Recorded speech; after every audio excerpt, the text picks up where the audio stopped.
All right, listen.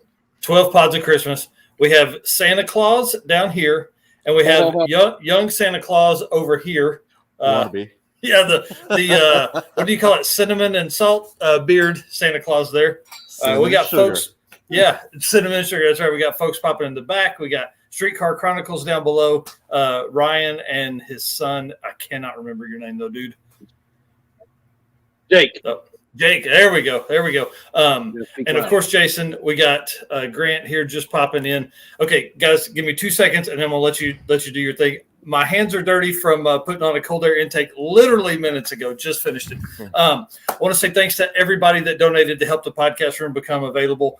And then, first of all, we got to thank Danny Fatka for the 12 pods of Christmas idea. This has been – it's going to be weird. We've got tonight and tomorrow night, and then that's the end of 12 pods. And I think I'm going to have some withdrawal syndrome, you know?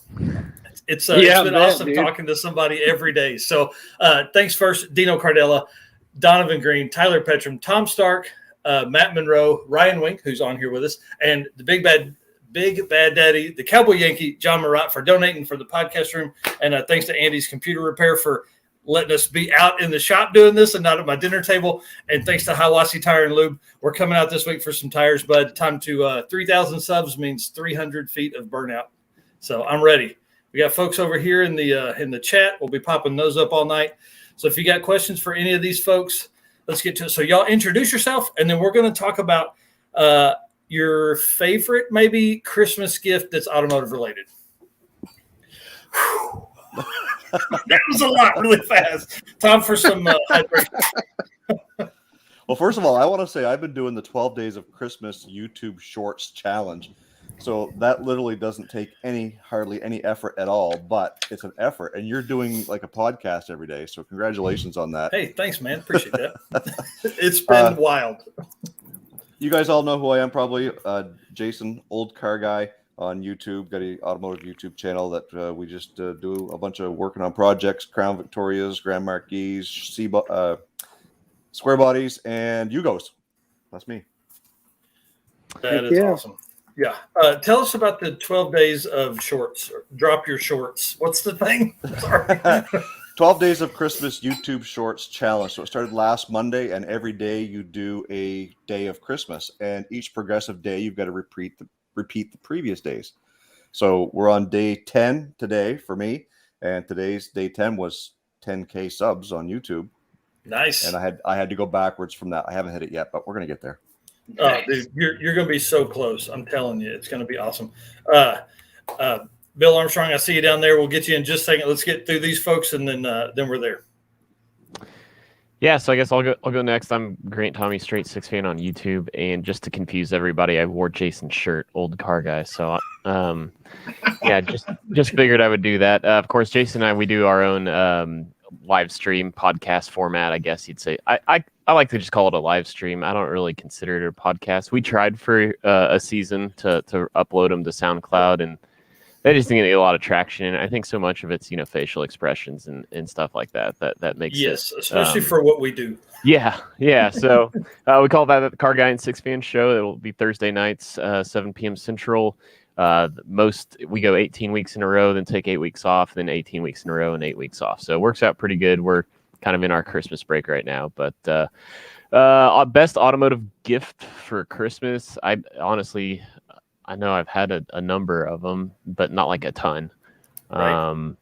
But I remember I think it was 2 years ago. I asked for a Flowmaster 50 series for the Fairmont, and of course I didn't do my homework, and I asked for the wrong inlet / off, like center in, offset out. So I did a raffle on my live stream or on Car Guy and 6 fan show to make my money back for that. So then I bought the right one.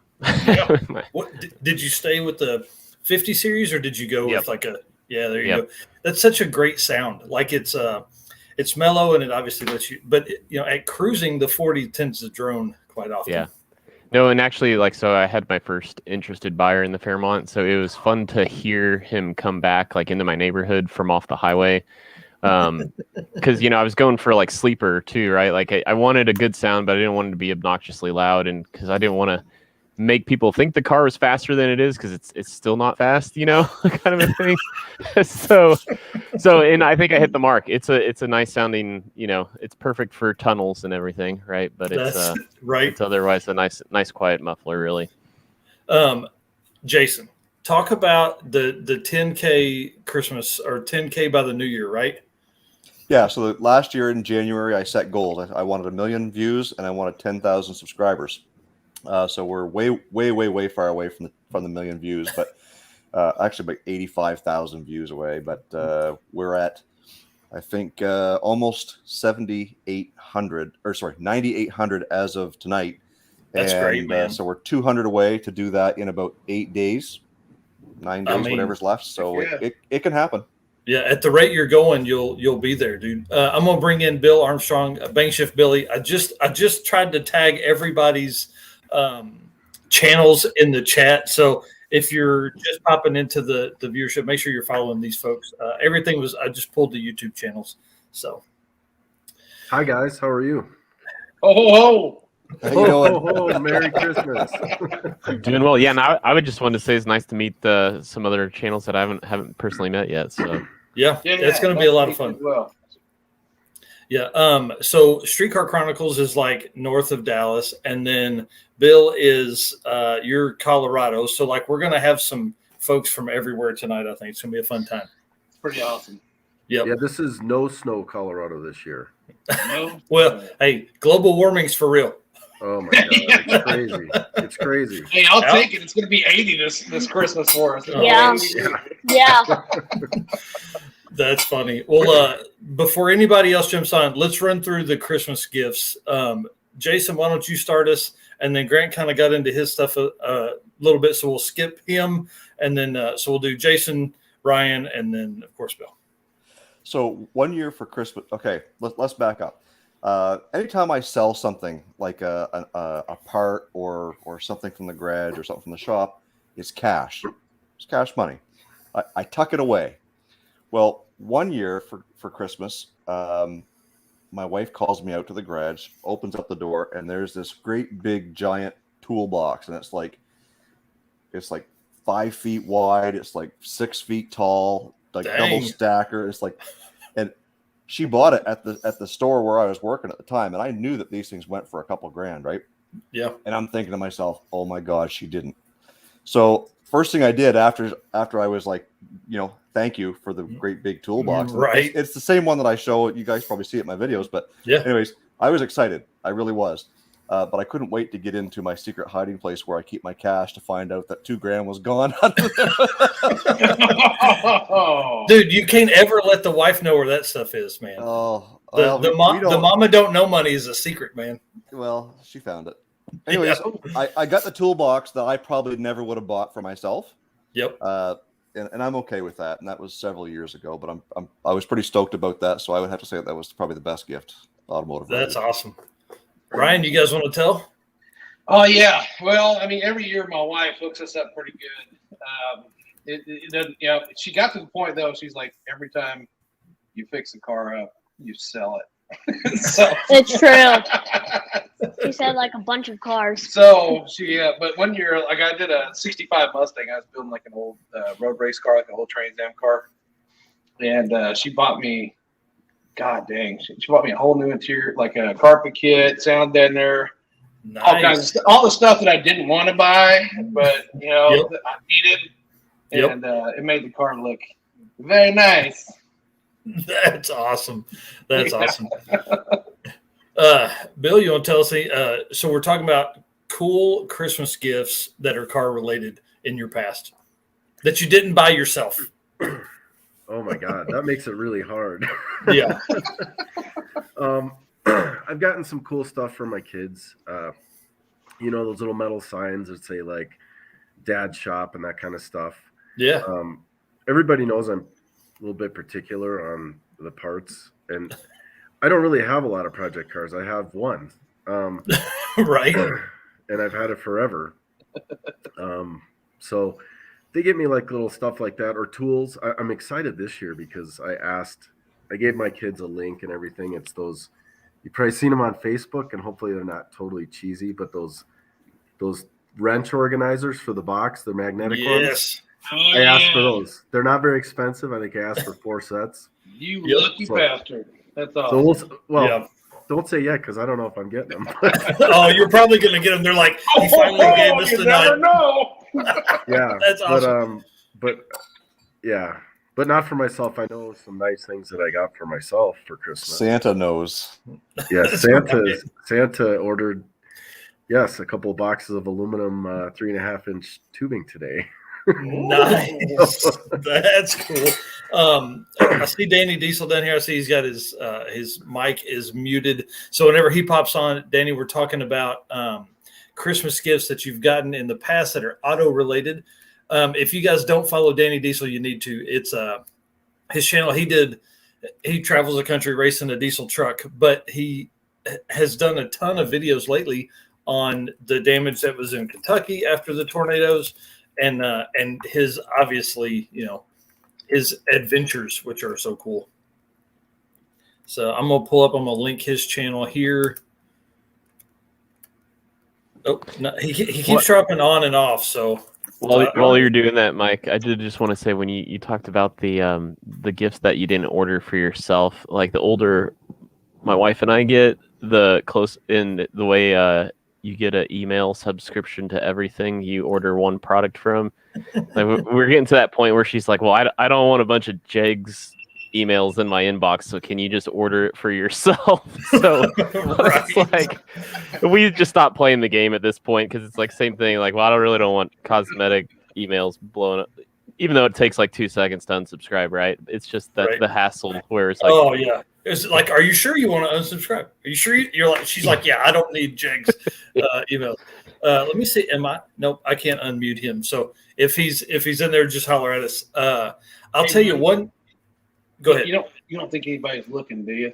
Right now? No, probably not. Good. Dude, Santa got to keep that up. He got to get ready. Dude, 2 Carry days. on. So listen, Santa Claus, tell us, when will you leave the North Pole, and what kind of turbo did you put on this year? Well, look here, bud. We got a 526 Hemi in the back of the sleigh. It helps the reindeers out. Yeah, we're deleting you right now. Yeah, well, it's a backup for the 454 I got. It's an SBE. We're doing twin 91s on it. We should be able to zing on through there pretty quick, but race fuel's being a bit of a bitch these days. So we'll see how it goes. That's awesome. Hey, Vino Ret Rods, that guy has a super cool channel and great stuff on his Instagram as well. I love that stuff over there. Yeah, so Dudes with Wrenches says him and his wife have decided they're just going to buy their own gifts. Like that's the way it works. Sorry, I'll bring Bill back on here. And there's nothing wrong with that. Yeah, that way I get exactly what I want. Exactly. So what's everybody doing this week? Anybody traveling? Not me. He's not. I got a want lot to. of traveling to do. I'm going to be busy. I want to. Pretty busy schedule coming up. A little hectic for the next 48 to 72 hours. Yeah. Our Christmas plans kind of blew up. We had plans to fly internationally, actually. What? Yeah, and then they started shutting down a bunch of the countries, and then looked like we were still going to be able to do it, but my daughter got strep today. Not sure she had COVID. I mean, I had COVID last week, and I was like, crap, I'm not going to be able to make it. I did the monoclonal antibody treatment, and I was clear in 4 days. Dude, that's awesome. Yeah. I mean, I didn't die. Yeah, that's even more awesome. But we're going to have to postpone. Not quite sure what we're doing, but Gotcha. That's the way it goes. Just got to roll with it. So. Oh, especially right now, man. That's the way it works. Yeah. And I understand like the travel places are more apt to be a little lenient on their travel policies and things like that. So yeah, the biggest concern was like, I mean, as far as like getting your money back. Oh, you know what I mean? Yeah. But one of the concerns was, once you get there, like if one of us was to pop positive on a COVID test because they're making you do it, you're stuck there for like 14 days. And that would be a little problematic. I'm like, that would be fine. Can't just leave my 16-year-old daughter and be like, all right, we'll see you in 2 weeks. Yeah, that'd be fine if I was like on the beach somewhere. I'd be like, oh, darn. Yeah, totally. Yeah, just gonna put my tent up right over here, y'all. Yeah. Problem is they make you quarantine for it's ridiculous. So That's nuts. Yeah, that was the more stressful thing. We went to Iceland in September, and it was like just making sure you cleared coming back, because it's like, even though it's like, I don't have money to stick it out another 10, 14 days. Like, it already cost a ton. Yeah. I feel crazy times. We don't have that kind of stuff going on up here at the North Pole. All that stuff stays south, so we're just kind of hanging in there, Luckily, last I checked, North Pole was in Canada, and we are under restrictions right now, so we can't travel even if we wanted to. So we're on the back side of it. We're on the back side of it. We're on the northern pole. Yeah, way up there. Yeah, he's on the Russia side of the North Pole. Yeah. We recently just relocated. Yeah. International waters, floating on a barge in international waters. Yeah, totally. I got tired of all the embargo tax and stuff. Just a floating cruise ship is what Santa Claus is out there. Well, what about cool stuff that happened to you during 2021? Car related stuff. I mean, we all know, everybody was stuck at home with their families. That was always fun. I think for me, I guess I had a series of videos called Fairmont Files. It was just good to be able to drive my Fairmont to go see other YouTubers and just do things with it. Won an award at an all Ford show with it. So that was, I don't know. I think that'd be it for me. How did the Ford purists react when a Fairmont pulled in and still had a 302 in it? Well, actually, that day there's three of us locally that we were all lined up. One guy had a Durango, actually, and then a guy whose Fairmont that I featured on my channel a couple of years ago, he called it the Bullet Fairmont, so he painted it the Bullet Mustang green. But he works at an ammunition plant, that's cool. And so it's spelled. Everybody's like, he spelled Bullet wrong, and I'm like, no, that was actually by design, because so he has Bullet written on his valve covers. He got custom valve covers and everything. It's a T5 306 car. So we all had 302s, or a 306 in his case. That's all awesome. Three of us. So yeah. The Durangos, I mean, there's 300 of those ever made. It's one of the rarest Fox body platforms out there. Yeah. Bill knows the one on 2.0 that's just, what's it, like a 7-second car, the big turbo LS. I think he was only limited to 750s because of his safety gear. I think it's a lot faster than that, and it might have smelled like M5, so it's pretty rowdy. Yeah, for sure. And he's a Missouri guy or Kansas guy. Where's that car from? Hang on, I'm gonna find out, because that car is awesome. Yeah. So while you're looking, I'll say for car stuff, it was actually a super busy summer. I did 3 events. I did Midwest Drags and both race weeks. And part of it was to do some testing of the clutch controller that we developed. But it was a lot of fun. It was not without failure. The second race week, my leaf springs failed, and we had to I made like a low 9-second pass with air shocks on the car. And it was a little funny, because I made the fastest 60 foot of the week on air shocks and not my Mensers. Nice. So, yeah. But well, now listen, my uncle had air shocks on his Chevelle, and that thing lift the wheels. Hey, look here, bud. Some of the best 60 foots of the 1970s and 1980s were on Gabriel air shocks. There you go. There you go. Yeah, we had to put helper springs on it too, and it was a little bit of a mess, but we made it back. Beat up a lot of stuff underneath the car, but yeah. And just so everybody that's watching knows that hasn't seen the Bill episode, I mean, that car is an 8-second car. Like it's fast, very fast. Thanks. And also probably one of the sweetest fair lanes ever. Man, it's a freaking car. Yes. It just looks it looks so nice. Like it's just so clean. Like you can pull into a car show, and if they don't look hard enough, they can't see the roll bar and all that stuff. And it does have full interior. One of the things I'm doing this winter is just trying to lighten it up as much as I can, with keeping the looks of the car. I did bang up the trunk lid on Midwest Drags because one of the parachute ribbons caught the air launcher and it wrenched the thing up and it just put a huge old gouge in the trunk. And I was like, well, probably should get a fiberglass deck lid. Dang. Fast car problems, man. Fast car. I almost shoots. So that was 20 pounds. And then the exhaust got beat up pretty bad. So I'm going to build a 3.5-inch aluminum exhaust, and not exactly sure yet, but I bet it's going to say 40, 50 pounds, something like that. That's insanity. That's insanity. What size is on it now? 3-inch? Nope, 3.5. It'll be this. It's dual 3.5, but it's steel. Got steel. The aluminum should be pretty nice, but I'm gonna really take my time building it because that stuff's a lot more fragile. Like you can crush it, it'll crack. You just got to make sure it's supported. Like right now, it's only supported in 2 spots.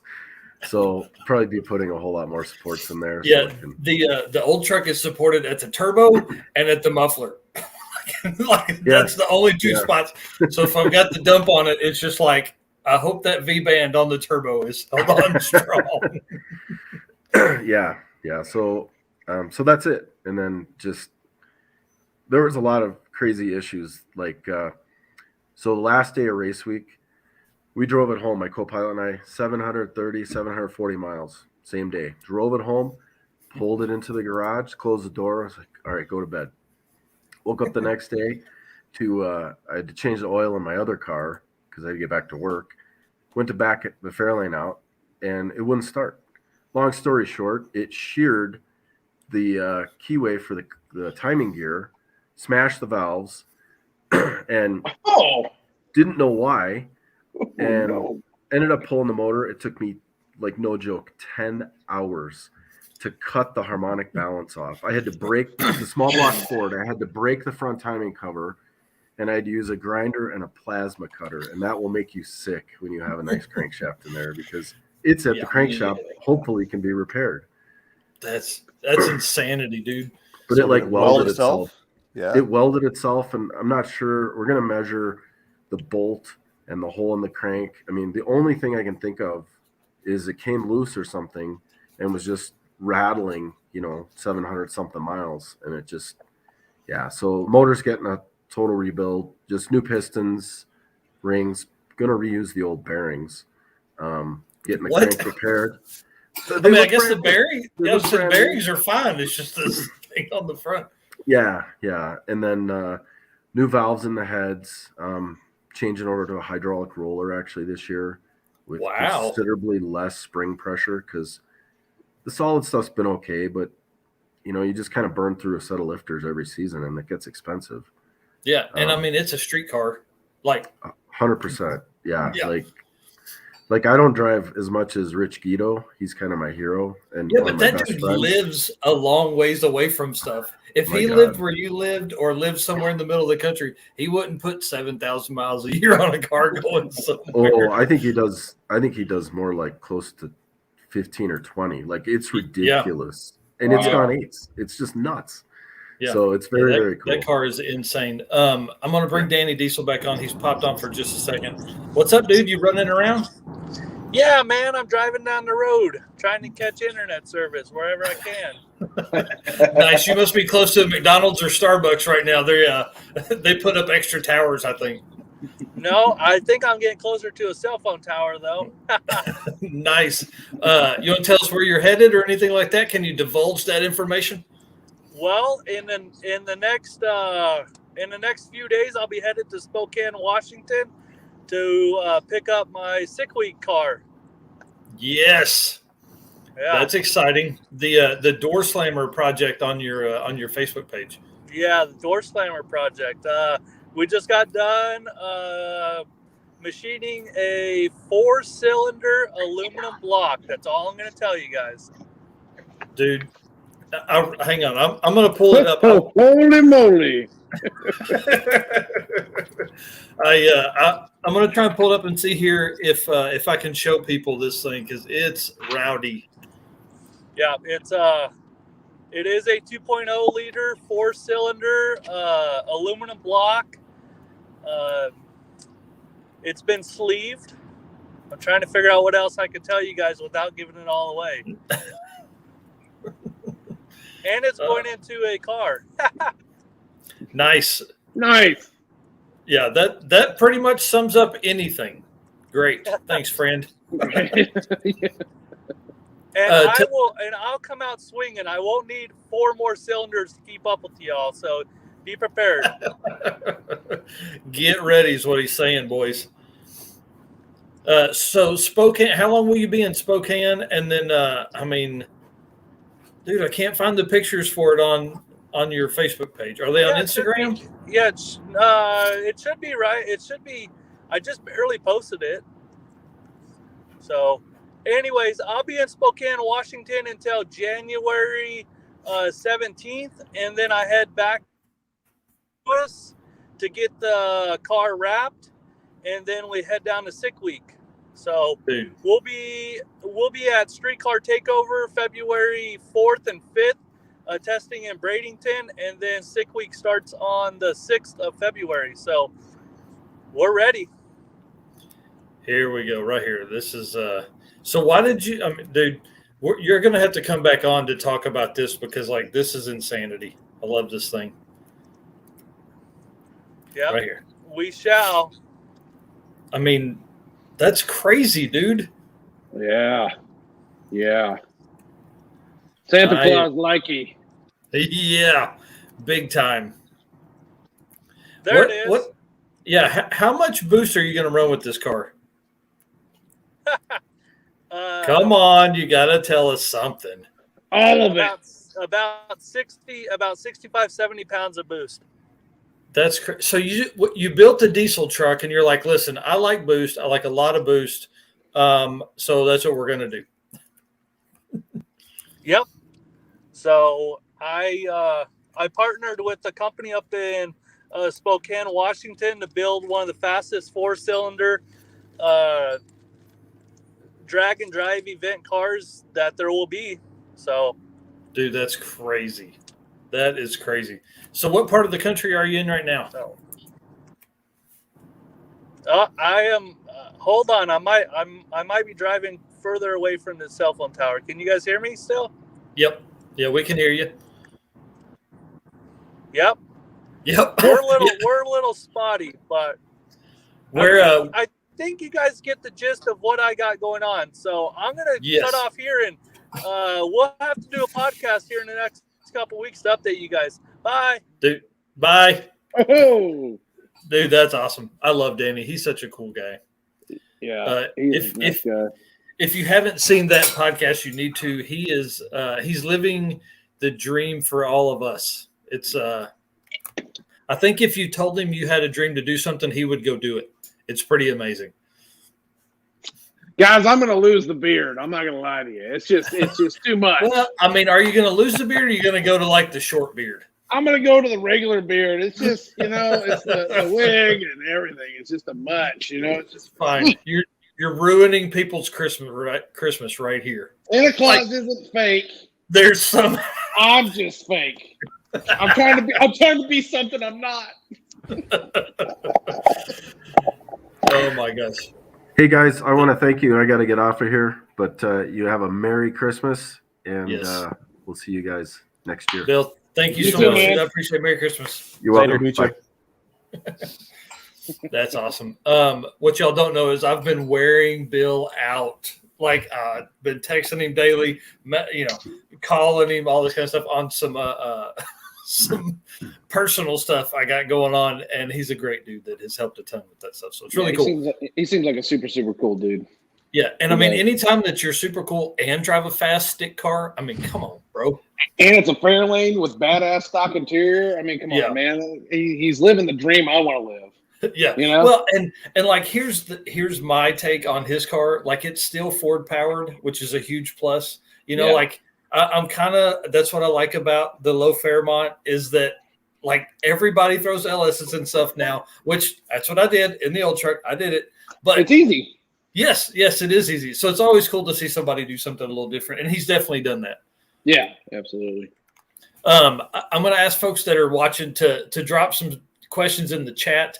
I was going to come up with some topics, and we've already covered Christmas gifts. We've covered, did Bill? I think Bill was the only one that got to answer the cool stuff that happened in 2021 auto related. So how about I shut up and get me another beer and let you guys talk for a minute? Well, for me, I started my channel. I mean, that was huge for me. And God dang, we've had so much time to get so much stuff done. We built my buddy's turbo 302 Mustang. We did some racing and some changes on my buddy's Camaro. Pretty much, we built this at the end of the year last year. Yeah, and then just messing with it throughout the year, doing a whole bunch of stuff with it. And we built Pablo Escobar, a little Nova that a friend of mine has, a little 74 Nova. It's a 404 aluminum stroker LS. We've just done a lot. It's been actually been really good. Kind of nice not to have to go chase around your tail trying to find something to do somewhere else. And Ryan, since I'm new to your content, is that an El Camino behind you? What's behind you? Malibu. Malibu, okay. Yeah, 78. Named Mike Honcho. It's the Mike Honcho Malibu. Awesome. Okay, what I missed? Say all that all over again. Oh, okay, yeah. So anyway, so I started the channel. Yeah. Yeah, let me just back up. Yeah,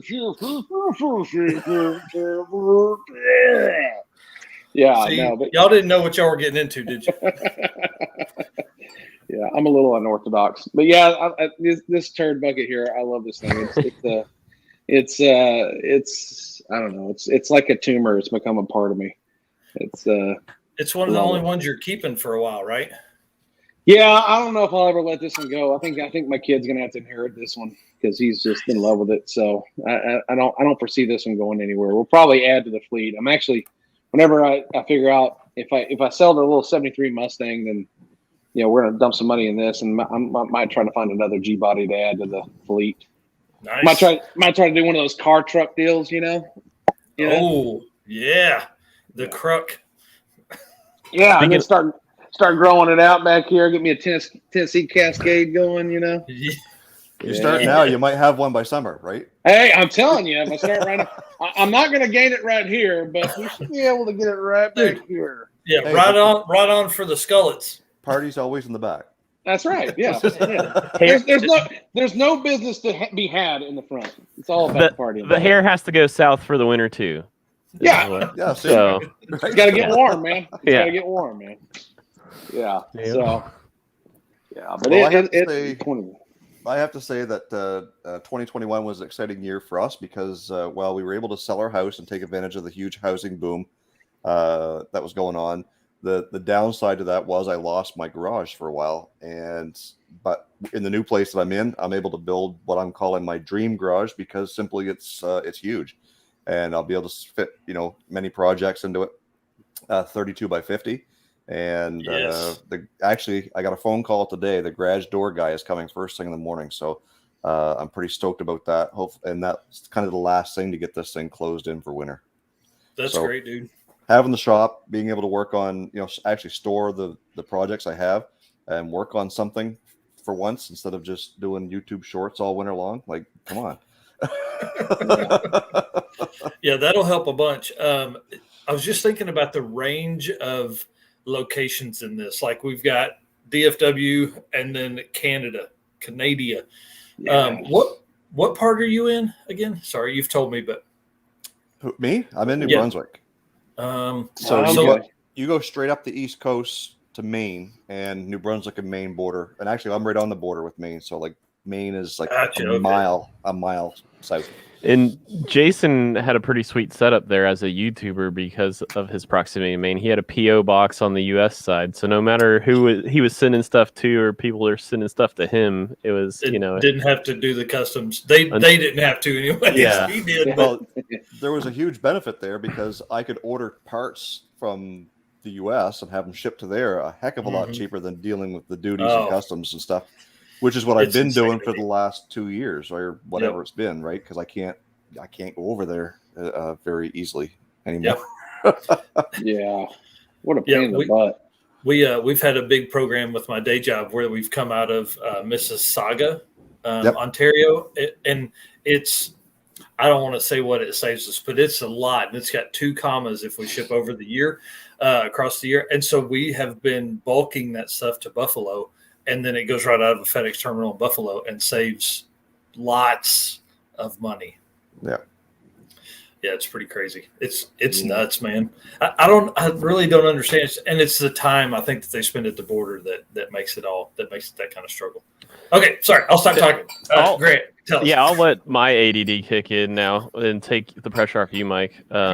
When Ryan said, I'm going to put a little bit of words in his mouth, but you can almost never have 2 little G bodies. Did you guys see the Hoonigans? They posted a video of the all-wheel drive Cutlass doing burnouts.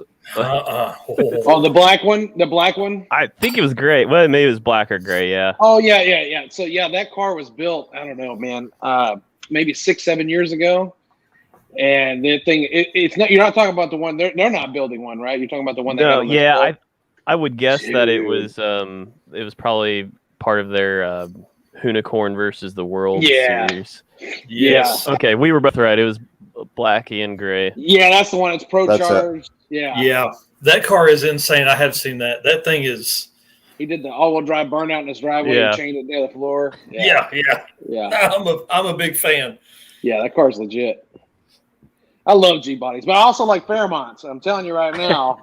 If this wasn't sitting here behind me, I'd be getting with you on that Fairmont. Well, it's still for sale, and it's still leaking oil and transmission fluid in the garage. So you want a 73 Grande Mustang with a 351 Cleveland? Maybe. It's yellow, dude. Ooh. With the black vinyl top. Come on. So I've got a quick question here, though. You like the G bodies, and you like the Fairmonts. Yeah. Like, come on, what about the Yugos? Oh, dude, I'm a huge Yugo fan. If I could find one that would run long enough to get home, I'd have a Yugo right here. Yeah. I'd also have a C10 right here. I'd also have any car that drives right here that can make noise. I like rusty things right here that would work. Anything right here. Yeah. That's awesome. I thought where Jason was going to go, but it's because Chrysler screwed everything up in the same time period, right? They went to the K car and everything was crap. Like, it's too bad there isn't a Mopar equivalent to a Fairmont or a Malibu, a 78 something. Well, let's take the last of the great B-body Chryslers, the Cordoba, which is one of my cars, and let's cram an engine at Band-Aid color Fairmont. That was from last night. Nice.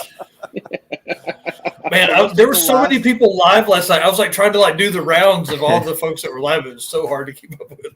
We take the last of the B-body platform. Okay, the Chrysler Cordoba. So the B-body family was the Charger, the Roadrunner, all those great cars. And let's put a big V8 in it. Let's choke it down to 175 horsepower. Yeah. And make it weigh 3,800 pounds. Okay. Yes. And then the following year, let's make a car that weighs 2,000 pounds, has an 85 horsepower engine, and gets 30 miles to the gallon. And we'll call it a K car, and we'll save the planet. Automotive genius. Automotive genius. It's amazing. I would love to be in that meeting room. They're like, okay, here's the deal. We've been snorting coke off strippers' asses for way too long. Yeah. Hey, I know you like the Cordoba, but how about a Sundance? Yeah. Right? which the name came from a stripper's name. Oh, yeah. We shall call her Sundance. That's exactly right. Now as coming to the they main do stage. as they snort that line with their rolled up $100 bill, they say, "Hey, sweetie, what's your name again?" Sundance. Yeah, well, that's what we're going to call it, guys. Yeah, welcome Sundance. Sundance to the stage, and the dudes in the VIP are like, yes. Yeah. Speaking of that, though, like, so I have my sketchbook here, and every time I like see something weird on Craigslist, and my mind goes weird places. One of them at one point in time was I was thinking Hellcat Diplomat was what I was. Oh, dude. Man, I like you a lot, dude, because I found a two-door Diplomat the other day, a two-door, and I was like, I said it to my buddy Eric. I was like, "Am I stupid and insane for loving this damn thing?" And he's like, "Dude, it's freaking clean." I'm like, "That'd be badass." Yeah. Yes. Listen, Jaws says Iacocca was the guy to blame. Can you, Lee Iacocca, the man, the myth, the legend, is standing there and like, yeah, okay, we're going to build what? Yeah. No. Front wheel drive. He punched somebody. I guarantee it. No, I think he was. Pissed. He's a ghost in the boardroom today, and he's the one whispering in someone's ear. Put a freaking Hellcat in that minivan. I dare you. Just do it. Do it. Yeah. I would buy it. I don't care if it's 100. I'd buy it. I'm telling you right now. If I had unlimited funds, I would do that build in a heartbeat. Yeah, I'd have everything Hellcat. I'd be wearing a Mopar shirt right now, not a Santa shirt. But I mean, it's just the alliteration alone, Hellcat Diplomat, like that's gonna get you 10,000 views on YouTube in 2 minutes, you know. Yeah. Unless you're a Plymouth guy, right? And then you have the red eye Valari. Oh, yes. See what I did there? Yes. I'm telling you, I like where this conversation is going. Yeah. We can keep going through the sketchbook. I mean, bring it on. What are you talking about? We got nowhere to be. Got an 81 AMC Spirit. Whoa! Like, what would Ken Block do? Dude, he's an artist. 81. So, for me, obviously, straight six fans putting a 4-liter Mopar motor. Which, by the way, if you guys haven't seen, there's it's Newcomer Racing on YouTube. They keep resetting the records for how much horsepower they can get out of a 4-liter inline 6 Jeep motor, and I think they crested 800 the last go around. Yeah. So that's what I'd do in this car. Would be a 4-liter AMC. So you know you're into six slinger stuff, right? Yep. All right. So before Jake was born, my oldest, I had a '63 4-door Nova that I bought from this guy named Vance Jackman. It's a long story, but it's one of the most elaborate and odd stories I've ever experienced. That's what we're here for. So okay, I'll alter ego, right? Tell it, dude. What are you talking about? Yeah. All right. So I'm cruising around Craigslist and I see an ad. It's a '63 Nova, and it says very clean car. You want to buy a car? Come look at it. And I was like, I like this guy's attitude. So I called, and I was like, Hey, I was calling about your Nova, and he goes, Yeah. And I was like, well, I said, can you tell me a little bit about it? And he goes, yeah, it's 6 cylinders, 4 doors, and it runs. I was like, all right, cool. How much you want for it? Great. Yeah, I said, how much you want for it? And he's like, I don't know. Just come look at the son of a bitch. I was like, okay. So me and my wife. Yes, sir. Yeah, me and my wife at the time we were dating. I was like, hey, let's go out look at this car. I look like I got a neck brace on. Like I keep doing this. Like, So. Haynes device for the sleigh is what it is. It gets a little rowdy in there. But we go out to this guy's house. It's about an hour from here, maybe an hour and 20 minutes. I don't know, something like that. And it's in the middle of a city. Okay, like it's a regular neighborhood, but this guy has like 14 acres in the middle of this housing area, and so there's houses all the way around his property, right? And they're old houses. And I pull up, and there's a gate. And I was like, I think this is where we're supposed to be. And so I call and you didn't answer. So I get out and there's a whole bunch of people walking around. And I'm telling you, like, you know, when I got out of the car, I could hear, you know. And so I walk up and this dude comes walking over and he's got flashlights duct taped to his hat. Okay. And he's working on this old boat and he comes walking over. He goes, what can I do for you? He's got a water chaw in his mouth. He's like, I was like, I'm here to look at that Nova. And he goes, oh, yeah, come on back. So I'm walking back with him. He's got no shirt on, by the way. This guy's about mid-60s. He's got jeans, but no shirt on. And so he walks me back to the back of this little bitty pole barn, and there's the Nova. And man, it's clean as shit. I'm like, what? I was expecting it to be like clean to him was a pile of shit to me, but it was actually really nice. And so I was like, does it runs? He goes, yeah, I'll fire it up. So he moves all the shit out of the way and he fires it up, moves it out. I was like, dude, how much you want for it? He goes, $1,800. I was like, all right, I'll take it. Had a 190 straight six in it. And I said, but I'm going to have to come back tomorrow because I need to go get my buddy's trailer. And he goes, well, hell, you can just use mine. And I was like,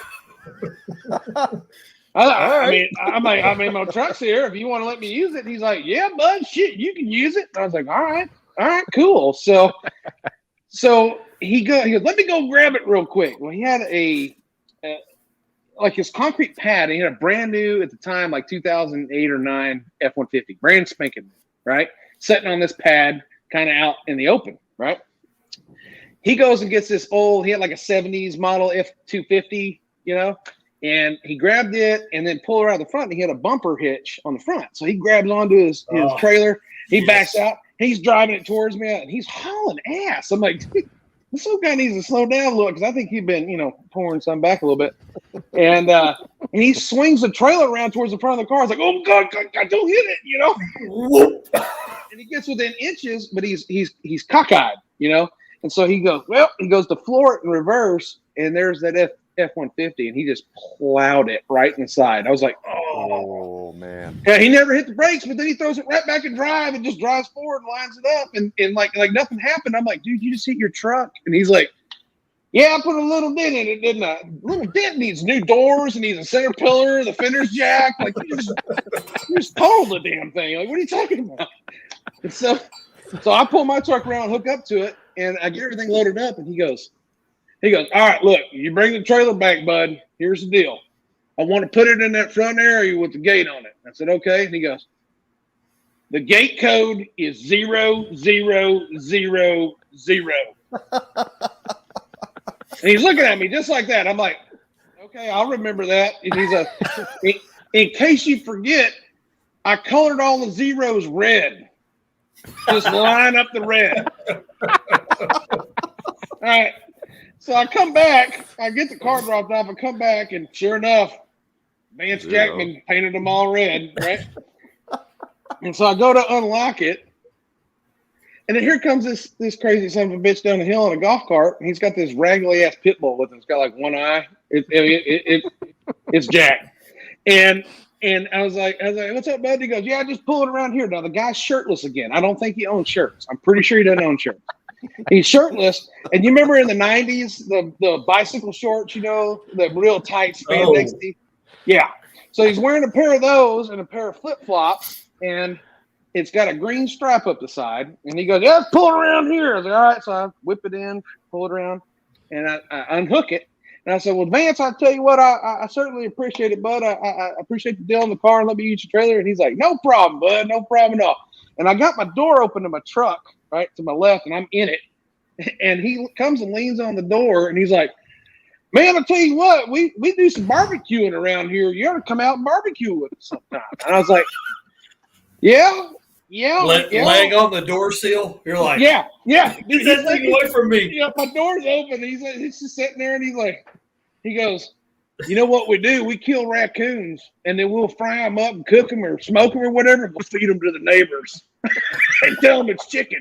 I was like, okay. Then he reaches down into the crotch of his bike shorts and pulls a dove out that's dead. Oh my God. Twists the head off of it, pulls the breast out, throws blood all over my door panel, then feeds the carcass to the dog. And I was like, you know what, Vance, I'm going to go ahead and get on out here, bud. I got to go. That's weird. I'm leaving. You just drive off. Man, yeah. I'm late for, I got to go for a colonoscopy here in a minute. That sounds like a lot more fun than hanging out with you, bud. All late for my circumcision. I got to go. Yeah. Jaws had the best idea, though. He said it would have been funny to paint some other number combo red. Oh, well, hang on a damn minute here. No, wait a minute. Zeros and ones. Zeros and ones. All the zeros, baby. That Vance Jackman, dude. That was like 12 years ago. I'll never forget that guy's name. I'll never forget. I wonder sometimes if he's still alive. And when I drive that territory now, I'm like, should I cruise by there and just You're poke just him? too scared to stop. I ain't stopping. I ain't stopping. He was 60 in spandex then. He's 72 now in spandex. Yeah. I bet he's still wearing the shit out of it too, just rocking it. Yeah, just Probably pants, no dual shirts. flashlights on the bill now, because the vision's got a little worse. But yeah. Well, you see, So, I got one over, one under now. He's probably older. He's wearing glasses, so now he's got the glasses with the little LEDs on the end too. So Yeah. Jason, Oh, yeah. Jason, Yeah. he had them. no, Yeah, he had them. That's great. I shit you not. That's no lie. I have some of the weirdest stories with cars. It never fails when I do a car deal. Something weird happens, and I'm like, yeah, damn, you'll never fucking So, believe hang that. on, Was so what weird. you're saying is it's you. Yeah, no, I attract. Yeah, no. That's I mean, the look common at me. denominator here. Look at me. Look at me. It just happens. Shit happens. so I've got to take off here in a minute. But do I have time for a quick little story? Yes. And can I say nipple? Yes. Okay. No. Hey, do not say punch somebody in the wiener. Don't say that. Don't type it out. Do not type punch in the wiener on Facebook. I'm going to type it right now. Okay. So a couple years ago, I got a phone call from this lady who said that we were recommended to her to potentially buy her 2010 Ford Ranger. I'm a used car dealer. So a guy I know said, hey, just give Jason a call. He'll look after you. So she gives me a call. And sounds like a sweet lady. I had no inkling that she was like 140 years old. But nevertheless, she calls me up and gives me her address. And she says, yeah, this is where I am. Come down, take a look at it. So it's a 2010 Ford Ranger. It's 4-wheel drive. It's an XLT, loaded right up, like 50,000 kilometers on it. So that's like 32,000 miles. Wow. So I don't drive. I fly over to her place with my wife because I couldn't find anybody else to go. And so I'm like, I'll go up and knock on the door. Well, I knock on the door. She comes out in a robe. Now, keep in mind, she's like 100 years old. Like, I don't know, she's 100, but she was old. She got them tied up. This is where the nipples come in, okay? So, Or come out. Or come out. Yeah, that's what Anyways, so you know how you get that deer in the headlight look, or you're driving by an accident and you're like, I'm like, hi. I can't even talk to her. I couldn't even introduce myself. And she says, oh, you must be Jason. You must be Jason. I'm like, yeah, I am. So I'm like, well, do you have the keys to the truck? She gives me the keys, and my wife's with me.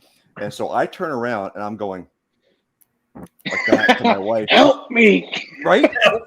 Talk to this lady.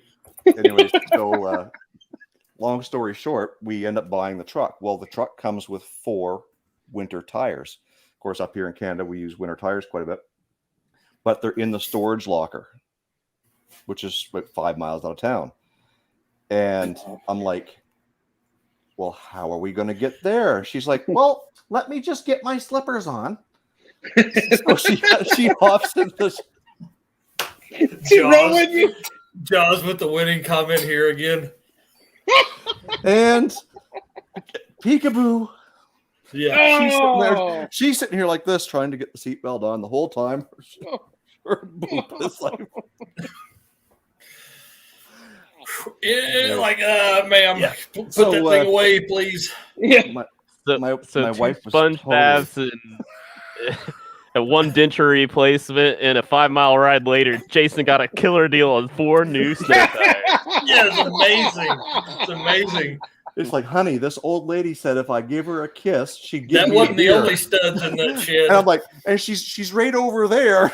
Yeah. She's right over there. Can you believe that? Can you believe she did that? I can't believe it either. Listen, that's my story. I've got to take off. So thanks, dude. Hey, I appreciate you swinging in. Hey, no worries. Hey, good to meet you, man. Yeah, same here, Ryan. We'll talk to you. Yeah. Oh my gosh, Grant, dude, So I sold cars for a long time. I've blocked that part out of my memory, but they were selling cars. I remember one time almost dying. Literally, I braced for impact and it didn't happen. I don't know how, but there's a super nice Indian dude that had bought several cars from me and couldn't drive. And every time we went for a ride, it was like, this is it right here. I'm riding this one. Yep. Kiss it goodbye. We pulled up the interstate and he just like wasn't even looking, no blinker, just went right in. 35 miles an hour. I was in the back seat like, oh, dude, here we go. Yep. Anyways, I lived. Yeah. But Grant, you you mess with a lot of 6-cylinder stuff. So did you mess with any Chevrolet 6-cylinders or anything? Oh, no. We're not talking about Atlas Motors. We're not talking about Trailblazer stuff. No. Okay, Okay, good. Because I'm 292 level. Okay, yeah. We'll talk about those. No, my first vehicle was the 95 F-150 with a 300 in it. Oh, okay. And like this name's from like high school. Like I started a email and I got to the point where I just tired of making up new screen names. Yeah. And but what I want my channel to be about sort of embodies what that was all about way back then in the early 2000s. Was my parents bought the truck for me and I wasn't like complaining, but it's not like it was the dance with who brought you kind of mentality, like make the best out of what you got. And so straight six van just means like offbeat hot rodding, just things that are weird, not like mainstream. But I actually bought my high school truck back. I sold it to a guy 13 years ago. He found me because of my YouTube, and we happened to live in the same county. Like when I sold it to him, we didn't live in the same county, but I moved to the county he's from. And he found me because of YouTube and like reached out to me. It's like, hey, I'm done with this thing. You want it back. So I'm going to yank the motor and rebuild the 300 from my high school truck and build a rat rod around it. It's kind of my next project. Yeah, that's cool, man. I got into it a little bit with that Nova. I got the car running pretty good. Me and the wife were out there one night and it dropped that didn't drop a valve. 2 valves got stuck and bent in the guide. And, so I found a guy that had a 63 Impala, had like 46,000 miles on it. And he was going to pull the engine and transmission out and put a 327 and a 4-speed in it. And I was like, my buddy called me, goes, hey, he's got that good running 6-cylinder if you want it. And I was like, what does he want for it? He goes, $100. I said, $100? He goes, yeah. I was like, can I go hear it run? He goes, yeah. So I went by the guy's house and we took the car for a drive and it drove perfect. And it was a 230 because it was a 63. Yeah. So it had a 230 straight six in it. And Power Glide. I was like, how much you want for it, man? He goes, $100. And I was like, sold. And he goes, I'll have it out tomorrow by 3:00. I said, cool, I'll be here at 3:30. I show up at 3:30. We put it in the bed of the truck. I took it home and I ended up taking it apart. And so I started getting into the 6-cylinder stuff. And I was like, dude, let's see if we can turn a little horsepower out of it. So I worked at a machine shop at the time and I took the head to work and we did a lump port. I ported the head and milled it. Like 60 thousandths, and then I put the cam that was in it was bigger than the one that's in the big block. It went from 7.5 to 1 compression to 11.5 to 1 compression. Dude, so we did that. I put a 580. No, it was a 556 lift comp cam in it. It had like 200 and it was crazy on duration. It was like 238, 242. Wow, that's a big one. Yeah, and so we did that in straight pipes, no mufflers, and I left a 3-speed in it, and I put it on the floor. And, dude, it sounded amazing. Like, you sit there idle, just... And then when you get on it, and so my buddy had a 54 Bel Air with a 350 in it, and it's kind of a rat rod style car, and hot rod, whatever everybody likes to call it. I don't want to step on any hot rod guys, because I hate that term, rat rod. But it was a ratty car, and but it ran good. And so he came by one day, and he's like, dude, man, that thing sounds good. Does it run good? I said, it'll blow the doors off that 54. And he goes, what? I said, well, smoke the doors off that thing. And he goes, let's go find out. So we lived on a road. It was 2 lanes with a turn lane, right? And it went down to the lake in Grapevine. And I was like, he goes, where do you want to go? So screw it. I'll run in the turn lane. You run in that lane, and we'll just run them all the way down to the lake. I wore his ass out. Slam shifting that 3-speed. It was a riot, dude. I should have never got rid of that car. And that's actually the story of the 51 Bel Air we don't talk about. Wait, let me make sure she's not coming out here. Yeah, that one. We don't talk about that one. That's because I traded that Nova for that without talking to her about it. Oh. Yeah. And then I said, bitch. Yeah. You didn't say that. No. That's awesome. Yeah. No, the next day when she came outside and saw that, she goes, "What the hell is that?" And I was like, yeah, I traded the Nova for it. And she goes, "You did what?" And And I was like, she had talked to me like 4 days. I'm like, I didn't realize you loved the Nova that much. She goes, "No, it's not about that I love the Nova. It's that you're a moron." It's not that at all. Fair enough. Yeah. For once, when they shoot you straight, right? Like, otherwise you have to figure out what they're. Yeah, man, we got you. We got you. Oh, finally. Yeah, dude, we were worried about you, man. I was worried. I worry about myself every day. That's awesome. All right. So I was trying to do it on my cell phone while I was driving, but I got to the house and I immediately ran to the laptop. I was like, I got to get on. Yeah. Bring it on, dude. We're telling fun stories. Yeah. It's Fun been a riot. stories.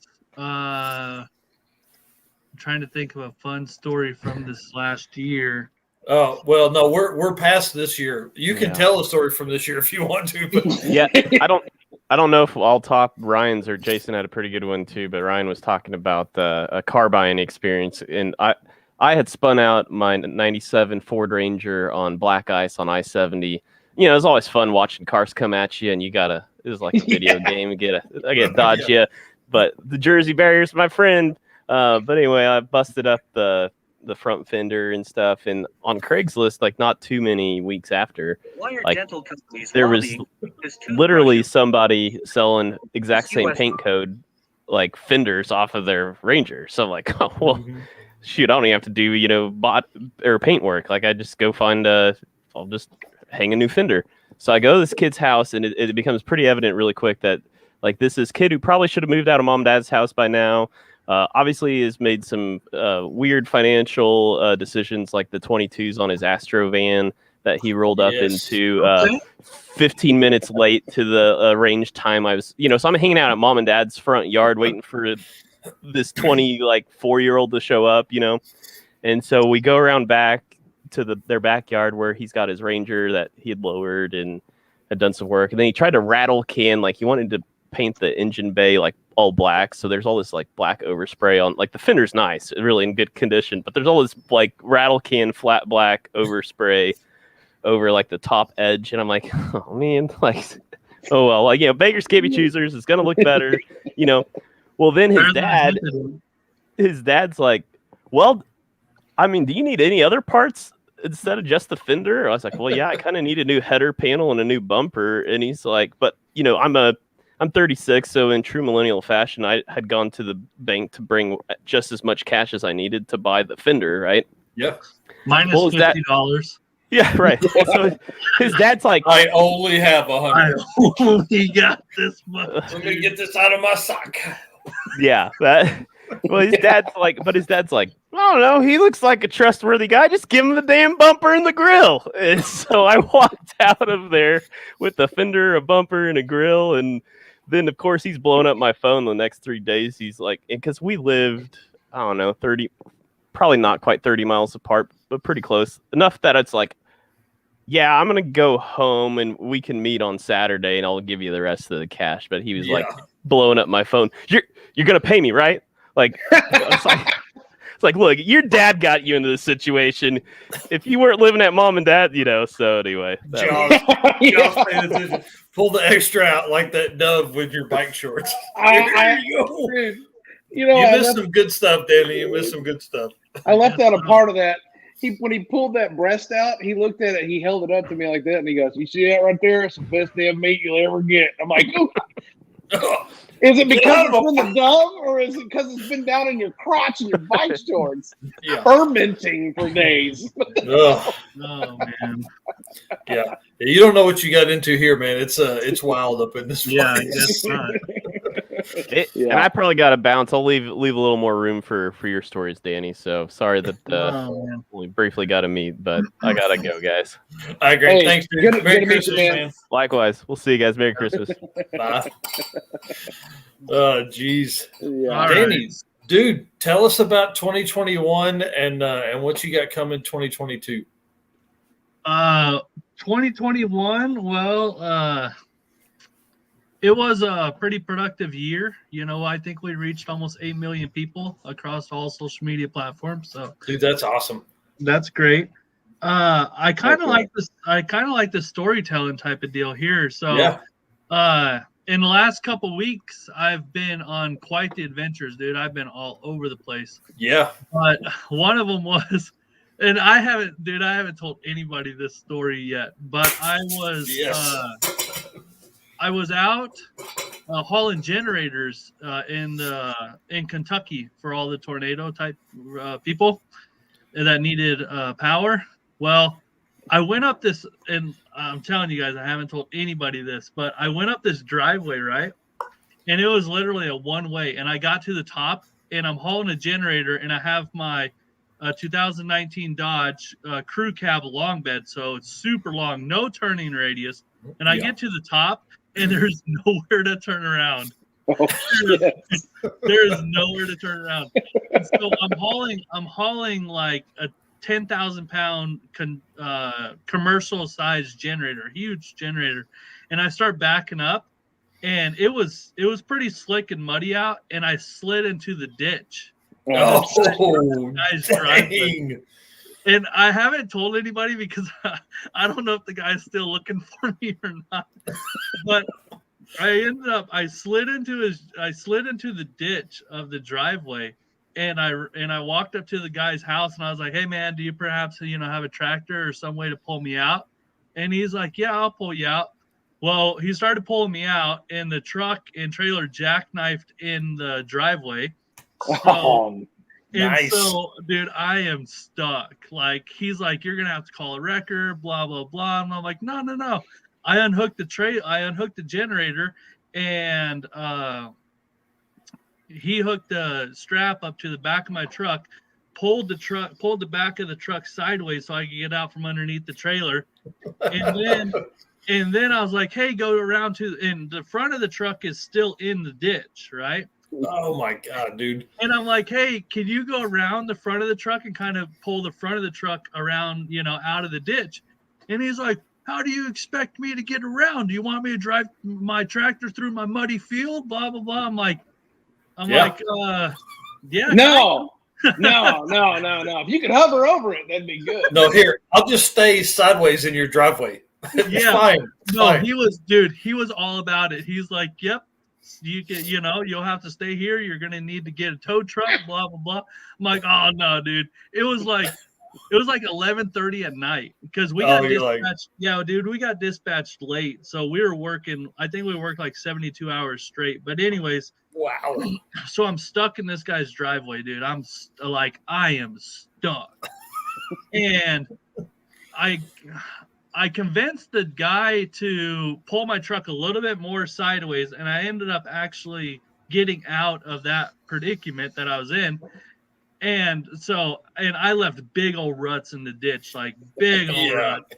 And he's like, "So who's gonna come out and fix this in the morning?" I'm like, "I don't know, man. Like, I gotta go. Like, I gotta get this generator out of here." And I was like, "Well, I gave him the dispatcher's phone number, and I was like, yeah, just call this guy here. We're hauling generators for the local utility company, so just call them. They'll come out." Yeah, dude, they'll fix it right up. And what's funny is they probably did. They probably did. Yeah.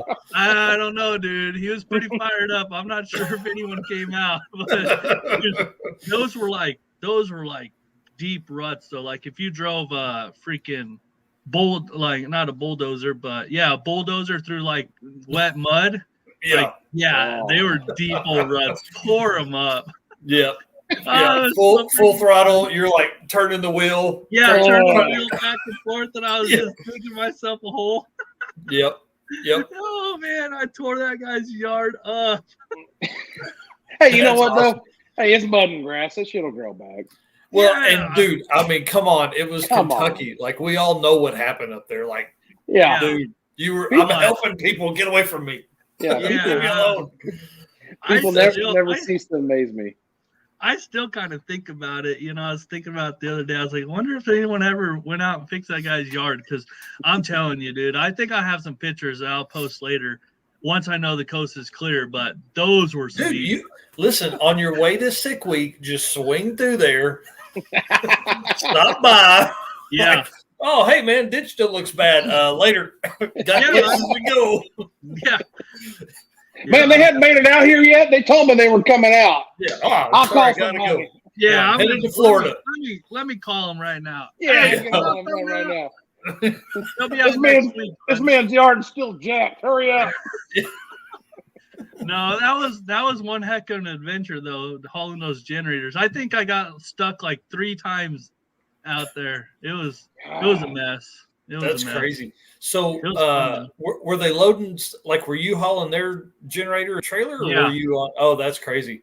Yeah, so we had to go to a yard and picked up the generator and then take it out to substations and power up substations and stuff. So so those are huge generators. Yeah, dude, they're like 10,000 pounds. They are heavy. Wow. Yeah, they're heavy commercial generators for sure. But no, it was fun. But I still, man, I reflect back. I'm like, God, I tore up that guy's yard. But hey, you got power, bud. Hey. Yep. You're welcome, friend. You're welcome. You want the lights on or a pretty yard? Which one? Yeah. What do you want? People don't care about your yard. Well, yeah, right. But his wife wake up in the morning and she's like, "Who the hell's out here spinning donuts in my yard?" If he was smart, he'd be, "Shit, babe, I don't know." That's right. Is that guy help drag out of the ditch? Yeah, that was the State Farm guy showed up. Yeah. He's gonna find your ass on YouTube, man. He's gonna start commenting. Hey, you gonna come fix my yard? Yeah, he's gonna see bring on the comments on YouTube. He's gonna see this in a couple weeks. He's that's that little bastard. He come fix my yard. That's right. That's right. No. Have y'all ever seen the movie Better Off Dead? The '80s movie with John Cusack. Yep. Remember that movie? Remember the kid, the paper boy? I want my $2. I want my $2. Yeah. That's that guy. Yep. Yeah. That's funny. So what are you doing this weekend, dude? What do you got planned for Christmas, man? You said you're in Washington, right? Yeah. So I'm just hanging out with the girlfriend's family. Gonna go over to my brother Donovan's house for a little bit and hang out over there and just kind of just hang out. It's nice to be back and be able to put my feet up a little bit. You know? So. Yeah. Dude, that's great. Tell Donovan I said, hey, I shout him out every live stream, dude. He helped put the podcast room together. That's what I'm going to work on Sunday. We're going to try and get the drywall finished up in here and some insulation on the side wall that's to my right that you guys can't see. And then I can start the lighting. So I won't have what y'all don't know is I stripped some wire off of the wiring and just jammed it in a extension cord, and that's how it's been the whole 12 pods of Christmas. Nice. So at some point I'm gonna die, but not until hopefully after tomorrow night's live stream. Well, if we see sparks, we're calling. Yeah, hey, listen, I'm gonna tell you, I'll be running, but the problem is it's right by the door. So the struggle I have with the room is like I'm trying to figure out like the lighting to be good. You know what I mean? I want the lighting to be good. I want the sound to be good. So, carpet's going to be on the wall. It's going to look like a 70s grotto in here. So carpet on the walls. That carpet out there? Well, yeah, dude. Why wouldn't you? Okay. Yeah, I like it. And then Hot Wheels and special things hidden in behind me that people will play off of the, what I do 2 episodes ago type stuff. Yeah. Nice. Jaws, when's the rubber padding going up? Very soon. Ryan, was it you talking about doing the mattress foam topper? Yeah. I bought one today at this little auction site in town. It's like $3. It's probably got pee on it, but it'll hang on the wall to be fine. Hey, make sure you put that spot right behind you. Yeah. Do the urine stain right behind you. Put a little Febreze on it. You're good, bro. It'll be fine. Danny says Harbor Freight 18 LED strips. I don't know how the LED will work with the webcam. I know when I'm taking pictures of like eBay stuff to flip, cameras hate LED stuff. So right now above me is all LED. Okay, but like, is it without the sheathing on the bulb, or is it just open? It's open. Oh, okay, good. Then I'll be fine. Yeah. Yeah. Yeah. You'll be fine. Yeah. It's blinding me, is what it is. That's all. Yes. Yes. It's very, very bright in here. Yeah. Yeah. It's great for working on stuff. We still managed to lose 8mm and 10mm sockets in here. Dude, don't worry. You're the first person to say that, but that's been the struggle I've had. 8mm. I'm like, I have one 8mm socket, and it's gone all the time. I could have retired a year early had I not had to buy all those damn 8mm I had to replace. Yeah. I mean, they always go away. It doesn't matter. And you'll find them like 2 or 3 years later, like, son of a bitch. Yeah. There it is. That's where that was. It's on the cross member in that car. Yeah. It's lived How did here. we get underneath the back seat of this Oldsmobile Omega? That's right. That's awesome. I got another funny story if you guys want to hear it. Yeah, dude. Okay. So have you guys heard of the ice cream cruise up in Omaha? Up there at 1320 puts on up there in Omaha? Yeah. Well, this last year, after the ice cream cruise, there's quite the shenanigans that happens, you know. They have rental golf carts and all that good stuff. Yes. Well, on Friday night, was it Friday night? Yeah, Friday night of the ice cream cruise, there was a huge storm came through. I don't know what it is about me in 2021 and huge storms, but anyways, a huge storm came through and literally like flooded Omaha, and we got like, I don't know, I would say about an inch of rain or so, and so it was super muddy. And after the ice cream cruise, we jumped on the golf carts, and Kyle Office was giving people rides in his R8, you know, going back and forth. And I was on the golf cart just like mudding through like right beside the track. And they're like, yeah, you know, you can go ahead and do that, but just don't get on the road. You know, we don't want any mud on the road. I'm like, okay, no problem. Well, I went a little ways down past the crowd, and I came back like right at the crowd of people. I went through the mud and through the puddle, like splashed everybody. Oh, jerk. Howdy ho. I'm here. I'm here to party. That's awesome. Dirty Panda has a bunch of that stuff. He's put out a bunch of shorts from that night on his YouTube channel, and it's golf carts all around, just doing all kinds of stuff. Oh, we were all over the place. But so this guy, after I splashed everybody, this guy is like running after me. He's like, "You think that's funny? You think that's so funny?" And I'm like, I think it is. And Matt, one of my friends, he was telling the guy, he's like, no, calm down. That's Danny Diesel. Just calm down. Anyways, they were pretty upset. And I would have been too. And I probably wasn't thinking, you know, the clearest of the night. So. I mean, hey, we've all had those times. That's funny. Not very many people can say they splashed ice cream cruise crew, you know what I mean? So yeah, that's right. Yeah, that's awesome. I thought it was funny. You know what's funny is I just got a memory that popped up on my Facebook.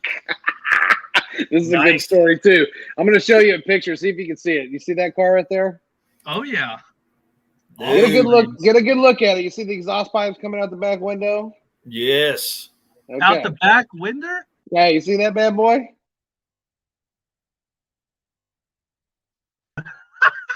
That's crazy. So I bought a jet ski sight unseen from this old lady in Granbury, and it was a Yamaha. It's like 89 Yamaha something or other. I don't know. But when I got my fat ass on it, it would only go like 28 miles an hour, barely plane out. And so I was like, this thing's a piece of junk. So I took it back out of the water, took it down to my buddy's shop, and I parked it in front of his shop for sale for $500. Well, some dude comes cruising by in this satellite and was like, hey, I want to buy the jet ski out here. And he's like, all right, well, he wants $500 for it. He goes, well, I don't really have any money. Ask him if you want to trade for this 73 satellite.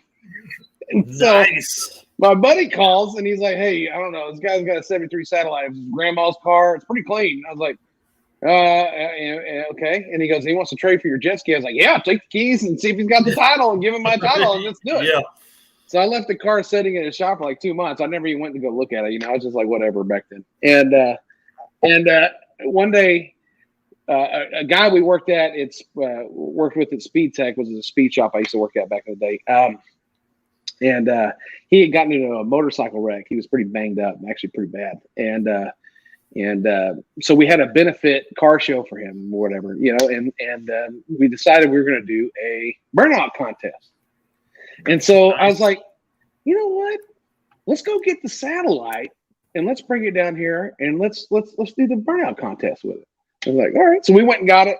I drove it down there and it drove like crap in the front. It was pretty clean, but it drove like crap. And so before we got started, we were like, let's throw it on the dyno and see what kind of power it makes. So the 318 2-barrel, it made like 167, I think, horsepower or something like that, almost 200 foot-pounds of torque. And so we grabbed a nitrous bottle, and I literally leaned over it and just fed it nitrous down the carburetor, and it made like 265 and a little over 300 foot-pounds of torque.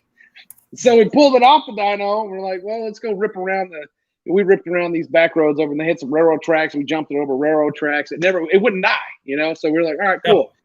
So we pulled it in the shop, cranked the torsion bars down the front, got some spray paint, started spray painting flames all over it. And then we had a metal cowl laying around. So we threw that on there and tack welded it on the car and then cut the exhaust off and ran the exhaust up, drilled the hole through the floor with hole saws and ran the exhaust pipes out the back floorboard. Nice. So we do the burnout contest. The AC works in this piece of junk, right? It works really good. So we do a 3.5 minute burnout. 3.5 minutes? Yeah, 3.5 minutes. Awesome.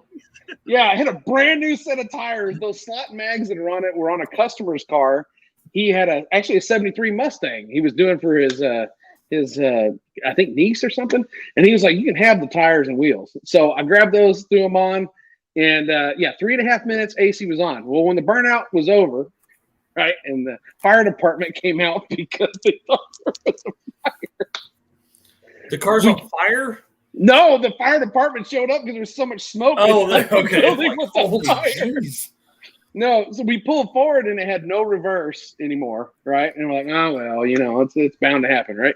Yeah. So I just left it sitting there and it had 2 flat tires on the back. Fast forward about 4 weeks later, I'm pumping race gas, right? A little pump, you know. And this guy comes walking up and he's like, hey man, hey, whose satellite is that out there? And I was like, the one with all the flames and the pipes coming out of it? He goes, yeah, that's mine. And he goes, is it for sale? And I was like, no. I mean, do you want it? He's like, dude, I've been passing that thing for the last 2 weeks, and I've got to have it. And I was like, nice. Oh, well, I see. You know what? Let me mull that over because I was like, it's kind of fun to get off work and we just rip around and have fun with it. And I went over to my buddy Eric. I was like, dude, what do you think? You think I should sell it? And he goes, yeah, you should have sold it when he was here. And I was like, well, he said he'll come back. And so here he comes back. Dude, what? 5 o'clock, he comes back, right? And I was like, it was like 4:30 or something like that. And I was like, all right, I'll sell it. But I'm going to tell you right now, it doesn't have reverse. And I don't have any back tires for it because we killed them. And he goes, I'll go get my own tires. What do you want for it? And I was like, I don't know. Make me an offer. And he goes, $1,500. And I was like, yeah, sold. Goes, I don't know if I can take that low, man. That's a special model. So he goes back and gets tires, comes back, and we put them on for him. And he leaves in it, right? So we're sitting outside leaving work, talking, shooting the shit. And it's right next to a main highway, the shop is. And all of a sudden you hear, I'm like, what the hell is that? And here comes this dude over the bridge. Just to the wood. I was like, oh my God. Dude, that's awesome. I'm going to die. That's awesome. Hey, that's the best $500 I ever spent, man. Exhaust out to it. Man, listen, everybody should build a car at some point. Yeah, everybody at some point in their life should build a car they do not care about. Like, you have to do that. You have to. Absolutely. 110%. Yeah. That's what I want to do next year. I want to build I want to build a truck that I just don't care about. I want to get Dodge Rampage. I want to get he said a truck. 2-wheel drive Dodge diesels, just something I just don't even care about. I'm like, you know what? Blow a head gasket, call up the machine shop, get another one, and just keep it going. Yep. You should do that because the one you have now, you cannot do that to. It's too fun. Well, I already did it, and I know. So. That's what I'm saying. Yeah, but no, I definitely want to do that. I want to get something that I can just beat the crap out of, and if there's a little dent in it, there's a little dent in it. But drive it everywhere. So we're gonna put a trans back in the cart, and then I'm gonna try and annihilate the 4.6 that's in it. So where are you getting the trans from? You going to the junkyard to get it? Yeah, all day. Yeah. We'll pull trans dipsticks until there's one that's got some pink on it, and then we're gonna pull that trans. Yeah. I think I'm gonna send the converter off and like have somebody put like a huge stall in it, like I don't know, 4,500 or something dumb. Just so it's just like you can't even drive it normal. It's like, what is this thing gonna go? Oh yeah, here it is, and it just lights up off. Yeah. That'd be fun. Yeah, that'll be a blast. I'm going to step outside real quick and use the potty, and then get me another beer. I'll be right back. You're going to leave this podcast up to us? Talk amongst yourselves. Don't get me kicked. Well, I've already been kicked off Facebook for a week. The only thing from here is to get kicked off forever. So don't say punch in the wiener. As soon as he steps out. So I went to go punch this dude in the wiener. You're done now. Yep. See, there. We lost him. We lost the house. He's gone. We punched him in the wiener. Pow. Oh man. Well, he's left it all up to us now. So yeah, I know, right?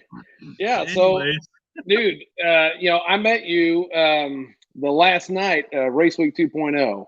Okay. Me and my son came up and talked to you after you got your award, and dude, follow the story. Love it. It's awesome. Dude, I love what you do. It's amazing, man. I like it. Very good. Thanks. We are. Yep, we're headed into our third season. So it was supposed to be a one and done, but we got so much momentum now behind us that we got to keep riding the wave. So yeah, keep going, man.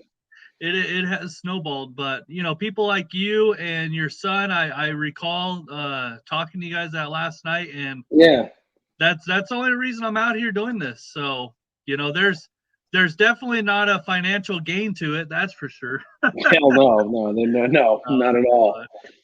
Not at all. Yeah, that's the thing. That's this whole past year. I don't know if you were on earlier when we were talking about it, but I started my channel back in May, and you gave me a couple of pointers. We were talking about shorts just a little while back. You were telling me to start hitting up some short stuff, but like when we went on race week, it just fueled the fire, man. I was like, this is exactly what I want to be doing, and the group of people that were around it, it was cool because I don't think I've ever been to a big event where everybody's working towards a common goal. And that to me, that was just amazing. Yeah. And it doesn't matter who you are. Like, doesn't matter if you have 3 million subscribers, doesn't matter if you have 200 subscribers, doesn't matter if you just bought the car last week. Like, we are all there to go from point A to point B and help each other get there. Yep. And I was talking to one of my diesel friends this evening, and I since we already did race week, now this coming up year we have priority tickets or whatever you want to call it, like we can get our ticket ahead of time. Well, I've already done it. I want to offer someone for me to ride along with them to kind of show them how to do race week as I did it, Yeah. So I'm gonna get my ticket for race week, but I may end up bringing a pretty spicy truck with us. It might not be mine. It might be a friend of mine's truck that we're gonna bring in it. So yeah, that's fun, awesome. dude. Yeah, that's what I can't wait for Sick Week, because I'm gonna co-pilot for Sick Week. Yeah, dude, sick week is gonna be sick. Like, Yes, I'm so I ready. ain't even exaggerating. Like, I am I wanted to go so pumped bad. about it. Like, I'm jealous. I'm jealous of you guys. Damn it. What, dude? The set. I hate that because I had 100% intentions of doing 1.0 this year. That was because the pictures are amazing, but then Tom started talking about that, and I'm like, nah, I'm gonna have to do that. Florida's rad. So yeah, Danny, were you always a diesel guy, or did you start out doing gas stuff and move to diesels? Where did it start for you? I am not a car enthusiast. I'm not a car person. I'm not mechanically inclined at all. Yeah. Really? No, like the first time I ever took a head off of an engine was a year and a half ago. Yeah. Really? Yeah, like, dude, that's such a great story. You got to tell us that story because it's so good. It's so good. Listen, for the folks that are in here, share this real quick. If you're on Facebook, share it real quick. If you're on YouTube, copy the link, share it on your Facebook. This is a good story. It's really cool. You go to your first event. So tell us how that goes down because it's good, man. I'm telling you, it's awesome. So, as many of you guys know, that I travel the country, I drag race. Well, in 2020, I traveled 2,000, about 2,500 miles away from home to go to my first event after all this pandemic COVID stuff happened. Like, it was the first event of the deal. Like, we're ready to go. We were amped up. And I went to the event, and like I said, dude, I have no experience in drag racing. Like, I don't know when to cool down the vehicle. Like, I don't know any of that stuff. Well, I thought it was pretty cool to, hot lap. I was like, yeah, we're hot lapping. We're getting in all the rounds today. Well, I ended up blowing the head gasket. Why aren't more people making more passes? Yeah, I'm looking around like, what are you guys doing just sitting here? Like, why are we in the drag race? Like, what are you guys doing? And I ended up blowing the head gasket. And keep in mind, okay, I'm living in my trailer, 2,500 miles away from home. The only wrench set that I have is what I got from Home Depot. It's like a 150 tool set. I'm like, Damn. And I'm living in a race car trailer. Like, this is all I got. Like, this is it. And I blew the head gasket, and water's like spitting out the side of the head. And I'm like, ooh, that's not good. That's not right. Yeah. So I end up, I drive a 1996 Dodge 2500 diesel short bed drag truck. Anyways, get it pulled up here. Why he's finding the image. So I ended up going into my trailer and contemplating my life decisions because, again, I'm 2,500 miles away from home. I can't go home. Like, I can't go to my home and shop. Like, that's not an option. Yeah. So I ended up sitting in the trailer for, I don't know, probably a good 3 hours. I was like, what am I going to do here? And all these people around me, they're diesel racers, they work on this stuff in and out. I don't. So I ended up, there it is. There's my truck right there. So I ended up getting out of the trailer, and I started walking around, and I met one of my friends now. But I talked to him over the phone a couple times, and I was like, oh, I know that guy. I'm going to go talk to him because I've talked to him over the phone, so I'm going to go, introduce myself in person now. Well, I walked up to him, and we were chatting back and forth, and he's like, well, why'd you stop racing your truck? And I was like, man, I blew a head gasket. It's like, I just blew a head gasket. Now I'm kind of stuck in the water here. I don't even know how to change a head gasket. So anyways, long story short, he ended up taking me over to some pretty in the diesel industry, some pretty big name people, and they ended up helping me change the head gasket the following week and got me back up on the road. But man, when you're 2,500 miles away from home and you blow a head gasket and you only have 150 tool set from Home Depot, Yeah. you kind of, Yeah. you kind of rethink your life a little bit. That's Yeah, a gut that's- check moment. Yeah, that's a floating up shit creek without a paddle. That's for sure. Well, and the cool thing, like, so for the folks listening, you go into a lot of detail on that story on the live stream or podcast that you were on. And like, he had an event the next weekend, like it had to be fixed. He had made commitments and all this kind of stuff that he was going to do in the truck. It was really it's a great story. I love that. Yeah, there's you know, there's a long huge story behind it all, but point being is, you know, I showed up to a track. I didn't know what I was doing. I still don't know what I'm doing. But we persevere and we get through it and we move on.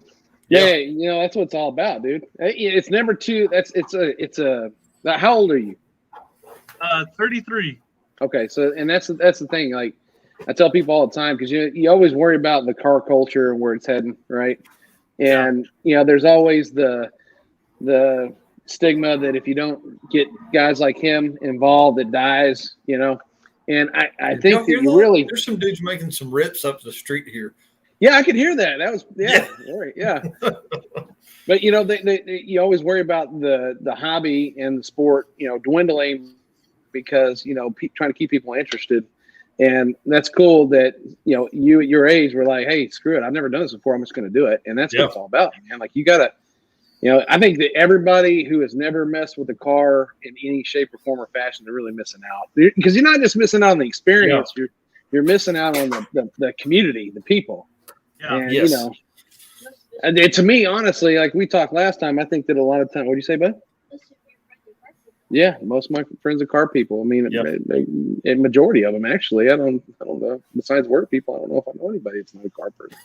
But, I don't have time for anybody else. No, it's like, what are you doing on Saturday? They're like, oh, we're watching football, drinking some beer. I'm like, sorry, I'm car show or I'm wrenching on something. They're working on my buddy's Camaro right now. You know, like, it's just always something going on. Yeah, it's cool. Non-car people will never understand. No, that's for sure. My biggest thing is, like, and this is going to offend some people and make some folks mad. Here's the deal: I can build a car. I can't play professional football. Right? Like, dudes that know all the stats of every person that's playing professional. I'm like, bro, like, go play football, man. But that kid is able to do that because he can run and play. You know, the dude that's like drinking 17 beers in his recliner on a Sunday to watch 4 games. I'm like, oh no, man, but that's not what I'm into. It's what he's into. I get it. You know, I didn't play football in high school, and I get all that stuff. But I'm like, I just. But you're right though. Yeah. I mean, I'm the same way. Like, I don't know. It's hard for me to have conversations with people sometimes that aren't in the car world. You know, I can pretty much, you know, adapt to my situation pretty good, but sometimes it's hard. What's up, man? What's going on? Yeah, so everybody, this is Dudes with Wrenches right here. I'll get your channel pulled up here real quick and drop the link. Okay. It ain't worth looking at. Hey, listen. Pull it up. The Volvo in the backdrop. You don't have the Volvo in there tonight. What have you done to me? Well, you know, the Volvo had to leave. It was just living rent-free, and it had to go. So winter rig had to come in, needs lots of things to be winter ready. So gotcha. I'm dropping the link here in the chat for the folks that are watching. So, man, we've covered some fun stuff. We've talked about cool Christmas gifts, auto related, that you've gotten. We've told buying car stories.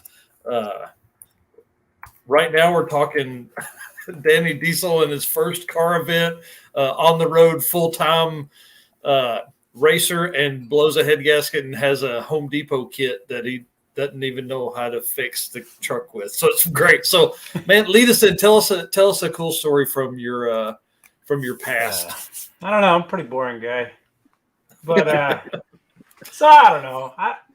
I've been one to take adventures, to go do things. Anymore, I've gotten a little older and more intelligent, and I don't like the risks. I just don't like the headache for the most part. But I'm turning around on some things. Maybe I might go on some of these little car tours or whatever. We used to drive a lot of hoopties. I'm somewhat of a hoarder, so I buy a lot of things I don't need, and then I put them out in the field and watch them rust. So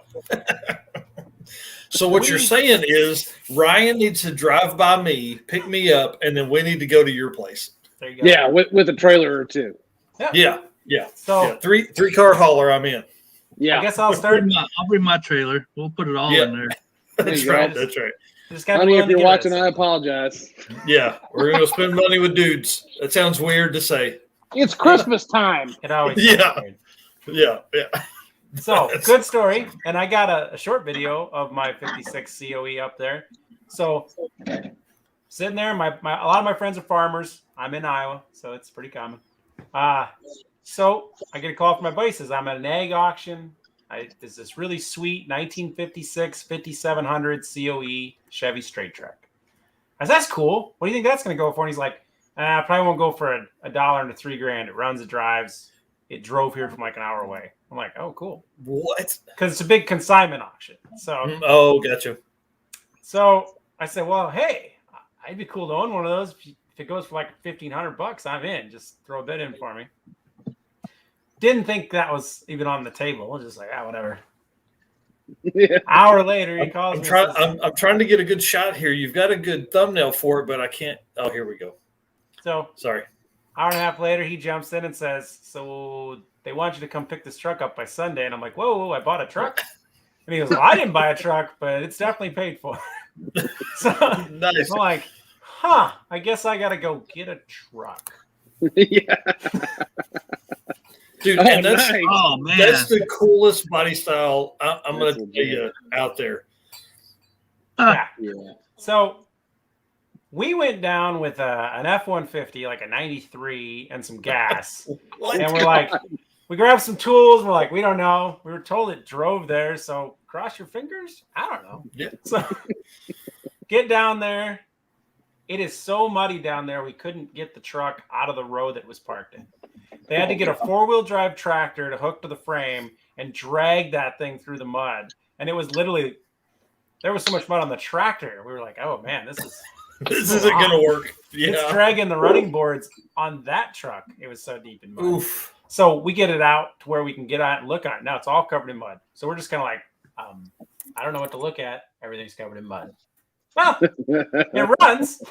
So we fired her up, took our stick, jammed it in the gas tank because the gas gauge didn't work. Went, yeah, about that much. And said, I don't know what else to It's check. wet. There's some in it. Yeah, and just kind of used the crescent wrench to take off some of the square nuts and went, yep, fluid's in there and oil. And all right, let's send it. It's only 2 hours home, right? Yeah. So we jumped in the old COE and to take the back roads. Obviously, you don't want to be on the interstate in that thing. No.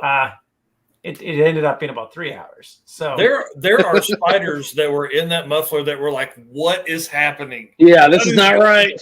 yeah. So there's also large kind of rusty holes right where the tires live. So when you're looking over, you're looking at this dry rotted old straight tread going, that's definitely going to kill me when it goes.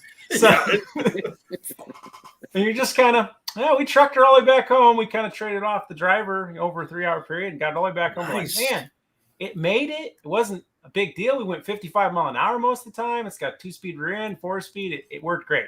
Little 265 V8, all original. Things 100% stock. And makes it home. That's when we started testing things. We're like, hey, it's here. Let's make sure the big 14-foot tip bed works. Let's do all this, all PTO driven. All of it works. We tipped that PTO up. My father, he walks over and goes, you guys drove this from where? And, we drove it from 2 hours down. You realize that yoke's about ready to fall off the rear end, don't you? We're like, no, it vibrates so bad, I would have never known. The tires are like, you just drive down the road, the Yeah. tire is like a whole So the tread rear end crazy. yoke had backed itself completely off, and the nut for the rear end yoke was literally just sitting inside the actual drive shaft. We're like, whoa, yeah, that yoke was about to jump off. Like, I don't know how that didn't just eject itself at about 55 mile an hour. That But it is was like- crazy. Yeah, just pull that drive shaft and tighten that back down. It'll be fine. Right. I want to talk about Dirty Panda here. Says he's getting Streamlabs downloaded. Everything we use is StreamYard for live streaming. It's $20 a month, and we've recorded hundreds of hours on this thing. It's awesome. So, yeah. And you can actually do a free StreamYard setup. I need to check. Ooh, we're probably pretty close. I've got 50 hours max time, and we're at 49.6. So let's go like another 15, 20 minutes. I just sent some email or messages to some folks that haven't been on yet, so I figured we would let them give the opportunity and have some fun, tell some more stories. The fun part about StreamYard, if you are at the point where it's going to go over, as long as you're already streaming, they don't cut you off at any point. Oh, well then, let's go. Let's go. You think, baby. yeah, listen, and we're going, where's that brick at? You put it on that pedal right there. Let's go. Dude, now you got to do, now that you know that, you need to see if you can do a 24-hour podcast. Just don't shut it off. Just straight. I don't know. Hey, Natterday has a lot of sugar in it, and I think I'm ready. see if Red Bull will sponsor it. Yeah, right. Yeah. I mean, I'm going to need some wings here in a minute. Hell yeah. Double up on the old internet. Yeah, and I wonder if DoorDash would deliver to the shop. Yeah, just drive down. Of course they will. Yeah, drive down the side, bring it back to me. Would deliver everywhere. Yeah, they'll deliver everywhere. He said it. He's a CEO for those guys. He knows. Yeah. Straight Six I Fan work says, already. nice. Says, dudes, your COE story solidifies my business model of building rat rods out of old wheat trucks. Yes. I'm telling you. Yeah. I used to be a G-body guy, and I noticed there's a G-body back there. Oh, yeah, dude. Yeah. I'm a recovering G-body guy. I try not to own too many of them. So Yeah. I owned like 4 of those cars at one time of different variations, and I still have the very first car I ever bought with my money was a 1980 4-door. Oh yeah. And I have sold 2 2-doors and kept that 4-door. It tells you what kind of mental problem I have. But it's one of those. It's my original car. You know. It's man, you got to. Yeah. And it's ugly. Nobody even wants it anyways. You know, the original plan with that car was always like I bought a different chassis. I did all this stuff. I had a big block built for it. It was going to be the ultimate sleeper. And then I found a 2-door. And I was like, we don't need that 4-door. So it just kind of went off into the barn. And I built the 2-door and it was full caged, mini tubbed, all the stuff. And then I sold it because I wanted a 69 Camaro. I was like, I'm going to get a 69 Camaro. It's going to be awesome. Because, you know, I was 60 and it's stupid. No, yeah. So I went to look at one. And I came home with a 75 Gremlin. All bad. What's wrong with you, man? That's great. I was like, well, that didn't work out. So that car ended up being mini tub 440, half cage, you know, just all the fun stuff. This guy. Guy. Who's got 2 thumbs and lives in Iowa? Danny, what part of Iowa are you in? And then dudes, what part of Iowa are you in? I am in the Sioux City, Woodbury County area, up in the northwest. Yeah, northwest. Woodbury. Yeah. You guys getting snow up there right now? We've only gotten snow the once so far. It's been pretty good. It's a little cold. Today was actually really warm, strangely enough. So yeah, it's Christmas here. Yeah, 80 and Christmas here. Des Moines. There you go. Nice. Everybody lives in Des Moines. Des Moines. Yeah. I think that's the only city name I know in Iowa except for Sioux City. I know them all. I travel all over the state every day. So it's just kind of like you go to the weird places. Like you think you're in the middle of nowhere, Iowa, until you go to like Burt, Iowa. And you're like, yeah, there's nothing here. It's just... If there's not some dude named Reynolds in Iowa, in Burt, Iowa, I'm going to be mad. Yeah, I can't remember what's that. That'd be pretty Reynolds legit. and Burt, that's I've been working on buying a 62 hearse. Pontiac hearse for like 5 years. I go and I beg on this lady all the time. She's like, that's not for sale. And I'm like, well, I'll just come back next year. It'll be fine. I'll ask you then. So, and it's in this middle of like nowhere town in Iowa. And you drive down their main street. And this is such a poor backwoods town that the main street has a row of her cars on it. That's how like run down this town is. Like we just park our old junk on Main Street, you know? Yeah. And I remember she's the mayor. You didn't know that? She's the mayor. So the first time I tried to talk to her and tried to figure out who owns this car, I actually had to call the library because I couldn't find anybody that was there. Like during the day when everybody goes off to go to work in different towns, the town is a ghost town.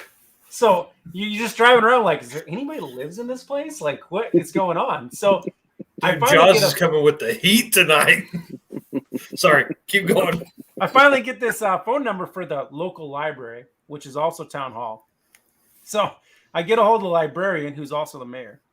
And I'm like, do you know this person? And they're like, oh no, nobody likes her. And like won't give me her number. So I ended up having to go there like every other Saturday until I could knock on her door to ask her about the car. And she was pretty nice about it, but she's like, I don't want to sell it, whatever. So whenever I'm driving through there and I know she's around, I'll just stop by and be like, hey, you ready to sell that hearse yet? You know, and I'd really like to have it. So I do a lot of that. You know, I just kind of collect. Here's my question. Like, what if you drove an old car up and you were like, listen, I got this one running. I would like to buy that one and do the same thing with it. I've gone there in a 67 Galaxy. I've gone there in my 66 Impala. You know, it's just like, it doesn't matter. She's just like, nope. You know, and it's like, oh, I guess it'll just sit there and decay. Because 62 Pontiac hearses are like 4,000 ever built. So yeah, I mean, I would think one of those would be pretty rare. Yeah, that's crazy.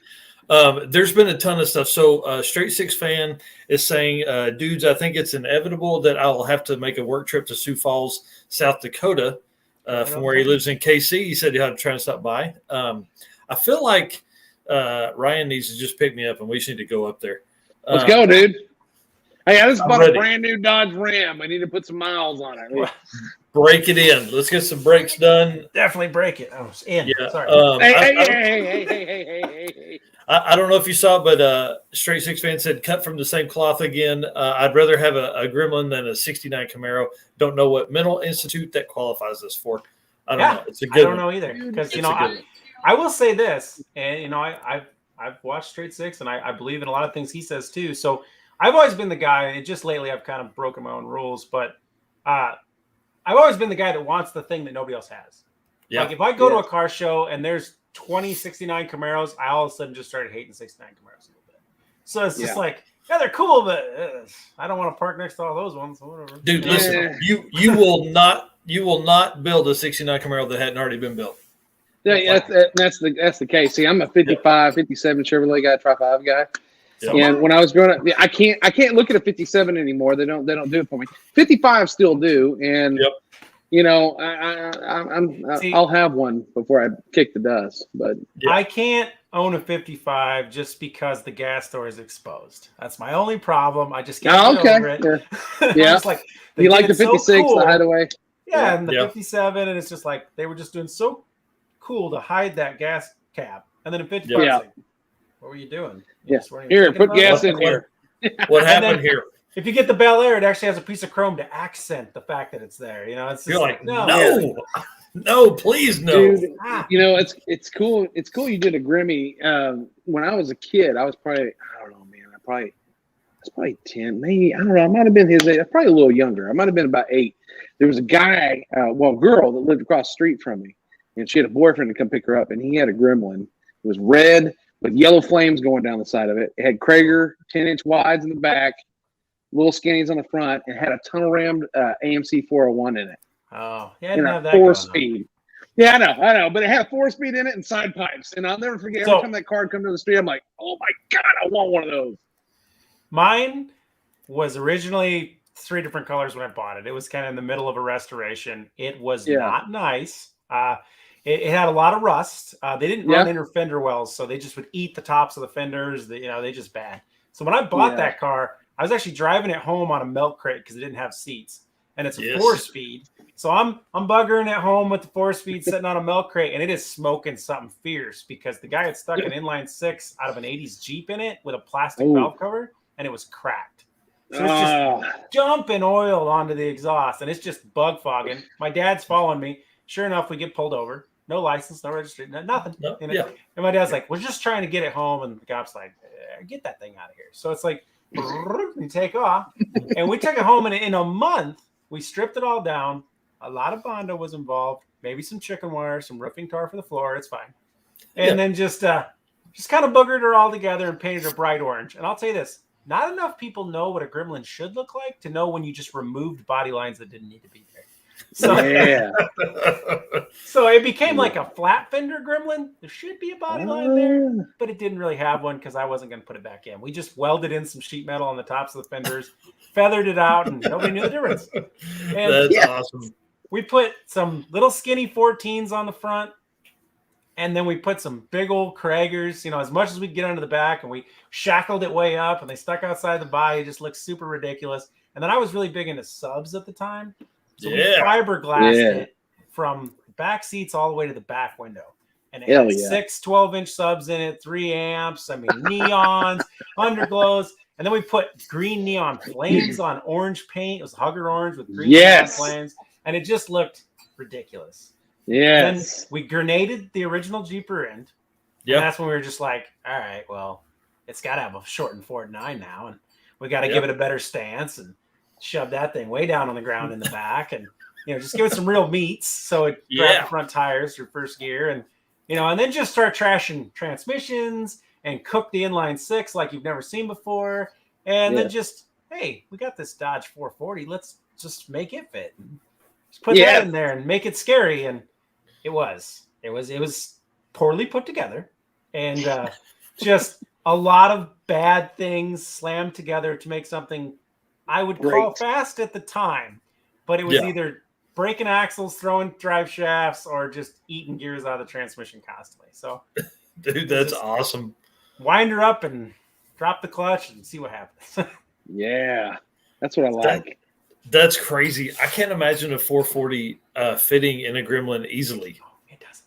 It's surprising what will fit in a Gremlin. Like, there is a lot of real estate under that hood. I mean, it is just, you think about, people get Pacers and Gremlins confused. Pacers can't fit nothing in. Gremlin? Yeah. All the room in the world. That inline 6 fits in there with room around it. So nice. Jaws says you are his hero. Well, the worst part is like, I didn't have much into that car. It was all just parts from anywhere I could get them cheap, and just we slammed it together and made it work. Yeah. And when I had welded the rear end. Yes, that's the only way to do it. Listen, hey, I'm selling a Yukon Gear limited slip setup tonight that we had bought for the cart, and I was like, nope, turn that welder up to 11. Let's go. Just melt that stuff together. So I could chunk the rear end. I didn't want to run open, so I just welded that thing up and I centered. And I was doing donuts at a car show with it, which was not a good idea. And then I took it out on the interstate and I made it about 20 miles outside the car show. And it was a whole lot of 70-mile-an-hour hard rear end stop, sliding it down the interstate sideways.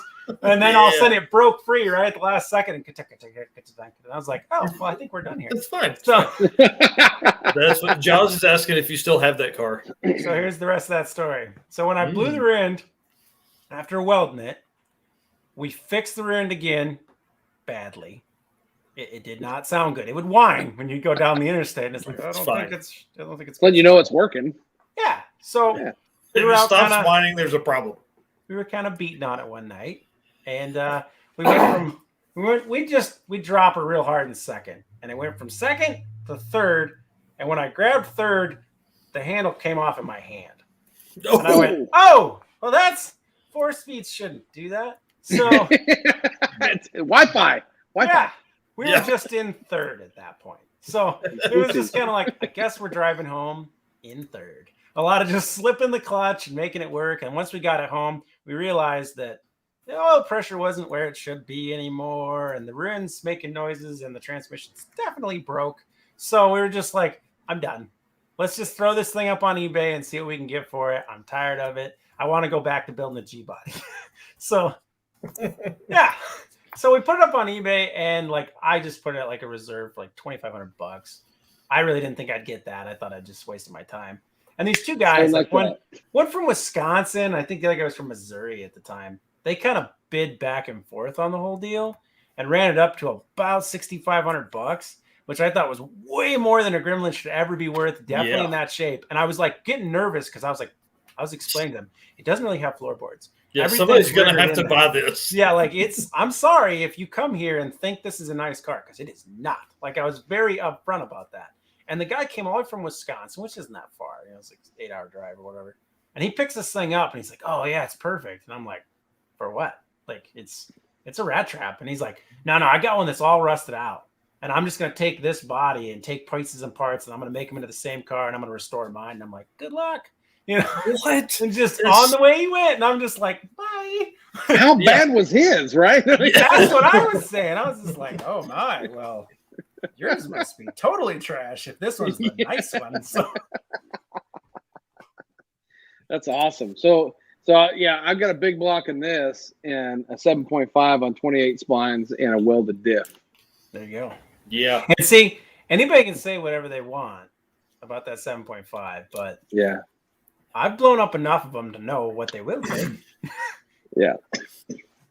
Hey, you know, I've never actually broke one. I've busted the I've blown the clutches out in a posi, but I've never snagged one. Okay, so I'm very gentle. I'm up to 13 rear ends. Nice. Yeah, I got a running tab with those things. I'm only beat out by the 17 transmissions I've killed. So, jeez, dude. But I've only ever cooked one motor, so I'm doing good there. So there you go. There you go. Wow. I broke a 12 bolt before. I broke the shit out of a 12 bolt, but never a 7.5. That's crazy. I didn't pull that off. Dude, and when I broke the 12 bolt, I grenaded it. So, 1980 Chevy K10. Let's call it a K10. Half done. I was doing donuts in a parking lot with it. Not a good idea. Yeah, I heard a clunk. I drove home. It was doing a humming noise. I'm like, yeah, that one's probably done.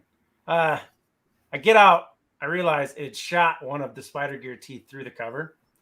And there was a hole in the cover. And I'm like, well, that's leaking. So I pulled the cover off and scooped out what was left. And there wasn't spider gears. And it was like, oh, that's good. So I left the cover off. And we actually drove that truck as a yard truck for like 3 years. And I just left it in 4-wheel drive. And it would just bind and make horrible noises in the back. And we'd pull stuff around the yard with it. And it's like, it doesn't need a rear end. It's fine. It's fine. Yeah, it's fine, dude. That's crazy. We pulled when my wife broke the welded pieces in the diff of the 12 bolt in the old truck. I spun it over, and the square piece I had welded the gears to fell out. Oh, it's like, yeah, it's probably not a good idea. Dude, the spider gears are welded to the carrier, then to each other. Yeah, that's what we did this time. Yeah. And I'm hoping. Yeah, it'll lift, man. It'll be fine. Hey, listen, we've talked about traction brake stuff. You know, you just can't hit it real hard. Like it's the initial slam of something that breaks stuff. It's that you gotta just remember rolling start. It's fine. Yeah. Because I learned that. Like I used to be big into now. Don't judge me. I judge myself harsh enough. So I used to be really big into front wheel drive supercharged 3800s. The Buicks and the Buicks, GTPs, all that SS. When that was fast, we're gonna quotation that real hard. Yeah. Back in the 90s when that was quick, we won't even call it fast. You would snap axles, you would destroy transmissions, you would just eat stuff alive. And then when you do an intercooler and a bigger supercharger and make 425 front wheel drive horsepower, things disappeared quickly. So it's just like if I would have wasted the money I wasted on those cars on anything else, I'd have a lot cooler cars right now. Dude, I'm telling you that. So my brother bought a Buick Regal that had a supercharged 3800 in it and put it in the back of a Volkswagen Beetle. Built the entire suspension, put an S10 front suspension underneath and everything. Never drove it, sold it before it was done. Yeah, it's sad. It was real sad. We're gonna do it again though. I think that's what we're gonna run in the boat car. I think that's what we're gonna put that in the back. I've worked on them enough to comfortably say they're not garbage. But I mean, they're not. You just don't run the transmission. That's the garbage part. We used to have a guy. We used to have a guy around here back in the day, probably like I don't know, maybe 2001-ish. Had a GTP, but it had a fully built. I mean, this thing was badass, and he had I think he had a Kenny Bell on it. Okay. What? Yeah, he had a Kenny Bell on it and nitrous. Oh yeah. And dude, the thing would run low 10s. That's crazy. Like, it was crazy fast. They had better rotating assembly. They had roller everything factory. I mean, those motors were built to roll. I mean, exactly. Hang on. Let's back up, guys. We're in that conference room, and we're talking about guys. There's this 3800. Who wants that car? Somebody was dailying a Bonneville as their company car, and they're like, "Bro, listen, I need more torque." And they're like, you know what? We've got this like M112 or M90 or whatever. M90. Yeah, supercharged on it. Let's throw that on there. They're like, okay, yeah, that works. What about axles? It'll be fine, man. It'll be fine. It'll just do burnouts. We'll just put a bigger one on the driver's side. We won't care about that other one. It's fine. Yeah, it'll literally rip out of the old lady's hands because of the torque steer. Yeah. Yeah.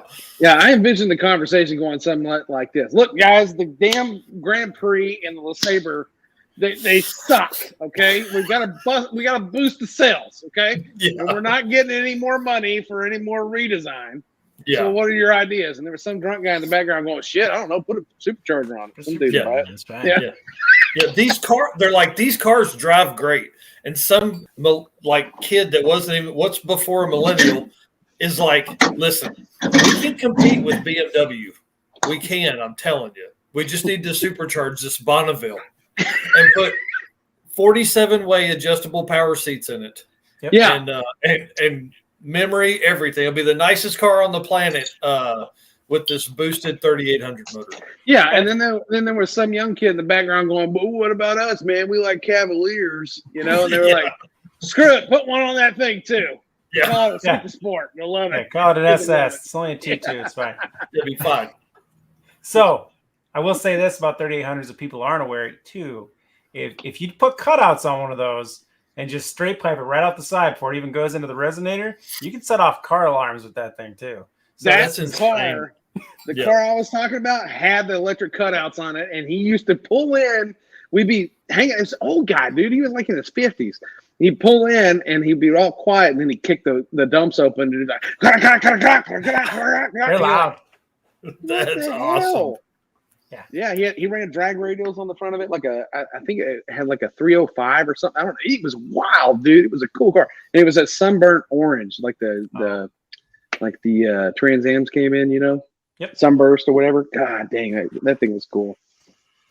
No, That thing was good. I love those cars, but I got tired of, I always like that sleeper, like, hey, it's a sleeper. But then, then these freaking LS motors came along, and then everybody can be a sleeper now. And you can just put them in. Lord and Savior. So now it's like, it's not cool anymore. Well, see, I won't buy into the LS thing. So everybody around me has LS. I like this guy over Yeah. here. So yeah, there you go. Yeah. Yeah. So I'm, and all my friends will make fun of me, and that's fine because they all get turbo LSs or stroker LSs, and I'm like, I look, hate that they're faster than you. yeah, well, just barely. I mean, by a lot, but so here's the deal. So I'm a conventional small block guy, right? Always was, right? Because that's all I could afford. And back in the day, if you want to build a small block, right, you can build it pretty cheaply. But if you want to build a big block, go ahead and double the price, right? Correct. Oh yeah, for sure. So, what I've noticed is that big blocks, still, like if you want to build a really nice LS, it's going to cost you more than it costs you to build a really nice big block. Correct. And so that's why you don't have to build that motor. As long as you just negate that, we're not going to boost it, Callum. Right. Well, so I started picking up big block stuff, and so I had a Malibu wagon back in the day. Had a 355 and 355. It was a freaking riot, and so I'd always wanted to get that car back. But my buddy back in the day had a coupe, and I was like, man, I want a coupe. And so when I stumbled across this one, I'd always envisioned my coupe having a big block in it, right? So I'm super budget. So the motor in this thing is like literally. It's a damn dually motor I bought for $700. It's an SDE with a Howard's cam. Threw a cheap set of Chinese heads on it, and dude, it rips pretty good. But I'm building a 496 right now. Yep. It's gonna go into it, and then I'm swapping the fuel injection. That's the only thing I'll give on. My buddy Dave, he's a big fuel injection guy. I'm a carburetor guy, and so I just bought a Holley Super Sniper for it, and then the plan is I'm not gonna get too far ahead of myself. But the plan is to put twin turbos on it. So I'm gonna show all these LS guys that heavy big blocks. She can still produce. Here's the one thing that an LS will never be able to do, and that sound like a big block Chevrolet. Yeah. Like and it'll low end never. torque. Oh. Yeah. I mean, but hey, listen, that's why there's 4,500 stall converters. That's true. Setup is. But I will say that an LS is nice because it can cam its ass off. And you hear almost no valve train noise. This thing, Yeah. Well, now the lifters are shit in the old truck, so it's a little clackety clack. Yeah. It's called character. It's fine. Yeah, that's it. Yeah. Hey, listen, I'll just tell y'all right now, it shoots you so bad. It's a we were talking about fogging t-shirts earlier. That's what it does. You let on any boost, and it's like, so I love it. So I love it. And I'm going to explain my LS non-obsession real quick. So I grew up in a family of people that like to build fast cars at the time, when everything was just big block, super high compression, small blocks, big cams, just all the cool stuff. And I had a dad and a grandfather, and my mother, she built a car even back in the day. So nice. Just in the middle of it all the time. Never drag raced or, really took it to it. A lot of street stuff. So whatever. So when I got to the point where I started building cars, my dad's a hoarder. I'm a hoarder. We have lots of stuff sitting around. We just have a lot of American steel just hanging out in the barn. So, we got rows of small blocks. I'm ready when you are, Ryan. And it just turns into this thing of everybody said, why aren't you doing an LS motor? It's like, I can't reinvest in something, but I already have so much of this sitting right here. So for me, it's like, I can't make the argument that it's any better. LS motors are better, whatever. That's fine. Yep. But I just can't. I'd have to sell everything I had just to start with 2 motors, and then, I'm like you. Like, I have a lot of conventional small block, big block stuff, but you know what gets me on the LS stuff? Like, I know the head technology is amazing. The heads are second to none, and I get, like, me and Dave will get into these arguments about how the LS engine it moves air more freely and better, more efficiently, and it's essentially just a giant air pump, right? And and I get that, and I can totally appreciate that. But let me tell you, this is the thing. So when I first got into cars, the LS thing wasn't big yet because LS is worn out, right? So the big thing to do back in the 90s was an LT1 swap, right? Yeah. And that was about the ugliest damn motor I ever seen in my life, And so every time I pop the hood, and 57 Chevrolet guys were the world's worst about doing it. So you go see a 57 Chevrolet and they pop the hood, and you're like, what the f- is that? That looks like my dad's truck motor with a stupid intake on it. And so then here comes the LS stuff, right? And the LS is about the ugliest damn motor I've ever seen in my life as well. Especially truck stuff. Truck stuff. And so unless it's like some radical turbocharged high ram intake, and even then it's still ugly, right? But when you pop the hood, you're just like, God, dude, that's like butterface. That's like waking up, next to God knows who after a binger. You're just like, Ugh. I do appreciate the people that spend way too much time and money and make like the old mock-up faux valve covers to cover all the coils and make it look like it has a standard air cleaner when it doesn't. And it's like, okay. Yeah, and that does look cool, and I'll give it that. Like my buddy Dave, he's got a C10 that's got an LS in it as well. He's a big LS guy, so but he's going to do that. He's going to address his because I always give him shit. I'm like, it looks, come on, man. Yeah, come on. He starts that thing and drives it everywhere. He drives the shit out of it everywhere, and I'm so jealous. That's right. He drives it way more than I drive this oil and gas.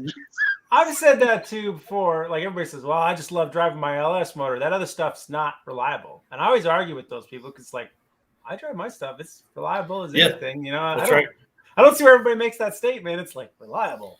Yeah. Well, and exactly right. So reliability is relevant to what, right? Right, exactly. Yeah, exactly. And so, like people always like what I love about it is people are so afraid of flat tapping stuff, and I still run flat tapping stuff, and they're like, oh man, I hate the cam braking period. I've wiped so many cams. I'm like, it's because you're doing it wrong. Yeah. How many do you wipe? None. Zero.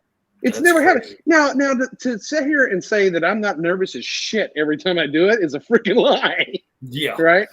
Like you get about 10 minutes into it, and you're like, oh my God, I don't know. This thing's getting hot. I don't know, and you just stay in it and just keep it going. And then when it's done, when it's finally over, you're like, whew, it's kind of like having a baby. You're like, yeah, the wife made it. The kid made it. We're good. Yeah, right. I'll say this. I mean, this is the first year I've never been a Chevelle guy. Okay. So I was kind of anti-Chevelle. We won't hold that against you. Yeah. No. And I was like, everybody's got one, blah, blah, blah, and then I came across one that was too good of a deal to walk away from. And it was a guy I've known forever. I've seen the car race. It's been a bracket car. I mean, it was literally off the road since 98. And it's only been a bracket car since then. And before that, it was a full-on, roll cage blower, blah, blah, blah car. So when it came up for sale, I was like, I got to have that. I mean, it's just, I've known the guy forever. He's getting out of it. He's getting older. I'm going to go buy this car. And it was extremely cheap. But I found out that it was extremely cheap for a lot of reasons. So it was like, okay, he wasn't lying. And he gave me a decent price on it still. I'm not mad about it. So it's like, I have a 65 Chevelle now that's back halved and, you know, it's all done up and beautiful car. But he's been running this motor in it for like 12 years, a lot of passes. And I'm like, oh, it's still a good little 400 small block built. Oh, yeah, 400. Like, this thing's still mean, you know? And then I started getting into it and realizing it's like, it won't keep time. It's being weird. And yeah, so when you don't change the oil for like that 120 passes and you only take it out of the trailer every 3 years, cams don't like that. And then cam bearings don't like that. So I was like, cams don't care. Cam bearings hate that. The cam's pretty choached too. So I was like, it's not broke. I didn't blow it up. It's getting rebuilt. I got it in my lower garage right now, going through it. And it'll be back next year, but it's just one of those things like, I still don't feel bad about buying the car. I still love the car. Hell yeah. I'm a Chevelle guy now. Did you just say lower garage? Yeah, lower garage. Bro, you're rich. Nah, I'm not, no. Look at all this space I have. I can't even fit a Ford pickup in here. You guys, awesome. I'm gonna hop off, man. Grant, it's really nice to meet you. My earbuds are going dead, so I guess I better jump off before I start causing all that reverb. Yeah, later, dude. Thank you for hanging out so long. Oh, dude, much appreciated. Enjoyed it. Thanks, guys. Yeah, see y'all. Bye, dude. So what's up, man? Tell me good stories. All right. I don't know. I don't. You know, some guys have so much better stories than me. Like I haven't been in the racing scene. I haven't been in any of that. I've just kind of just restore, repair, fix on my own stuff and drive it. Like, that's all I'm really into. So, man, it's like Freiberger says, like, it don't have to be right, just running. Yeah. Like there's so many people that put together this gigantic list of car parts and got to do all this and got to do that. And just listen, just drive the son of a bitch. Put the LS in it and drive it for a year while you sort that out and build your turbo kit while you do that. Don't wait the year while you build your turbo kit. Yes. So I've gotten to the point where I'm getting a little older. I'm getting everything hurts a little more. And I think about, I want to go fast. Perspective on fast is everybody's opinion of their own. So I like to have some stuff that if I want to throw it around a corner, if I want to do a 100-foot burnout, I'm not going to have an issue doing that. Now, is it going to go down a track and run faster than a 12? Probably not. Like, you know, it's just one of those, whatever. So I've built a few cars that are about that. The Chevelle I just bought is probably going to be a little happier than that. But that's going to be probably on a trailer, take it to a track kind of car. Yeah. I do want to build it to drive it. Like, it's going to be a streetable car at the end of the day because I don't believe in having a car that can't be driven on the street. That's my thing. Well, like here's the thing: 400 horsepower will take you into the 12s. It'll take you to, I mean, that's 100 and something miles an hour on the quarter mile. That's a car that sounds great. It's got a cam. It chop, chop, chop. Like it's all the fun stuff that makes cars fun. What happens is, in my opinion, there's a lot of guys that will jump on Facebook that are just in the edge of car stuff. They see all these guys making 1,000 horsepower, and they're like, if I don't make 800 to 1,000, I'm not anybody. And like, 500 wheel in the old truck, when the converter slips and the turbo hits, it literally lights the tires off at 40 miles an hour. It doesn't matter. Like, it doesn't care what tires on it. It's just like, let's go, burnouts. And that's what it's all about. So I'm trying to go through some comments here. So Jack Stands made me think of straight six man. So I had a good friend that built a car, took 2 years, drove it 28 miles, and sold it. Like,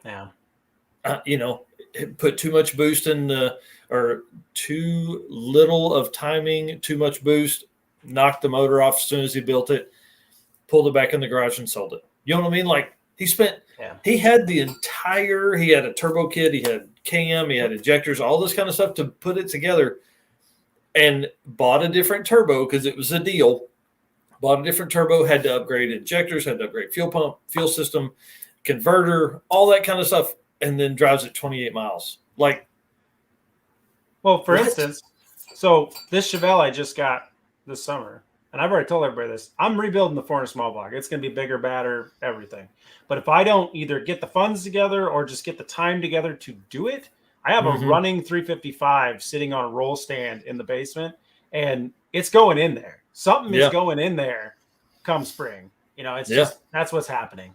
I don't care if my motor's done. A motor will go in there. It will be running and driving. That literally will take me a weekend, and at least then I can drive the car and work out a lot of the other issues while I'm putting together the better motor. Right. I don't like the idea of it just sitting up in storage going, well, when the motor's done and the transmission's done and when I get the rear end, no. I don't like driving projects, but at the same time, I'm not going to have the money I have into that car and watch it sit in storage. It's just not going to happen. So, go ahead. Yeah. A couple years back, we kind of got into this trend of we've collected a lot of cars over the years. I've been more of a work till I die workaholic, as you would say. Yeah. So I don't have a lot of time to work on all the stuff I've collected. I buy stuff when I can. I buy and sell stuff. I've done it for years. So I ended up with, 30 cars sitting out in a field, and I'm going, what am I doing? Like none of this shit runs. None of this shit drives. I can't enjoy any of it. And I'm just like, what am I doing? I got to quit buying stuff, and I need to start fixing stuff. You're that old guy. Yeah. That we all drove by. We're like, hey, man, you'll sell that? No, I'm going to work on it. I'm going to fix it up one day. And there was fix it up one day. I was raised into that, so I'm going to blame my father at this second. So he did that, and he's always been the guy, like, everything's got to be back-halved, big motor. Everything's got to be this super fast project. And it's like, Dad, you just want to daily it, right? And he's like, nah, I want it to go fast and do all this. Yeah. And it's like he blows cars apart, and I watched him tear apart 56 Chevys, 55 Chevy pickups, all this nice 50 stuff, and it's all sitting in the barn right now, half done. Yeah. And then just moves on to the next project. So I got to the point where it's like, Dad, I don't want to do that. I'm getting to the same age as you when you started doing that. And it's like, I don't want to do that. And I don't want to be that. Yeah. So it's like, he's like, whatever, do your own thing. And I'm like, cool, I'm not going to change you. So like here's the struggle with having a whole bunch of projects. Like it's what I'm going through right now with this Trailblazer. I also need to put leaf springs in the old truck, and I need to put a trans in the cart. And I need to do 2 more nights of 12 pods of Christmas. You know what I mean? So like when do you have time, Yep. When and then funds like money. So I tell everybody the same thing. You're going to run into 2 projects with any project car. When you go into buying a project car, identify what you want right from the beginning. If you just want a driver, make a driver. Stop thinking about everything else. Yes. Put together a budget for that. Know what you can spend. Know what you have. And just buy that and drive it and enjoy it. And if you can do more later, that's fine. But don't ever go into, I want to build this when you know you can't afford it and you don't have the skills or the tools or the, you're getting too far over your head. So realize that up front. It's like being an alcoholic. You just got to acknowledge you have a problem. Everybody can want, Yeah. And so you get all this and you have this and you've hoarded all these things and you just decide, I'm going to start building on some things. So 2020 was a big year for me. Everybody else said it sucked because of COVID, but that was the year that my work finally went, just stay home. Like, we don't need you here. Work from home. Work. Yeah. So it's just like, I got this 84 Camaro I've just been sitting on that I got a sweet deal on. I'm not even a big fan of it. I got a small block. Let's slam it together. So we took an 84 Camaro that we spent $700 on, and we stuffed it together for a little under $4,000 total. It's got a lot of good stuff in it, and it'll bark the tires through the first 2 gears and go sideways if you want to. And it's got maybe 300 wheel horsepower. It's just got the right stall, the right gearing, and it's just fun to drive. You're not going to go out and you're going to blow anybody's doors off with it. Yep. But 0 to 60 is sweet. I mean, it's just and it's fun to drive, and you can go out and fire that car up and go to a cruise night. Yep. And that car reopened a lot of doors to project cars for me, and just made me go, you know what? I want to drive the stuff I own again. Yeah. I don't want to just twiddle around with dreams and things I want to do. Yeah. Well, and like the biggest thing too is, getting out and enjoying that rig makes a big difference in your whole attitude towards car projects. Like if you can jump in something at any time and cruise around, that's what was hard for the first half of 2021 till September when we screwed the trans up, like it was hard to decide, am I going to take the old truck? Do I take the cart? Like what do I want to drive to this little show or this Cars and Coffee or whatever, So what I've started to get into, and I'm just being too nice of a friend, I guess. But so I've gotten enough cars to where it wasn't hard to put a few of them back on the road. It wasn't hard to acquire, maybe sell some stuff I wasn't ever going to fix, trade. In the last 2 years, I've just really changed and switched a gear on wanting to drive stuff versus wanting to own stuff. Yeah. So I don't need it to be fast. I don't care. I just want it to be reliable and I want to be able to drive it. So in the last 2 years, I got the Camaro done. My wife said, I hate a Camaro. I won't drive it. I don't even want to be in it. And I said, I don't blame you. They're not great. So she goes, I want my car. And I've been looking for her car for 12 years. And she's always wanted a 66 four-door hardtop Impala. So, dang. Big booty Judy. I mean, she just wants this specific car. She doesn't care if it goes fast. She doesn't care if it goes handles. She just wants reliable, right? Right. So I've been scouring the earth for one. And come COVID, everybody's dumping a lot of really nice old cars for no good reason. So then all of a sudden, off in Illinois land, 8 hours away, I get this ad, says all original 20,000 miles, 66 four-door hardtop Impala. And I'm like, no way. This thing isn't original. They're asking way too little, Yeah. So we jump in the truck. We drive 8 hours with a trailer, and we get to this car. And we didn't even pull in the guy's driveway. We just saw it from afar, and we went, I guess he gets my money today because that looks pretty awesome. So four-door hardtop? Four-door hardtop. Sport sedan. So factory radio delete, power steering, power brakes, all the fun options for a car that year. Four-wheel drum, obviously. 2-speed power glide, 250 inline six. Yes. What a cool car. Weird. 22,000 original miles. What? Like, crazy. No miles. How long ago was this? This was 2020. Oh, so wow. We get there and we're like, he had put a set of American Racing 17s on it and some really good profile tires, so it had a really nice stance on it. It had the original Delco shocks on it. I mean, that's how original this car was. And he even said, I'll give you the wheels and tires. And I'm like, I don't want them, but okay, cool. Put them in the car. Yeah. And we took that thing home. And he's like, you can drive it. Why are you trailering it? I'm like, we're going to trailer it. Because we didn't know. Yeah, it looks like it leaks some things because it's crazy. original. So that is wild, dude. We trucked it home. Now I'll tell you the price on this because it blows my mind still. But this guy was building a 65, and he literally told us, I've been trying to get rid of this car for 7 months. Nobody will buy it. They won't believe me that it's original. They won't believe me this. And nobody wants it with an inline six. And it's like, I don't care. It runs perfect. Yeah. He originally wanted 18 for the car, and we got it for 9. That's crazy. It was just like, here's my money. And we didn't talk him down to 9. That's just where he started. He's like, I can't take a dime under 9. And I'm like, I'm not going to offer you a dime under 9. Just here's my money. Wow. So it was like, we took it home. We've been driving it ever since. We've put more miles on that thing in the last roughly year and something that it's probably seen in the last 20. That's crazy. And everybody goes, you just drive it? I said, yeah, I had to put all new seals and everything and go through some bearings and change the shocks and do just regular maintenance items. And I'm probably going to do disc brake conversion on it just so my wife will drive it a little more. She doesn't like the four-wheel drum. But I tell everybody, I say, if you look hard enough, you can find that car that just needs to be maintained and enjoy it. And that car is so straight and beautiful. I mean, my wife occasionally will be like, why don't we repaint it? It got some nicks in the paint. And I'm like, you can't repaint this car. It's the original paint. Like, you just have to deal with those nicks. You're gonna ruin the survivor status. Yeah, that is so cool. All right, I'm gonna let y'all talk for a second. I'm gonna step outside. Again, unsupervised again, dude. Again, listen, and it's getting cooler in here. I don't know. Listen, I usually don't handle heavy things. Anybody want to come over and handle this for me? So, hey man, what's going on? So, what is your first name? Actual first name? James. We can go with that. Yeah, James. Yeah. Okay. Well, I'll call you James. Yeah. No, that's my real name. No, I just found your channel. And I was like, dude, I gotta subscribe. I can't say subscribe because they'll like, I don't know, it's some weird thing. But I'm in. All right. So what's the deal with that IROC and that cowl hood? So the deal with the IROC and the cowl hood, when we bought that car, so that car was a barn find for the previous owner. Yeah. And it was one of those deals where they blew the motor up in like 1991. So it was an 84 blown up by 91, had like 60,000 miles on the car. What, 305 carb or something? Yeah, it's a high output 305, so it was a Quadrajet 305 of the year. Sure.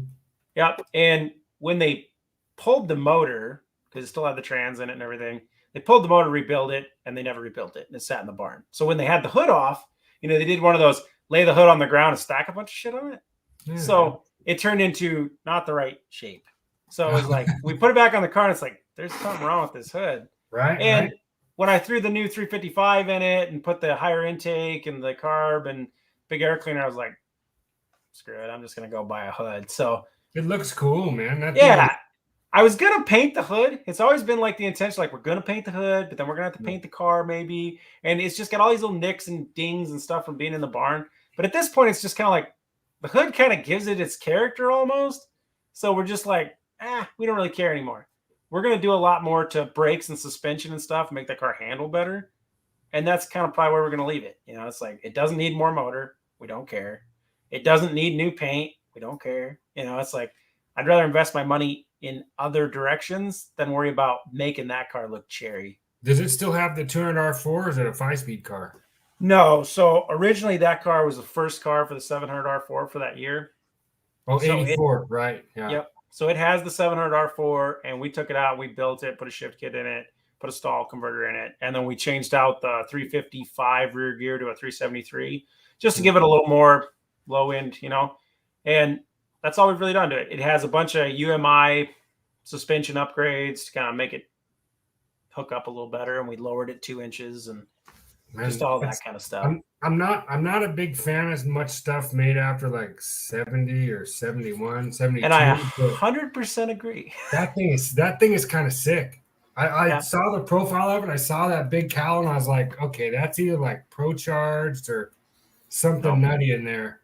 It's just a 300 horse small block. It's really nothing special. It looks aggressive. And that's the best part because it's got a full locker in back. Because I didn't want to waste a bunch of money on the rear end. So I was like, locker, we're good. Yep. And it chirps going around corners and it's got a little bit of a low cam slightly. And I got pretty open exhaust on it. So when you take it to a show, everybody's like, did you see that Camaro? And I never pop the hood. And they're always just like, man, I bet that thing's fast. And I'm like, right. You're like, oh, no. That Gremlin story was like that and like the Dove being ripped off. That was one of the funniest things I think I've ever heard in my life. Like, dude, you go for a Camaro, end up with a Gremlin. Like, no, the Gremlin was sick, but what you did to that thing is nuts. Yeah, it was hilarious. That car was a lot of fun, but it definitely taught me a lot of things on if you want to be fast and you want to be poorly put together, you better be ready to wrench on it every weekend. Every single weekend. Yep. Every single weekend. So, I mean, that's kind of the new generation of what we're trying to do now is we got a lot of friends with a lot of cool cars, but they have families, they have budgets they can't adhere to. So, I mean, the long-term goal of what our channel has always been is not to make money. We don't really care. It just comes down to if we can get more people into the garage, get more people working on their stuff. Yeah. I don't care if you never come and work on your car. Make me a trade. Trade me something you have. I know a lot of people that hoard stuff, and I'm more than happy to trade and then work on your car as the trade, so we can get 6 guys together and we can bang out your car and make it run and drive again. We're not going to try to make it into something special, but make it roadworthy. Well, the key's like driving. Like that's the thing that everybody needs to understand is there's guys that put a car together and they don't drive it long enough to know what's normal for the car. They're like, oh, I got this funny rattle and I better stop driving it. It's like, well, no, drive it, fix the big things that come up, and then if you get some weird door rattle or whatever, you can deal with that. But at least need to know what's normal temperature, what's my normal oil pressure, what's the normal vibrations, does it pull to the right, that kind of stuff. You don't know unless you put 10, 20,000 miles on your hot rod. Yeah, and I've noticed exactly right. A lot of people with classics, they overlook the common sense things. Like, Absolutely. Well, the brakes don't work good, so I'm just going to convert the brakes to disc brakes. Why? Yeah. Drum brakes work fine. Just adjust the brakes, put some shoes in it. It costs you literally nothing to do that. Yeah, and there's not a huge investment. You don't got to tear your whole car apart. No, there's nothing wrong with ball bearing front wheels. Those things roll fine. Just adjust your brakes right and make sure you don't have the inner and outer race out of alignment. Like that's correct. And there's so many people that don't know how to adjust brakes or adjust a bearing, and then they just think it's junk. And it's like, no, the previous owner just messed it up before you. Just right.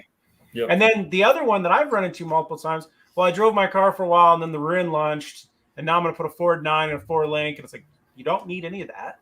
Yeah. And when you buy an old car, check the grease. You know, a lot of people, if a car has 70,000 miles on it and it's from 1965, there's a good chance the grease has never been changed. Right. You know, and it's just like, might wanted have to the check original that. grease. It just might have the original grease in there. yep. And I ran into a lot of stuff where you're draining fluids out and you're going, oh my. My How favorite long is has that the been in there? steering is so sloppy. We'll adjust the box. Well, how do you do that? Let me show you. Exactly. Yeah. You know, And it's a lot of those folks will buy a box, $400 box, and then it's all new rag joints, all new tie rod ends. They take it to somebody, they spend $2,000 on it, they get in it, it drives 12% better. Yeah. Right. Like that's all you were out. Yeah, but then they're still like, oh, it makes a funny vibration, still pulls, Yep. it does some weird stuff. It's like, well, let's get that stuff ironed out. And people, I think, are under the illusion because they own this 2010 Malibu that actually goes through a corner, even though it's a piece of junk car on the spectrum. It still handles, it still brakes, it still doesn't make noise. Yep. But they're like, well, it should be at least like that crap box. And, you know, and then everybody's like, But no, it ain't. no, it'll never My be that 57 good. doesn't have a sway bar. Like that thing rolls like all Yes. over the place. And it's got this weird little, like when I launch it, it does like you ever seen Hollywood Nights where the 57, and he's like, hey, pull this piece of junk over. He's like, right now. And he like takes off and does that hop. My car does that no matter what I'm doing at any stoplight. It just wiggles around. The car just rolls around. But I'm used to, like, I drive it every day. Non-power steering, non-power brakes. You know, it's just manual 4-speed, but it's got that blown small block in it, and you know it rips around pretty good.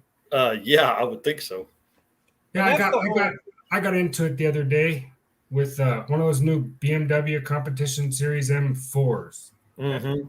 Not the M5. The M5 is like, that's a whole different league of car. Like I've never seen him that fast or stops that fast in my life. But the M4 with the V6, I don't think is nearly as quick. It's not a low 10-second car, but we got in it, come around a corner, and there was nothing in front of us, and I was in second. We hit it, and I broke loose and then hooked, and I was in front of him, and he let off because he was like, oh, I don't want to mess with it. But my phone stuck because this is what I learned. When you're cutting a hole in the hood of your car for your scoop and your blower and your carbs are sticking out, don't be so exact that you only have like a 1/4-inch clearance all the way around. And if you're running rubber motor mounts and you throttle it and the motor moves, well, the hood side's going to hit the throttle linkage on the opposite side of the car. So it stuck my secondaries open, like half throttle. Yeah. So I let off the gas, and this thing is still pulling. I was like, this isn't good. So I put my foot on the brake, and I'm like, I'm going to go get lunch or breakfast right here at this little grocery store. So I got my foot on the brake. I got my hand on the key, and I'm ready to, like, you know, hit the key, push the clutch in, and just roll into my parking spot and get out and look, and I see what happens. So I bend the linkage back and fix it, and then the next day I cut the hole out bigger, so I don't have that problem anymore. But what I realized is driving the car for the last 10,000 miles, I've never had full throttle. Wow! Never cracked open all the way ever. So now it's a whole lot more fun. It's scarier. But, you know, I mean, it's hold on. It's it's you know, it's fun. It's a cool car too. What's that? It's a cool car too. I'm trying to get it pulled up rough. here. It's rough. That thing is beat. It's rough. Potatoes. Yeah, but I mean, it's like you're saying, James, is like, you know, you build a car. It doesn't have to be perfect. Just drive it, and you can fix it if you want to as you're going. You know. Yep. Yeah, just make sure it's safe to be on the road. That's my thing. I tell anybody. Yeah, that's a good point. Safe to be on the road, because I know a lot of people that are driving stuff where it's like, what? Like, what do you mean it just pulls hard to the right when you get on the brakes? Like, that's not okay. No. Yeah. You should fix that. No. Like, I'll tell you a fun story about a buddy of mine that the 68 Firebird might end up on my channel at some point because he'd like me to fix it for him. But he wanted to have a 68 Firebird. That was like his dream car, you know? So he went out and he bought one from 3 states over, brought it on home, and thought, man, this thing's fast. It's got a built 400 Pontiac in it, 4-speed and 410 gears. So, I mean, it was quick in a short. Perfect. Yeah. And he didn't really understand, you know, like, it's not going to cruise down the interstate real good. Yeah. So He pulls up next to a big old bad diesel truck going up a hill, and he thinks, I'm just going to drop a gear and really pull on this guy. Well, once they started getting up in speed, he wasn't going to pull around him, and the truck just had him on top end. And he was trying to come around him from like 4 cars back. So they're coming up this hill, and lo and behold, something comes over the hill. He had told me from when he bought this car, he said, whenever I get on the brakes real hard, it pulls hard to the right. They just put disc brakes on it. And I said, well, either you got a check ball in a line that isn't working, you got a caliber that's wrong, something's sticking. I don't know, dude. You got to look at it. Stop driving the car until you do that. So he slams on the brakes just in time to get behind this Dodge as the car's pulling hard right. He noses it into a ditch, silhouettes it on the nose, and lands it on the driver's quarter, and it lands on the tires. Oh, well, 6 months into owning this car, and he paid $30,000 for it. Holy crap. So sad. It was one of those, like, he manned up and was like, I can't get rid of it. I can't sell it. Well, he didn't die. Yeah, and he didn't die. Yeah. There's more to that story that's a little more illegal, but that's for a different day. But sorry, I was trying to pull this up while ago. Here's the 56. Oh, yeah. What is it? Yeah, 6. 7. 7. 57 150. Yeah. I love the no bumper. I love that it doesn't have the bumper. They weigh a lot. They do. That car's pretty light. Yeah. It's only like I haven't scaled it, but full dress and everything when they're stocked, they're like 3,100 and some odd pounds. That's what's wild, man. People always talk about how heavy the old truck is, and it was like it should be low 3,000s. I would think 32, 3,300 with all the stuff we've got in it. Well, I think like even my 66 Impala, which that's a big car. Yeah, like, that's a big. They didn't have big frames. They didn't have big bumpers in those years. No. And it's a 4-door hardtop, so there's a lot of metal that should be there that's not. And you weigh that car, and I think it comes in at like 3,700. Yeah, and it's have like, you looked at the thickness on the frames? Yes. Mine's like an 1/8 inch thick. Yep. It's not even 3/16 for the C channels that are rolled. They're like 1/8 inch. Like there's no wonder those cars flex so much. Yes. Yeah. Well, that's like I told a lot of people. They're like, well, what are you going to do with that 66? I said, I'm going to leave it alone because if I do anything with it, I got to reinforce the frame everywhere. Because being a hard top, that thing's going to twist and flex like you wouldn't believe. Oh, man. Oh, yeah. Oh, yeah. So that's like this 65 Chevelle I just picked up. Like it was caged at one time, but somebody converted it back into a street car and they cut the cage out. Nice. The cage is what was keeping that car non-twisty. Yeah. When they bracket raced it, they didn't have a cage in it. So he was bracket racing it. Does the 65 have the perimeter frame like the later ones, or is it? Yep, it's a full perimeter frame. So when you jack that car up, or even when you sit on the ground, the frame has a tweak. Oh yeah. And it's like this car has been launched really hard too many times. Because like you can literally put it on jack stands and you got to raise the driver's side jack stand up one click compared to the rest. It's just like, it's a little twisted. Yep. Oh yeah. Yeah, that's how the old truck is. Roy coming in?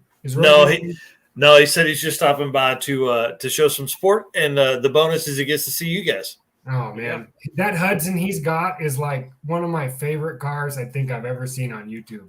That's too cool. That he got that thing and he road tripped it so much. Like that's what I'm talking about. Guys need to like just get their cars together. Like you doing the race week. Like oh man, I'm so jealous you guys getting to do that. That'd be so much fun. It's insane, and it's the best week ever. I mean, family vacations are fun, but like this thing is next level because you're literally in a convoy of 400 cars all going the same route, all going the same direction. You pull into a gas station, it's 1975. There's people talking to everybody, cool cars everywhere. Yeah. And like a lot of them are really fast, Yeah. It's wild. Everybody's having a good time, at least until day 3. And then everybody then it gets hard. It's like, damn, I got 4 hours of sleep the last 3 days. I need to do something. You guys can't stop and like fix your stuff like in a shop or anything, right? You can. Yeah, you can. You can. Yep. Yeah. As long as you're within, like Hellcat stuff, you know what I mean? Like if you had like a late model Hellcat and you pulled into a dealership, the whole purpose is to make sure you get to the next track. You know what I mean? That's what they want, 100% for you to get to the next track. They don't really care how you get there. You just can't. So if you have like a road weaker with you, they can only work on your car one time. So so you have race week, which is the people that are racing, making passes. Right. And then you have road week, which are the folks that are going along with you that maybe didn't get in, but still want to experience the daily drives and drive 1,000 miles and all that kind of stuff.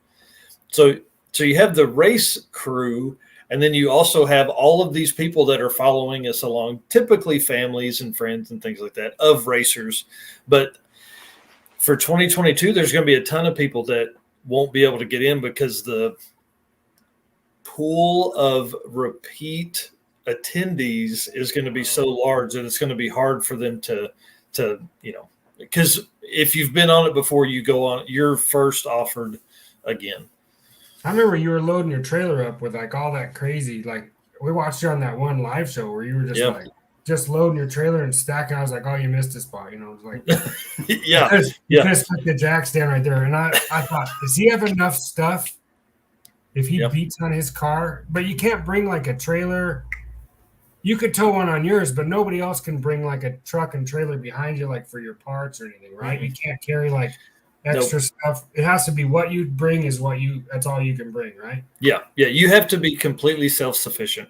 What if you need parts? You can't. And you can't make it to the parts store. You got to make it to the parts store, man. I mean, can your friends come and pick you up and take you to the parts store? Oh, you can have somebody following you. Like if I was following you in the 5.7, you're going out, I could run to the parts store and bring you back. Yeah. And I could winch on your car with you. One time. Oh, only one time. Yeah. Yep. It's really cool because the thought process behind it is, let's say, like the Narcs cart's a great example. It typically doesn't need any wrenching, right? But like your car, you drive it every day, so it's pretty sorted. But you take off and it's at speed for 3 hours solid. Like there's gonna be something that's like, I don't like doing this. And Danny Fatka has a good point here. It's only a 4x8 trailer that you're allowed to bring. So you can't fit any, you can't, unless it's something that fits within what you would call the spirit of your car. So like if you had the old truck and a small camper would probably work. They'd probably allow that because of the look of the old truck, the way the camper would look, things like that. We would just stay in the camper.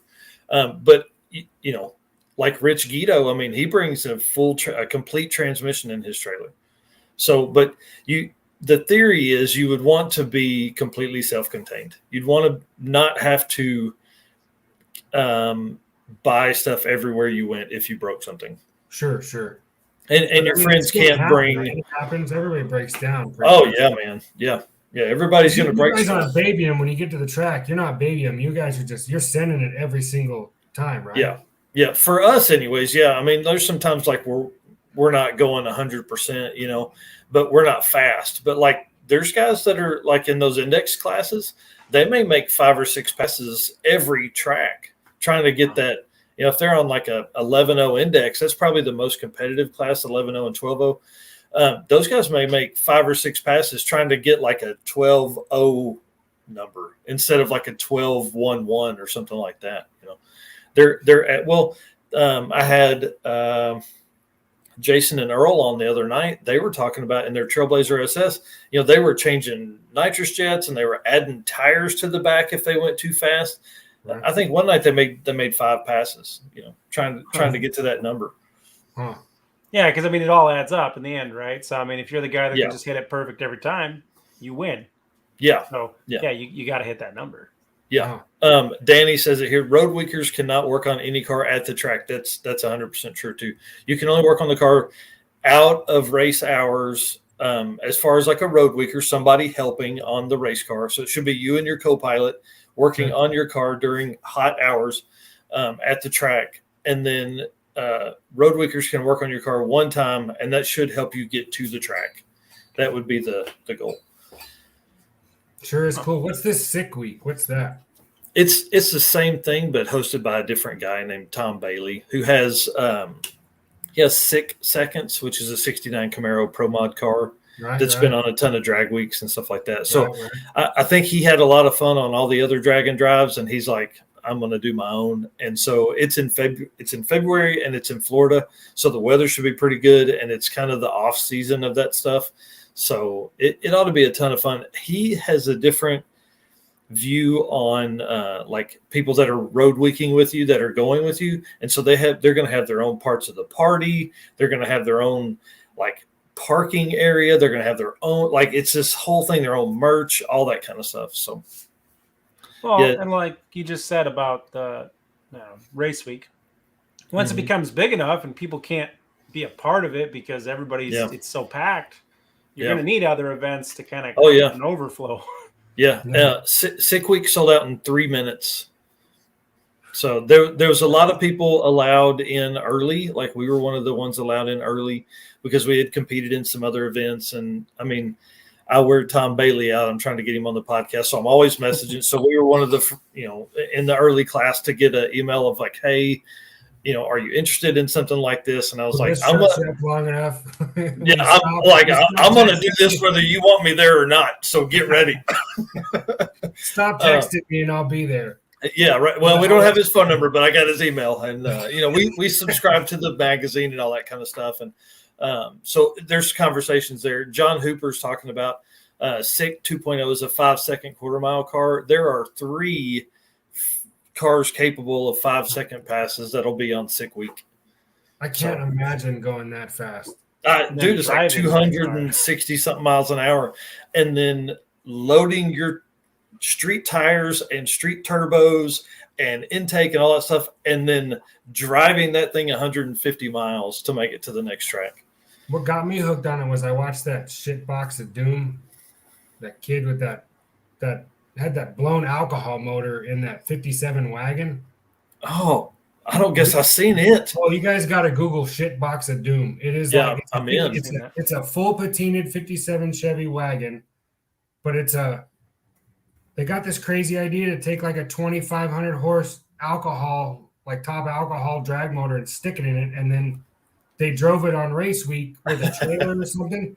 But they took where the burst plate is on the front of the intake at the bottom. They put because it's electronically injected, right?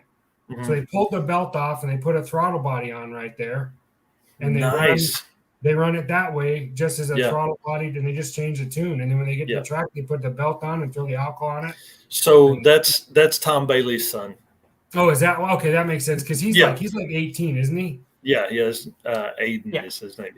Yeah. He's that kid is nuts. Yeah, I mean, dude, like your dad has 2 5- and 6-second cars. Like, I think he was clicking off like high 6s or low 7s with it or something nuts. Yeah, it's wild, man.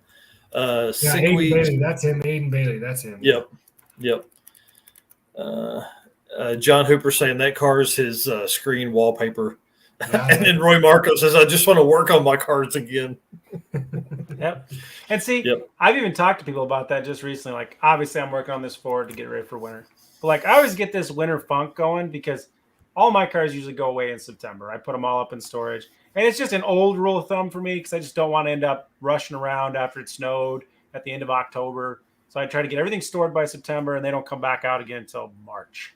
So, like, a lot of months spent in the year where I can't drive nothing. And like you said before, just being able to go out and getting something and drive it is a big difference, and being happy about what you're doing. Because you work on this stuff all the time. If you can't drive it, you're just like, what am I doing? Right. You know? So what, James, do you build something during the winter, James, like in your shop, like when you can't drive, or what? Like, obviously this just needs to get done. I'm bringing my 64 Fairlane in here when this is done. I got to do a bunch of work to it. And it'll probably get driven a little bit because it's not a super great, nice car. So I might drive it a little bit in the winter here and there. We were thinking about maybe doing donuts in the parking lot and snow maybe with it or something. Yeah. You know, and when that car is done, I want to get the motor built for the Chevelle. And then I got to start looking at, I'm to the point now where it's like I got a 68 Suburban that pretty much runs and drives, but I want to fix a few things, but I want to upgrade it. I got the 64 Fairlane, 65 Chevelle, 66 Impala, 67 Galaxy, 84 Camaro. I got an 80 Malibu I want to put back together quick. And it's just like, all right, I think I've got enough running and driving cars. Where do I go from here? So we've been just doing a lot of stuff where a lot of my friends don't have running and driving cars. We'd like them to get theirs fixed. But until they do, I have no problem handing all the keys to my vehicles over to somebody and saying, let's go to a show. Yeah. Just That's I'll take awesome. this, you guys take those, and we'll just show up, because what's the point of owning these things if we don't drive them? Yeah, So 100%. And plus, like I would hope that the Little Boy Custom says he couldn't store his cars that long. Thank God it's 81 in Texas. Right. I think that's what we're working towards. So the wife has driven the cart. The wife has driven the old truck. She won't ever drive the old truck again, she says, because she broke at that time. But that's what we were actually intending to build. You know what I mean? Like stuff that you could literally just toss the keys and go, hey, we need to convoy to this thing because we've got a display, you know? Yep. Yeah, right. I mean, I guess I don't think about that. You guys having winter and not being able to work on your stuff much. I mean, it rains. Like it rains here. We have like 2 seasons. We have spring, summer, and summer, spring. Like one's wetter than the other. That's about 5 degrees difference, you know. And so, that's crazy. I don't really think about that much. And I drive my car every day, but I'm going and building somebody else's stuff at their house. Like that's what I'm doing. I'm just mobile. I'm a mobile. Like what you guys are doing, I'm mobile at other people's shops. I go to their house. Oh wow, cool. Try and get them over that hump where they got stuck on their project or a ground up project or whatever I'll do. And I don't think about. Dude, that's awesome. That's probably one of the least utilized services that I think could do the hot rodding community good. Like that's what we wanted the shop to be. Just somebody, and we did that with Matt Monroe, who was on a couple of days ago. He had a C10 that had been in the driveway for like 2 years. It needed the carb put together, put on. Right. He just didn't have some of the drive for that there. And then, you know, he'd go out to start it and it wouldn't start or wouldn't keep running, things like that, you know? Well, so, my thing is like, I only work, like I'm all word of mouth. I don't advertise. It's word of mouth. People got to know somebody to know me. And I mean, it's not like it's hard to miss me. I'm the only guy that drives a blown 57 every day with a surfboard strapped to the roof, you know? Yeah. You daily a blown 57 and people are like, who's that guy? Yeah. I want him working on my stuff. One guy actually pulled me over and said, who's the mechanic that works on your car? And I was like, why? And he's like, well, because whoever works on this, I see this car every day. So it must be super reliable. So whoever's working on it, you know, I need his number. And I was like, well, okay. And he's got 2 hot rods of his own and he wants to get them running. So it's stuff like that. But the caveat for me is like, they have to help me.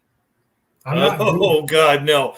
Take your ass on. You have to help me. You have to help me because you need to know how to work on your own stuff. And you need to know why we put this here. And the 2 things it kills is I don't get questions why is it taking so long? And why does it cost so much? I don't get that ever. Thanks, CP. I appreciate it, bud. Oh man, that's cool. Yeah, dude. They're in the middle of it and it's them buying the parts. I'll give them like a homework list and a shopping list. I just tell them while I'm gone for the next couple of days doing something else, you need to bend these brake lines and here's a brake bend. Like we'll do that. I'll teach them how to flare. That's awesome. Whatever.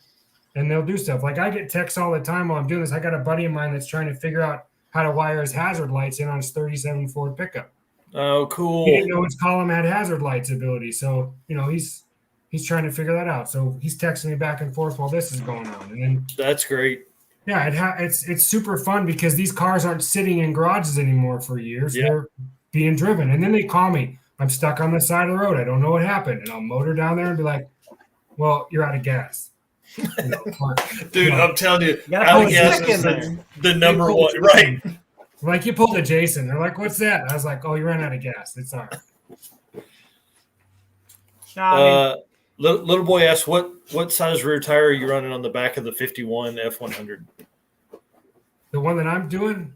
Mm-hmm. It's a 29 1850, I think, is on the back of that thing. Nice. It's got a blown big block in it with a beefcake. It rips pretty good. That's one of those cars. That thing sat for probably, I knew about it maybe 8 years ago, having trouble, not running. And it took that long for it to finally get around to me. And it took like a day for us to have it up and running. And then the guy drives all the time now. But it's a blown big block with a turbo 350 in it with a 9-inch. It's just a black 51 Ford truck. It's pretty cool. But the guy's almost 80 that owns it. So he just wants to be able to reach there, hit the key, and go. Yeah. I'm building a 41 Ford pickup for him right now with a small block Ford and a C4 and a 9-inch. And I Mustang tuned it, and he wanted airbags. And I'm like, man, bags are for groceries. Like, if you want that, I'll do it. But his grandson helps me. So I taught him how to weld with a MIG, and I made him help me pocket the frame for the airbags and stuff like that. So it's kind of like the old guy just sits there in a chair. He's like, I'll buy whatever you tell me. But he's like, I have all these dreams. I just don't know how to wrench on anything. But my grandson can help. So that's what we do all day. I do that like 4 days a week. And then on Saturdays, I'm building, it's a trolley. I've been building that for like a year and a half. It's a what? It looks like a San Francisco trolley, but it's a bus. Oh, okay. And they tour around, and so it just tours this like golf course and resort facility. And had one in the 60s that articulated in the middle, and they bought one in the 90s. That's the one I'm restoring now, and they got a newer one they got in like 2010. But the one in the 90s, it's all like just square tube frame. But it was all like 16th and all tacked together and like literally rusted apart. And so I took it down to basically just the suspension and the chassis. I put a new Jasper 7.4 and a 4L80 in it. And so basically it was a steering column, a seat, a radiator, a motor, and an injection system, and a gas tank. So I could drive the chassis around. I just cut it down to that. And I built it all back up. And I've taught the grandsons of the people that own the company how to weld. There's like 6 of these kids. So we bought these cheap little green Forney 140 welders. Yeah. And we could beat those up in like a week. They're dead.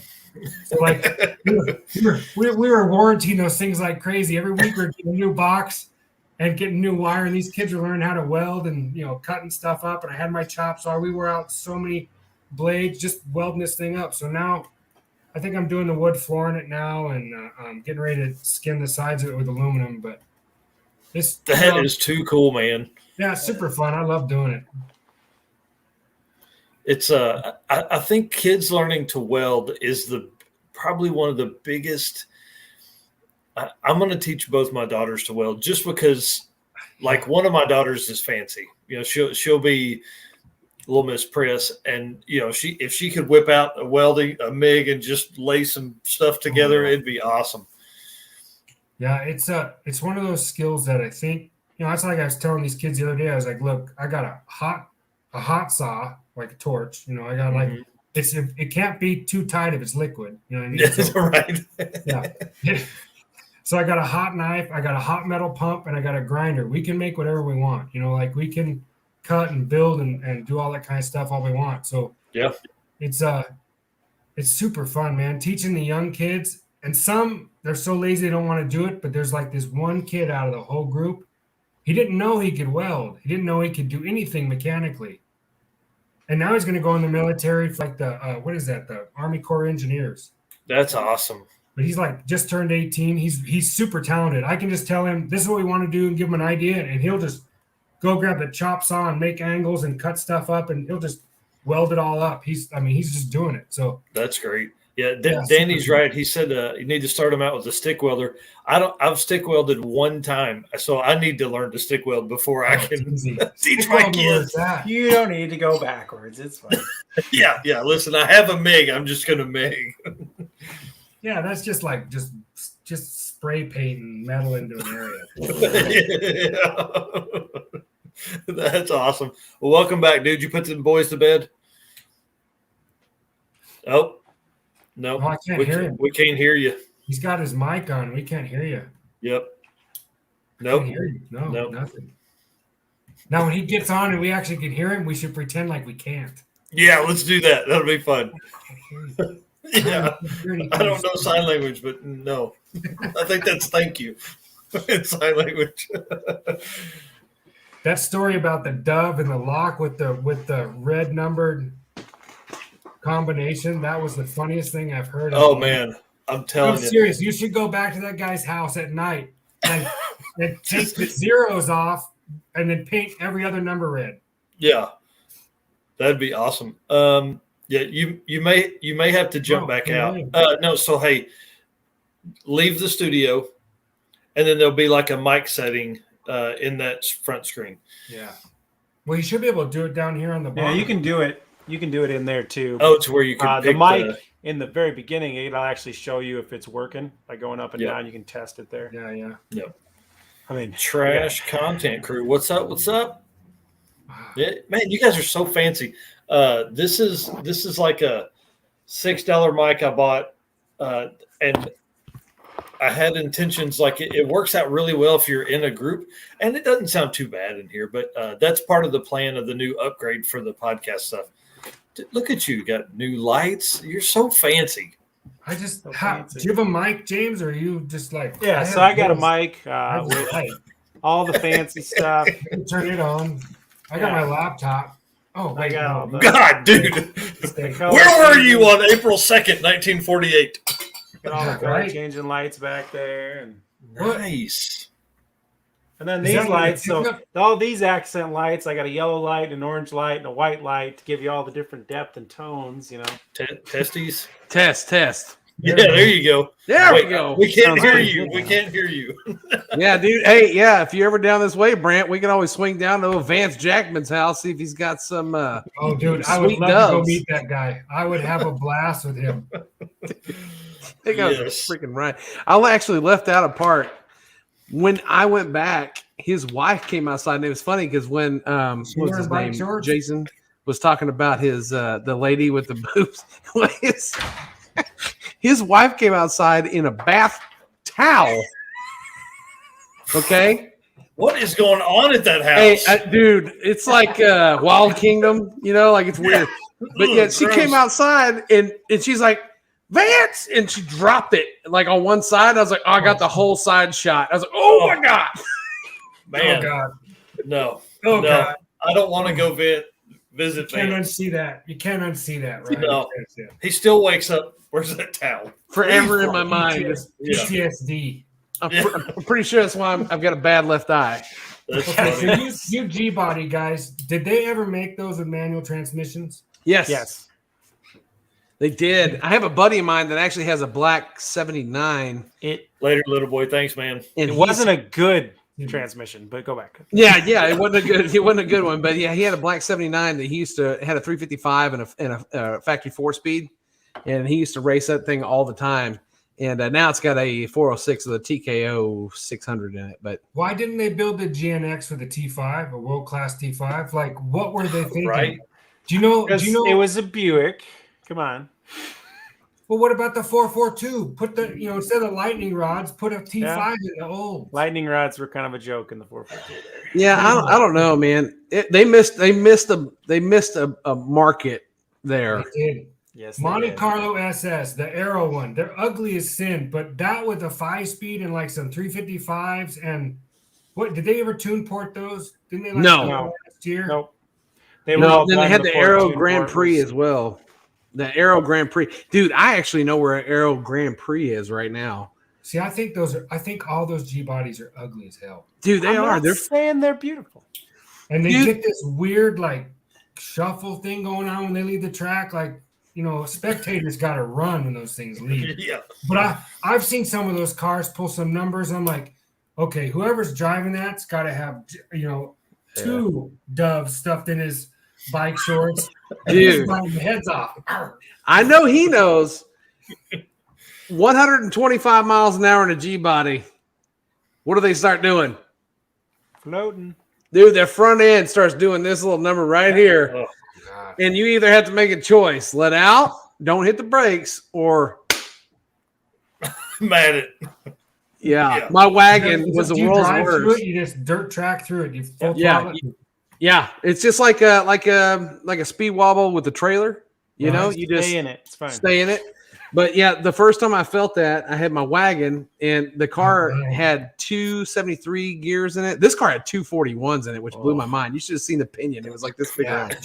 You got massive. An opinion this big, yeah. Yeah, and so, but my wagon had 273s, and we got on the highway one night, and I raced a Corvette. I had 3 buddies in the car, so there's 4 of us total, and we let the hammer down on it at about 70 miles an hour. And about 125, this thing starts going like this in the front end. And my buddy, he was in the back. He owned a G-body. He's like, stay in it. I was like, all right. And then sure enough, about 128. It was fine. Smooth. Yeah, but what happens when you got to slow down? Does it come back? It's not bad when you're stopping. It's just for some reason the transition from 120-ish miles an hour to 127. It needs that extra force to pull the nose back down. So like those are coil spring. Like I don't know the suspensions that much. I know they're real similar to like Camaro. Like the second gen Camaro front. Well, the second gen's got a lower control arm and a torque arm. These are like kind of like a Fox body, basically. They're a 4-link with a coil spring in the back. Rear. Yeah. They have like a horseshoe link in the back, or they like actually. No, just think of like 66 Impala. It'd be the same exact setup. Oh, yeah, just coils. Upper control arms, lower control arms, kind of run at an angle. Yep. Yeah, and the chassis are they're not real strong, so and they're like metal sandwiched to metal. Yeah, it's like two C channels, right? You couldn't just weld that together. I don't know. So the shuffle, the only thing I can think of with the shuffle is it's the geometry of the suspension, and that's why they work very well for dirt track cars, because when you're in a corner and they start getting real tacky, they'll raise up quite easily and they'll lean on the back right. That's why guys used to use them for dirt cars all the time, and they still do. But we talked about the GM engineers, earlier. Lay the line out. Like, listen, these boys are going to be dirt tracking this thing. There's some dude that was a dirt tracker is now building G bodies. He's like, as soon as this motherfucker gets up to 80,000 miles, it's going straight to the goddamn dirt track. Yeah, we gotta take care of those guys. Bar in it. We're done. Yeah, we got to take care of those guys. And you got to remember, they never expected you to put a big enough tire on to hook up anyway. So I just got through doing the frame rail mod on mine. I actually haven't done the wheel tubs yet, but I did the frame rail mod on it. And so did you just cut it out and plate it, or did you box it to the inside? I cut it out and plated it. Okay, they're not unibodies though, right? They have they're a chassis car. Yeah, but it's right on the perimeter. Like the frame rail actually sticks out further than the wheel well, the inner wheel tub. So like you have the wheel tub here like this, and then here's the frame rail. Goes around like a Chevelle, but it goes clear out like to the rockers. Yep. Yeah. Or outside of the rockers. No, it goes all the way out to the inner rocker. Yeah. Well, it should be fairly stable, right? Yeah, they're not bad. It's better to X them. Like especially if you do I need to do some X bracing in this, and when I get the other engine ready, we're gonna probably do some bracing. They don't have a cross member in the middle. There's no like. Yeah, they have a cross member for the tranny, but at the back that doesn't do anything. Yeah, at the back there's really nothing. Where the rear end hump is, there's really nothing there, and so that's where they like to flex real bad. When they hook real hard and they transfer the weight, they'll flex real bad. So and they'll actually flex so bad that they'll dent the quarter panel. And that's how you can always tell if a car has been a race car for a long time, G-body that wasn't stiffened up or didn't have an anti-roll bar in it. They always have a caved-in quarter panel. So do they like flex from the front suspension, the rear suspension, like pivot in the middle on the long perimeter frame? Will they like actually bend there? Nah, they can. It just depends. It just kind of depends on how good a condition is, because these things really had a problem with rusting out the frames. Yeah. I saw one time two pieces like this. That's why. And the axle stayed down and the front end literally went like that. And I thought the passenger door or whatever door was, the handle was going to scrape. And the thing just bent up like the whole car bent up like that. It's like the old, they act like the old 60s model super stock cars, like the old 61, 62 Impalas when they used to 4-speed 409 cars. Of course, they had the trailing arm style suspension, but they act the same way, very similar. And you know what's funny is I really love it. Like that's like one of my favorite things. Sure, and I know that it's not like all my buddies, they're like, well, that's just killing your time. Like, I really don't give a shit because no, I get it. My 57 does that weird hop when I launch, and so I'm like, I love it. I don't care. I'll sit there at a stoplight and let the clutch out and just play with it and see if I can get the frame to come up. Well, that's like I love Finnegan's tires loose, but Finnegan's Firebird. That thing would work so much better with a 4-link, but the fact that it's freaking leaf spring, right? When you see that thing leave, you see it just hop and get on the tire, and you're like, "That's just killing time." Who gives a shit? That thing is leaving out like a rocket, dude. It's super fun. Awesome. That stuff's fun. I mean, I think as gearheads, well, I mean, it's been going on since the beginning of time. You get like a brand new car, and then we take it and turn it into something else, and the factory goes, "That's a pretty good deal." those guys, we're smoking some meth or whatever, smoking a weed. We're going to build something like that. So we copy it, but we tone it down. The fact is, give it back to those guys again. They're like, okay, that was close. You got 8 out of 10. We'll tune it up, and it just keeps progressing down the road. But I don't know why, like all the years that G-Body was made, why didn't they fix that? Like every single one I've ever seen does that. G-Body is the thing, and I'm just going to add this because I've owned enough of them.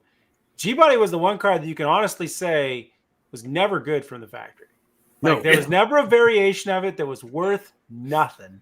And it was the one car where you can just legitimately bigger motor and some tire room and it'll go.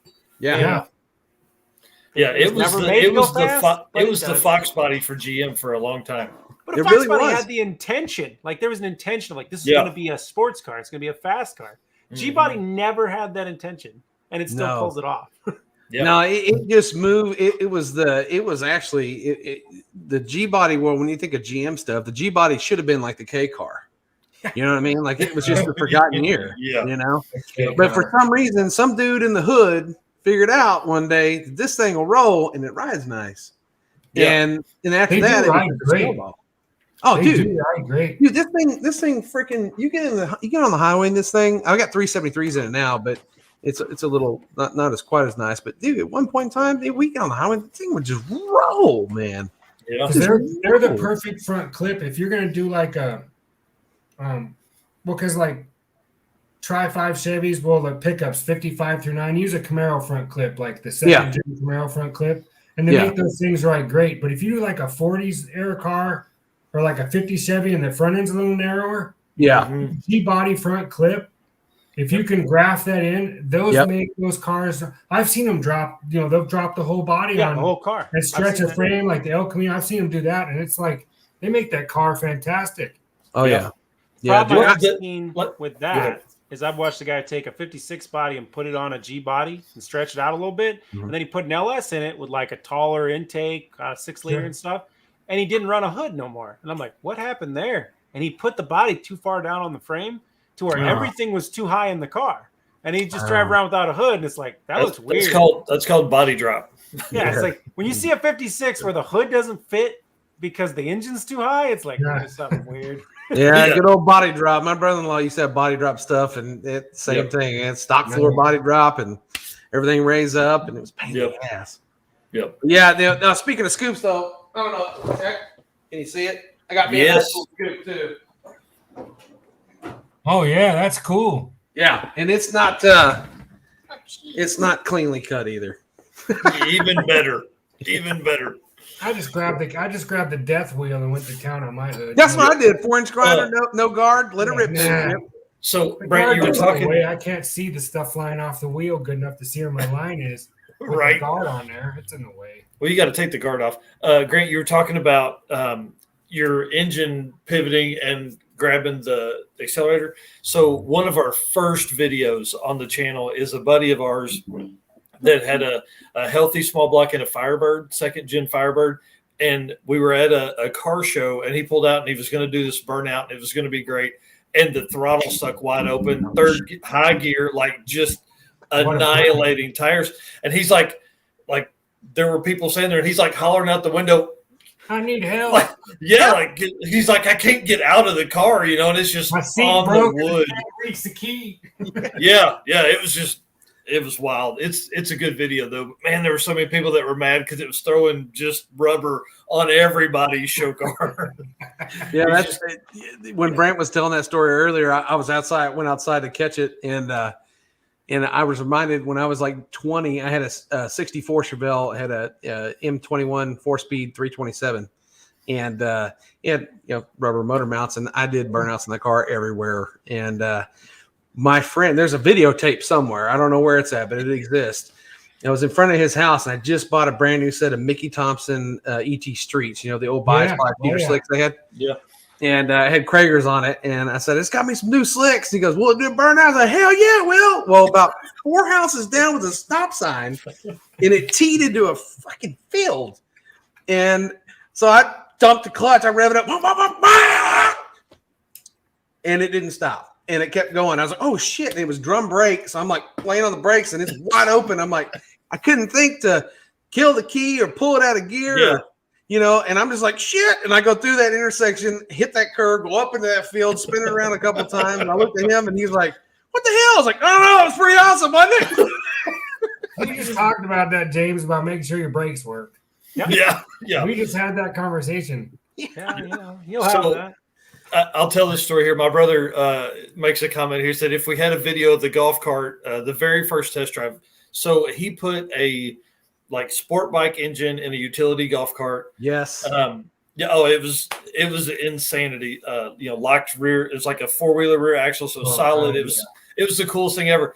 But the throttle stuck, and so we are 14,000 RPMs, wide open, third gear on the gravel, and it's just like, saw on the wheel. He's trying to turn the key off and drive. It was great. There's no roll bar or anything. It's like seats are like screwed to the wood on the thing, so we're like, it was great. It was. I wish I had been recording then.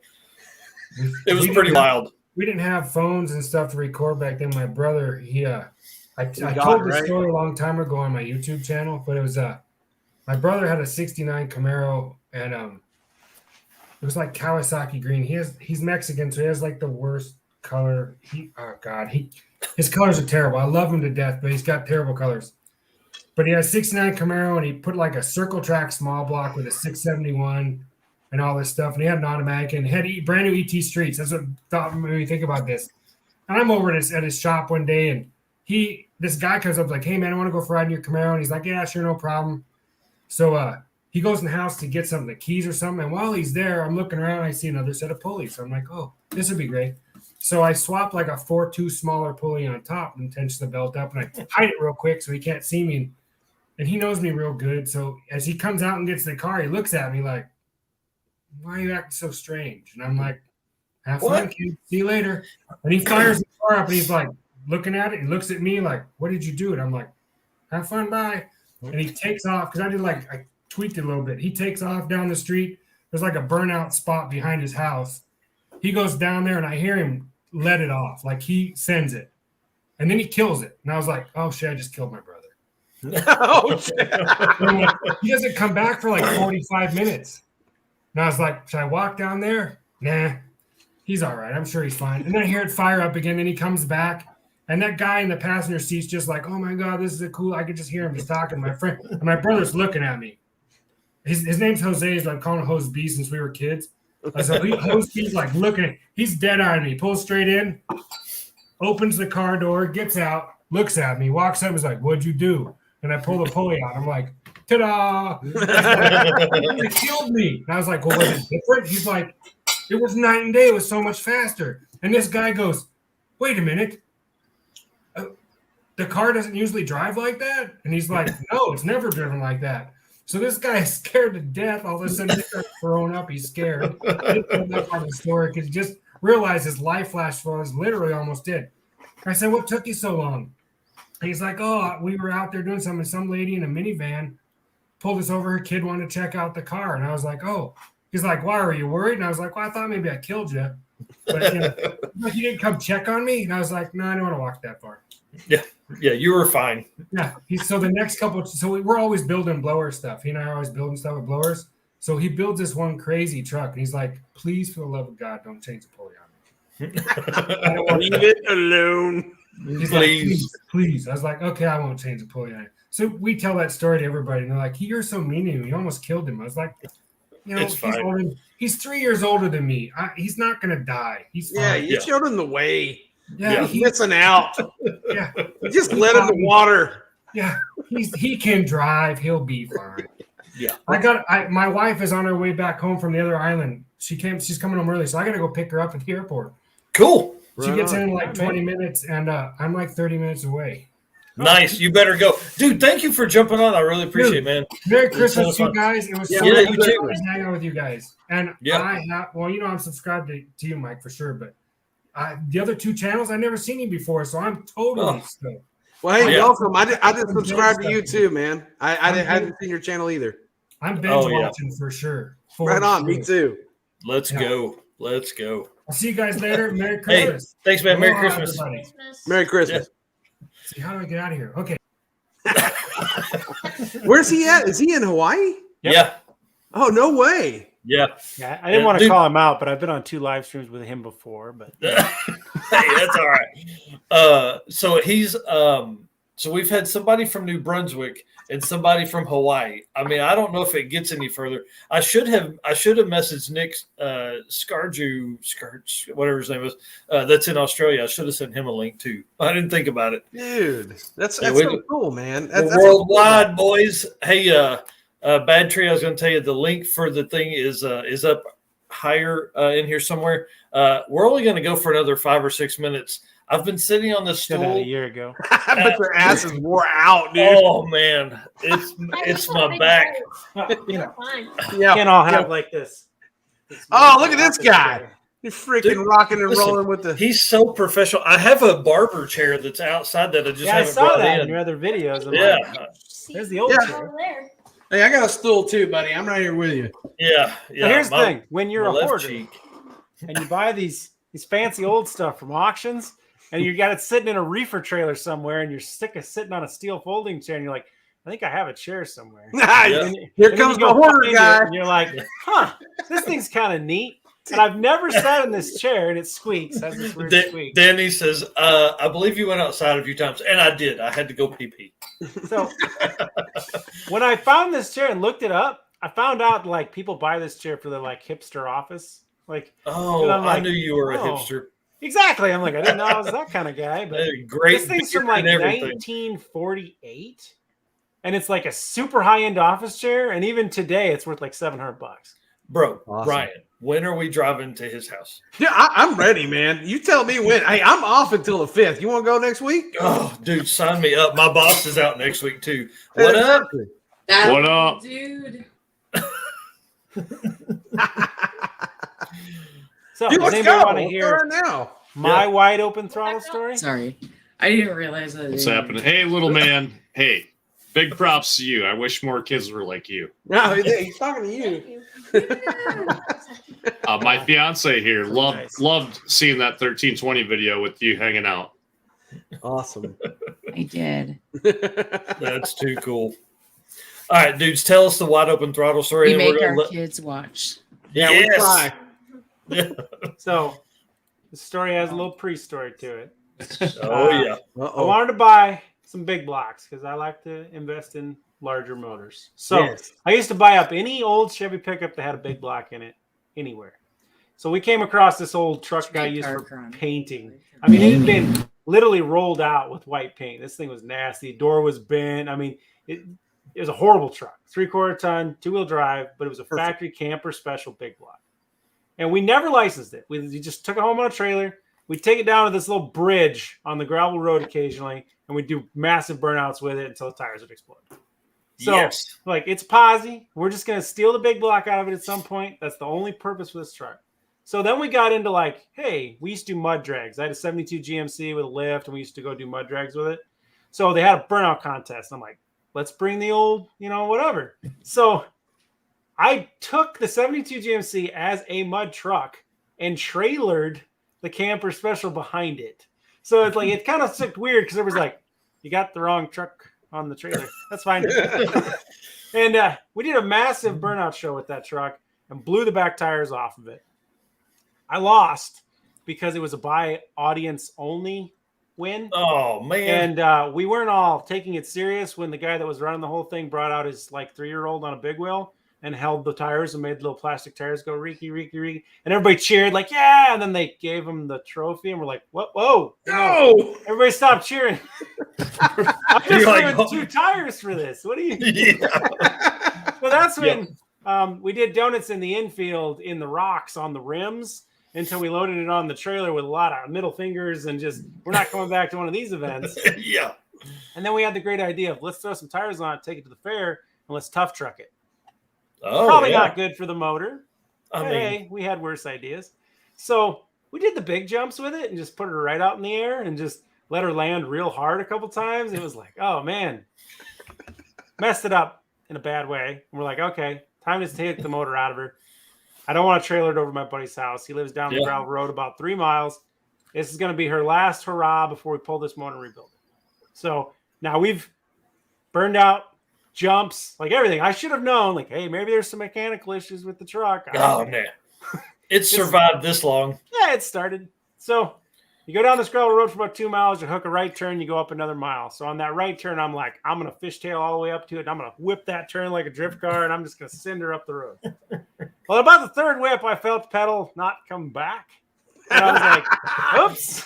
And I was in it. Like, it was just, nope. Going in deep, boys. But I was like, I got this corner. It'll be fine. I'll worry about it when we've made the corner, right? Yeah. Well, way too much tire spin, and she went right down into the ditch onto the driver's door. Just whoosh, and it's just ripping against the side of the ditch. And I'm trying to shut it off and get it all shut down. It's laying on the driver's door. And I'm like, oh, that's not good. So climb out the passenger window, walk up the road for a mile, tell my buddy, he's like, I heard something. Where's your truck? I'm like, about that. Right down here. He comes ripping down there in his square body, and he's like, how are we going to get this out? I'm like, I don't know. We don't care. Just hook a chain to it. We'll drag it on the door out of here. I don't give a crap. Yeah. You know? I'm like, the motor's been on its side. I don't really want to fire it back up again, you know? So we start dragging it, and it does exactly what I thought it was going to do with this deep ditch. It's just trying to drag it on the driver's door down the ditch. And it's just like, this isn't working. So he's like, just fire it up real fast, mash the throttle, and turn hard right as I pull. And I'm just like, all right, what can we do wrong here? Yeah. So it come ripping out of the ditch. It came up in the air so hard and landed, it broke the A-frame on the passenger side. So it was just like, dude, cool. We've burned out. We've jumped. We've done all these things, and it breaks an A-frame coming out of a ditch. Like, are you kidding me? That's I can't great. wait for all the stories you tell one day. So we proceeded to dragging it down the road as the inside of the lower control arm is just dragging a trench in the gravel road. And then the motor got pulled, and we turned it into a big, nasty 468, and it still lives on today. So That's Nice. awesome. the only vehicle I've ever had that got stock wide open. That's great. I want to say something to Streetcar. Yeah. Your boy reminds me of me when I was a kid. We didn't have a garage. We worked in the yard, in the grass, and in the mud. Yeah. We had a swing set. We would be dropping motors and stuff V8s didn't belong in, and Yeah. so I grew up wrench handing and learning through my father through the years, and I always really dug it. And his 68 Barracuda is what really got me and turned me into the Mopar guy that I am today. Well, it could be called brainwashing. yeah. Yeah, all you Moparians are brainwashed for sure. Basically, we were go against the grain, kind of a different breed, really loyal, Hey, But I love to see that in your son, and I kind of see myself when I watch the video. Except your kid's a lot smarter than I was. Guys, he actually we filmed last was it last night or the night before? The night before. Night before last? Yeah. Yeah, we had to take the carburetor off of this thing and rebuild it, and I filmed him doing it. And Nice. And no, not nice. Ready? I go to pull my footage off the camera. Freaking GoPro screwed me. I didn't get any of it. Dude, I had the CarCraft 68 convertible Barracuda I was filming with my GoPro. Yeah. Got home, put it in the computer. Gone. Yeah. Except now I film my father, little man, pulling the carburetors off. That's cool. So it's kind of a reverse. Yeah. That's cool, man. I've checked out a couple of your videos, dude. I really like what you guys do. I'm a Mopar guy inside in here. I haven't been able to. I seem to afford to get into the Mopar world yet. Well, I watched Whistle and Diesel take them Nissan cams the other day. Yeah. And just break them, and we wiped 2 lobes on a comp cam in the 402 stroker. We had the motor out and tore down to a bare block in about 4 hours. Really? Motor and tranny, everything. I mean, we need to get a fiberglass A12 hood for the start. Because that motor comes out so many times because this hippie that drives it can't keep his foot out of the sauce, and he keeps hitting 7,000 RPMs and wiping cams and shit, or crank bearings. So we got it pretty quick disconnect in that dart, so we had it out pretty quick, and I'm like, well, Whistle and Diesel was tapping these cams, So I turned my GoPro vertical, and I said, let's do a short. Let's hit it with a hammer, drop it on the ground, and he swung at it hard. He didn't have to. Like, you could see it just snap. And then I'm 6'1" tall, and I held it the other side of it from here, dropped on the ground, split. Yep. And so we just made a short tonight that is a minute long of Mopar comp cam test. Yeah, the comp cam stuff, man, has really gone downhill. I used to work for a machine shop, and about 10 years ago, we had we did a lot of dirt track motors, and so we did anything from claimers. We did 410 sprint and 360 and 305 sprint stuff. And we had a lot of hot stock guys because they ran, a 305 sprint or a 360 sprint, and then they ran a hot stock or whatever. And man, we had a major problem with comp cams killing lobes. And so and it's like you start looking up stuff about it, and you'll find horror stories with the comp cam stuff. And so what we figured out was that it's just the way they're casting them. The casting has gone to hell in a handbag. I noticed where the cam broke. If you look at the metal algae, or I imagine if you looked under a microscope, it'd be porous like skin. Yes, that's how metal is. But you could see a dark ring inside that shaft of where the oil sucked into the cam. Yep. Wow. And the rest of the other, like 2/3 of the center, gooey center of the cam was dry. Yeah. Wow. It's very awkward. So I use Howard stuff and some Insky stuff, the old Insky stuff. That all seems to still be legit for now. They either go out or sell out or whatever, but comps pretty much, as far as flat tappet stuff is concerned, or solid stuff, I don't know. The hydraulic roller stuff seems to be okay, but it's kind of hard to mess with. My theory is for how much scrap metal we send to China that we'd eventually be getting some of it back. Yeah. Dude, it is crazy in that cast. Yeah. Right. Yeah. It's manufacturing is even cylinder head manufacturing. I mean, these guys outsourcing shit all the time now. It's just Mopar Joe posted a video about getting brand new Eddie heads and seeing the aluminum flake in it. Like it's like peeling apart. Yeah. Wow. It's like, these heads I got here, I mean, they're cheap heads. I mean, they're nice heads. They were a prototype head that I got from an old machine shop I used to work at. They were going to start building engines and using their heads and rebranding them. But when we got them, we did a bunch of work to them because like the runners were rough. Some of the casting was rough. I think we had to clean up 3 or 4 of the valve seats, and they were brand new. Yeah. And, it's. I've been hearing guys saying go with them Speed Pro Chinese, non-loaded, just bare. Yeah. Because for what you got to do nowadays, you got to send them to the machine shop anyway, even if they are name brand. Yeah. And you got to get all your valve guides and everything, and get better, stiffer springs. And oh yeah, dude. You might as well. And then some people are even miking them and testing and finding out that they have better metallurgy.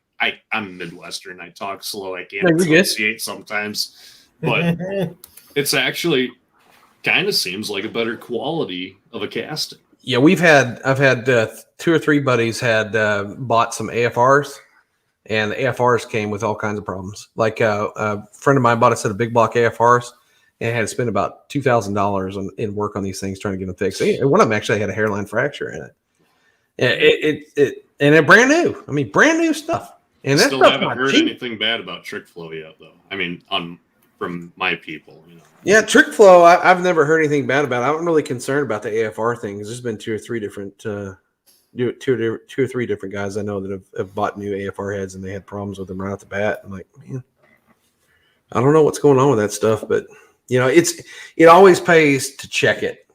I mean, even if you buy it new, like there's some people that say, well, it's new, I'm gonna throw it on there, and they don't check it anyway because you never know anymore. I mean, people are so damn irresponsible with stuff that you might be getting a returned head that somebody. What if you get a set of lifters that are 200 thou? Oh yeah, the lifters I put in this originally. I had 2 of them collapse on me like within 1,000 miles, and I had to pull them out, and I actually pulled them apart and took us 18. Yeah. I had a buddy not that long ago. He ordered, a cheap rebuild kit for a 350 on the internet, and he never ground his crank, any of this stuff. So he's like, okay, I'll just buy the standard kit, blah, blah, blah. Gets it all. I said, check all the numbers on everything because you don't know if they'll mix and match your kit.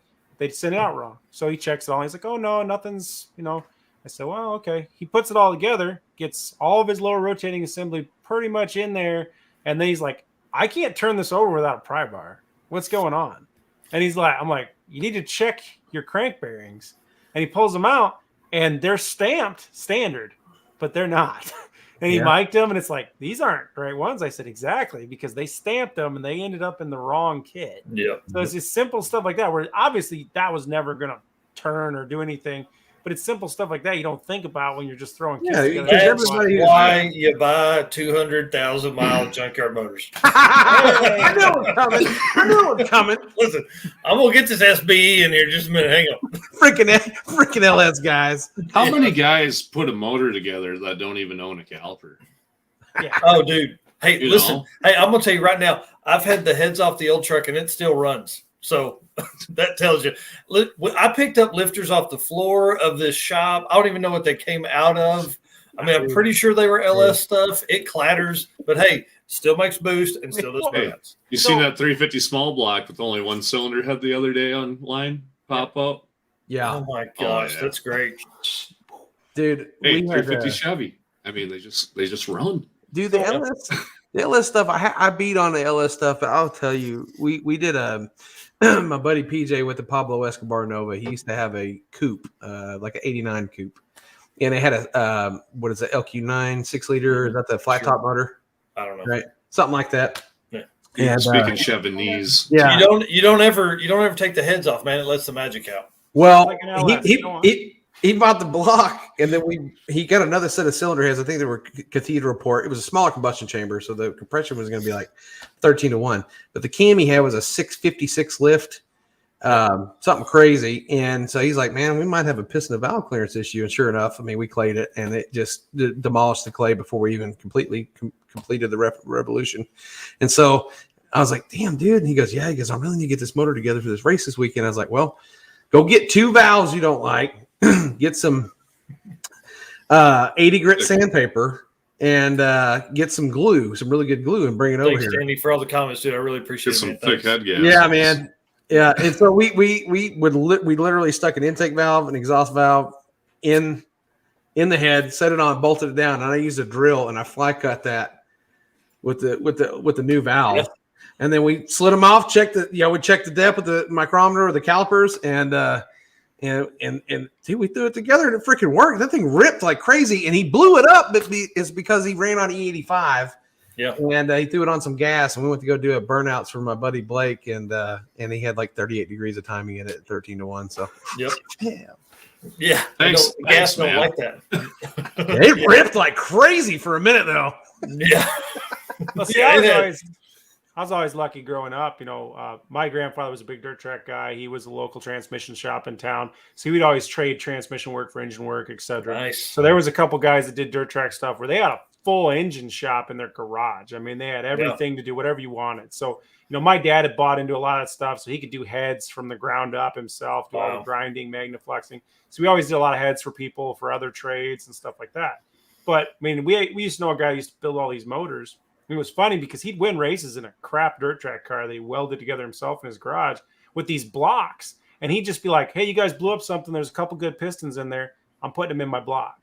And he'd have just mixed mass pistons, different size holes. Like he said, as long as it runs one night, I don't really care. Send her and go. So it'd always be hilarious whenever he'd get in a situation where somebody'd claim his motor because he won. They'd be like, all right, we're claiming your motor. And he's like, have it, They'd take it apart, and he'd be like, people paid me to make this one. And he'd just be like, what do I have here? So what's cool about that is we have a guy here named Shane Ferris. He's out in Springtown, probably about 50 minutes south of me. And him and his dad, they run fuel altered, and it's called the War Wagon. And they just, I think last year set the world record for fastest mile an hour in a fuel altered. It was like 307 miles an hour. That's crazy. They're entire. So they own a machine shop behind their house. What's up, man? What's going on? Oh, just over here shooting the shit until we're blue in the face. Yeah. Hey, literally 16 and a half minutes. I'm shutting it off at 4 hours. Dude, their entire race program is based off of used parts. And so when I went out there, they built a motor for my buddy's Camaro, and I was like, I'm going to check out your fuel altered. And he showed me how they ran their program. They wrenched, they pitted for a couple of fuel cars, and anytime they tore down, they'd take the bearings, the rings, the pistons, whatever were good. And anytime they had blowers that came apart, they had problems with the rotors, they'd rebuild them. And so this car set the freaking world record with used parts. Tons of junk. People just toss them out. And they're like, shit, no, give me those bearings. They're like, that rod's still good. We'll put that on that. Yeah.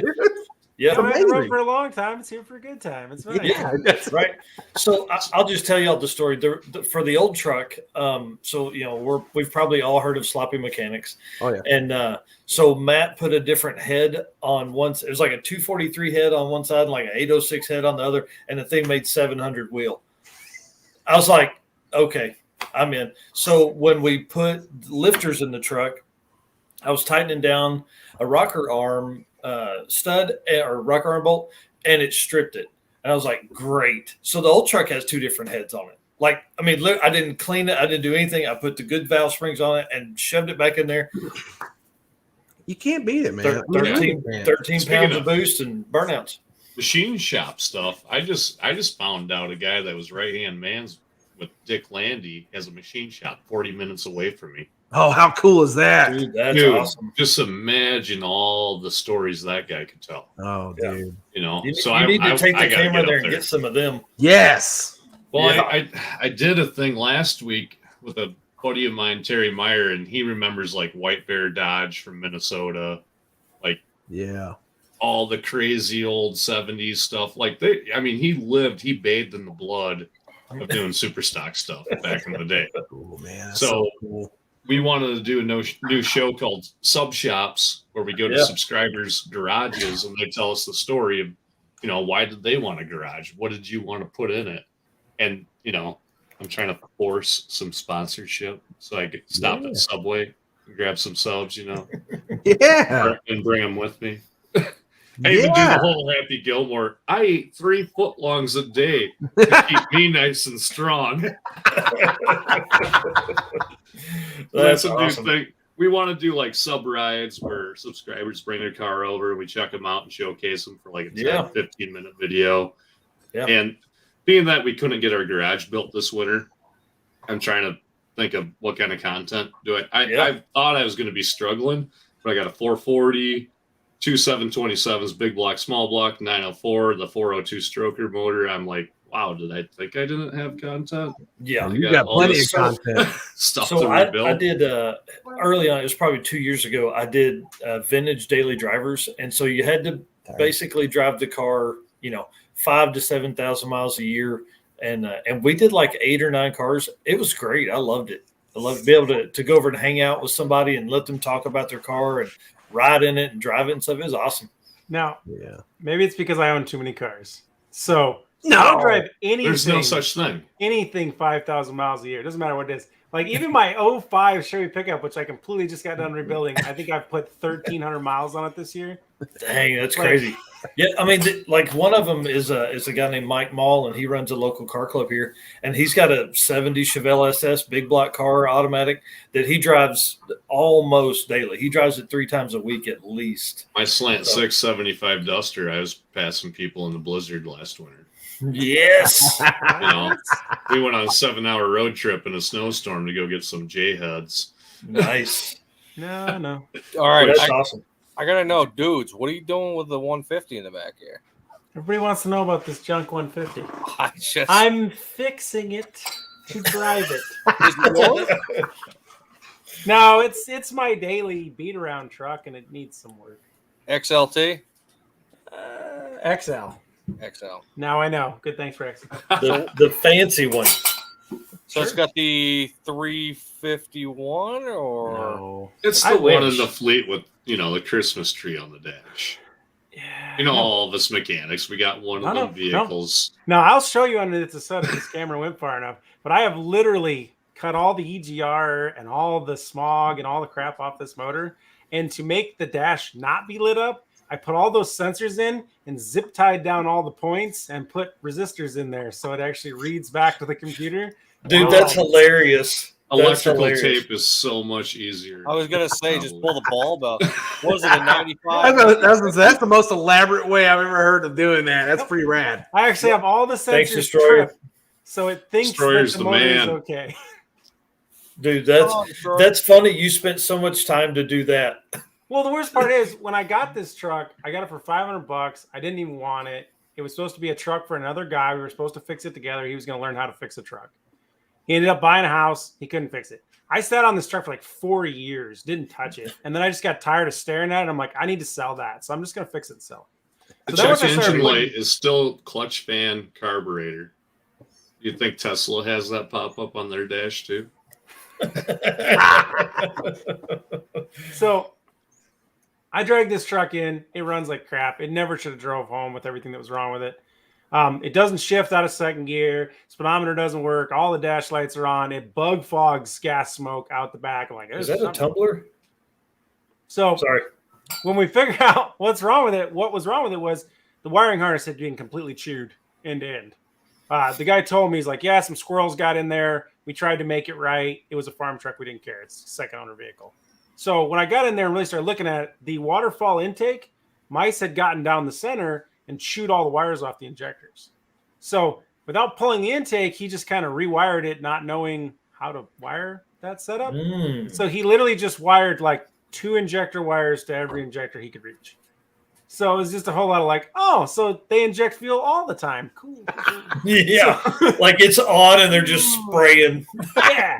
So Yeah. I've never checked the compression in some of these cylinders, but I doubt it's good. Nah, it's fine. Yeah, it Hey. still runs. You know why rodents love wiring? Because it's made out of soybean oil. Exactly. Yeah. Boom. I thought I was going to teach something. Hey, I learned something new today. I work with wires all day. I know that one for. We'd have boat work. I worked on the Mississippi River for about 6 years out of the main channel. And we'd have people pontoon boats, and they're like, "My motor won't start." Well, they keep it in the river all year. You know, muskrats would get up in the wiring harness and the controls and show them apart. Yep. Hang on, I don't know what I got going on. There we go. Hey, So if you ever do want to keep rodents out of your wiring, first off, don't ever touch it with your bare hands. The oils on your hands will attract them, and they'll chew up wiring just because the oil's off your hands. A lot of it's made out of soybean oil. Mm-hmm. If you carry around like pure natural extract of cinnamon and put some cinnamon spray on there because it's got the spice and the heat, they won't. I touch always have that. I have it right here. You could go back and get the 1 chip challenge from our channel and grind it up and just sprinkle it underneath. Yeah, but rodents don't like that stuff. So Was that a Mountain Dew bottle? Ooh, that was the worst thing ever. Streetcar?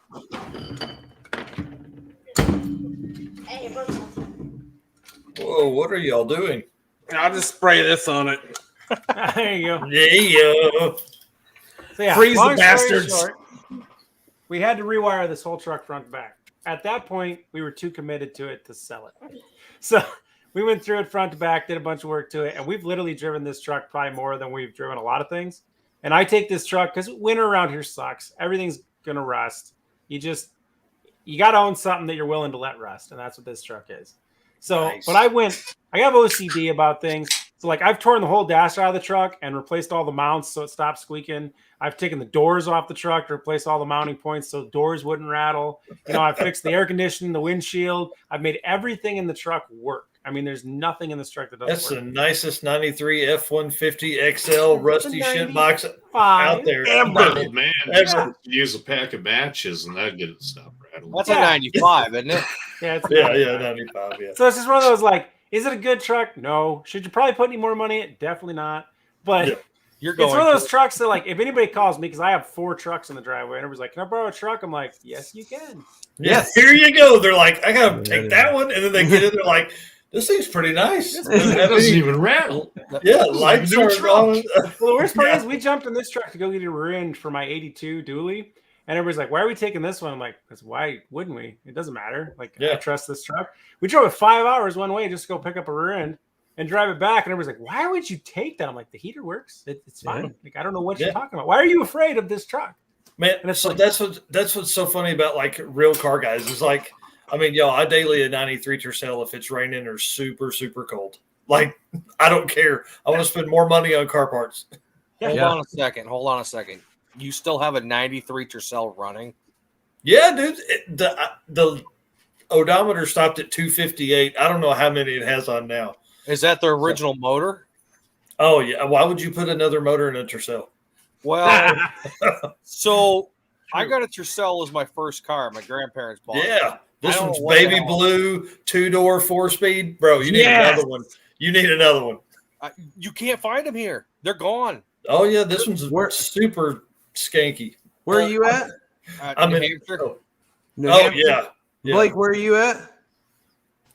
Iowa. You're in Iowa. Okay. No, he's in Iowa. See, Dude, Iowa folks everywhere up in here. Who's all in Iowa? Dudes, Iowa. and then Danny Fatka's in Des Moines. Where are you at, dudes? Blake? I'm in McGregor, which is a vacation hotspot. Where's McGregor? I've been to a lot of Iowa, and I've never. You're in trouble. Northeast corner, so you know where Dubuque's at. Yes, I lived in Davenport for 4 years. Okay, so I'm an hour north of Dubuque. Oh, you're in the old Lappish country.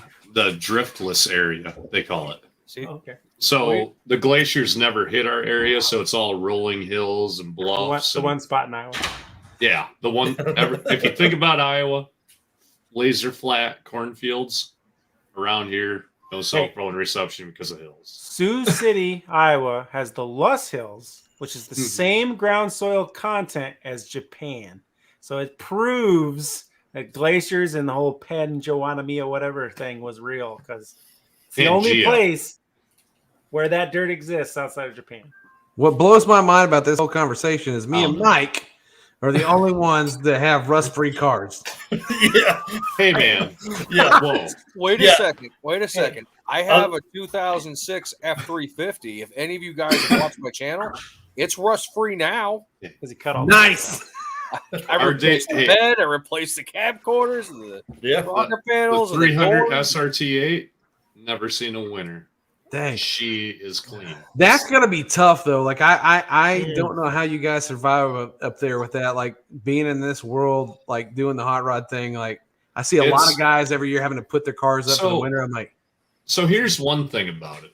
I think I can explain this. Yeah. So like Mike, you guys are down south. You get the good weather year round. So like car shows and stuff, they're probably. I've heard friends down there say they're kind of sparse, not a bunch of turnout, not a lot of like good community within it. When you got shows up here in the Midwest, like Mopars in the Park or, the Holly, Quinn, the Pro all this shit, people come out and turn out because they only got 4 to 6 months to enjoy this. Makes sense. Yep. I'll tell you, every Saturday night here, we do a local cruise downtown. And it moves to the other side of town by the end of the night. And you literally cannot move down the street more than about 10 foot in an hour. How badass is that? Yeah, dude, we've got Cars and Coffee next Sunday. Ew, I mean, and there'll be 300 cars there. We don't mark our weekends. We mark months away when we can do stuff. Well, and I always say this too.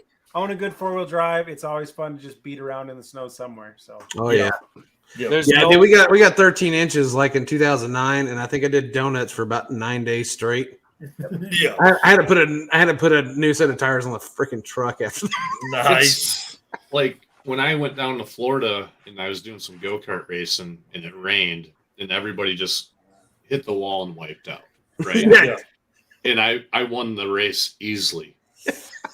And these guys are like, how could you drive on that shit? And I'm like, don't you know how to counter steer? Yeah. Like, have you never seen a snowflake? Have you never like it sleets down here? I'm an insurance adjuster for a living, and dude, it sleets down here, and it's like I love it because I can drive in snow and sleet. It doesn't bother me. But man, dude, you'll just see people hitting shit, sliding over curbs, jumping medians. You're like, what the? I hope they don't have State Farm. Wait a second. Do you get first pick on cars that the insurance company buys? No, you still gotta go to the Copart and bid on their website. Dang it. I was being all gas mileage friendly, and I had my 2.4 swap Neon RT 98 original owner bought. It was a cream puff. That's my fuel mileage car, and it ran 13s, and it got 32 miles to the gallon. It was pretty sweet for a little shit box. Hell yeah. I was driving through Atlanta on the way back to Iowa in February, and had a snowstorm there, like 2 inches. Yeah. So when I see a Mustang pass me and another truck and another car, and people just keep passing me, I'm like, don't you see the license plate on the back of my car? I'm doing 10 under the speed limit. I passed every single one of them vehicles that passed me. They were in the ditch. Oh yeah. Yeah. So our headquarters is in Atlanta, and it shut it down. They're like, don't come to work. You tune into the local radio. Bread and milk is gone. Yeah. Yeah. Stay home. It's bringing winter with it. Why aren't you at work yet? It's 28 degrees, and there's a quarter inch of snow on the ground. Yeah. Shut the state down. Yeah. I remember it's 2 foot minus 13. You gonna be in work on time? Yep. Yeah. So like we have South Dakota right on the border of us, and South Dakota has the rule of like we don't charge you taxes, so we don't do things like maintain the road when the snow goes. They just have gates. So they literally just close the gates and say, if you're on this chunk of interstate, the gates are closed. We're not coming to get you. Oh, geez. Hope you brought some granola. So, yeah, and that's South Dakota for you. So if you want to go, like, we have some bad streets, but they salt the crap out of them, and you get around. But you go up to South Dakota, and it's like, yep, it's bad. And you're just out there on the ice like, nope, no one's coming to get me. So I hope I'm on the road. If you ever pop the glove box in a Midwesterner's car and you wonder why there's candles in it, yeah, that's so you don't die. That's trying to provide heat. So you got killer snow. Let me ask you this: I had an experience yesterday. Any of you guys have any major road rage incidents that involve shootings? Shootings, no. Shootings, dude. Like my cousin personally got in Oklahoma, not with a gun, but like he used his vehicle and bashed him all the way down the interstate. I'm driving through Dallas yesterday. Check this out, man. Yeah, I see this on the news all the time. And my boss was in front of me, because we were having a ride along day or whatever. And I'm in the middle lane, and in the hammer lane, there's a Nissan Frontier following a Chevy Impala, right? Like a 2010 or 12, whatever. And this dude in the passenger seat gets out, and he's kind of out the window. He's flipping the guy off. And then all of a sudden, he comes all the way out of the car. So he's hanging out of the window of the car, looking back, telling the guy, like Dale Earnhardt cleaning his windshield off. Yeah, right. Yeah. And my boss is closer to him than I am. I'm 2 cars back. She's almost right next to him. And I guess the dude in the truck who was tailgating him said something in sign language back. And this dude pulls out a gun and starts shooting through his windshield. I mean, bro, it ain't that serious. Dude, guy never hit the brakes. It was getting shot at. I don't know. I was like, we got to where we were at. I was like, what?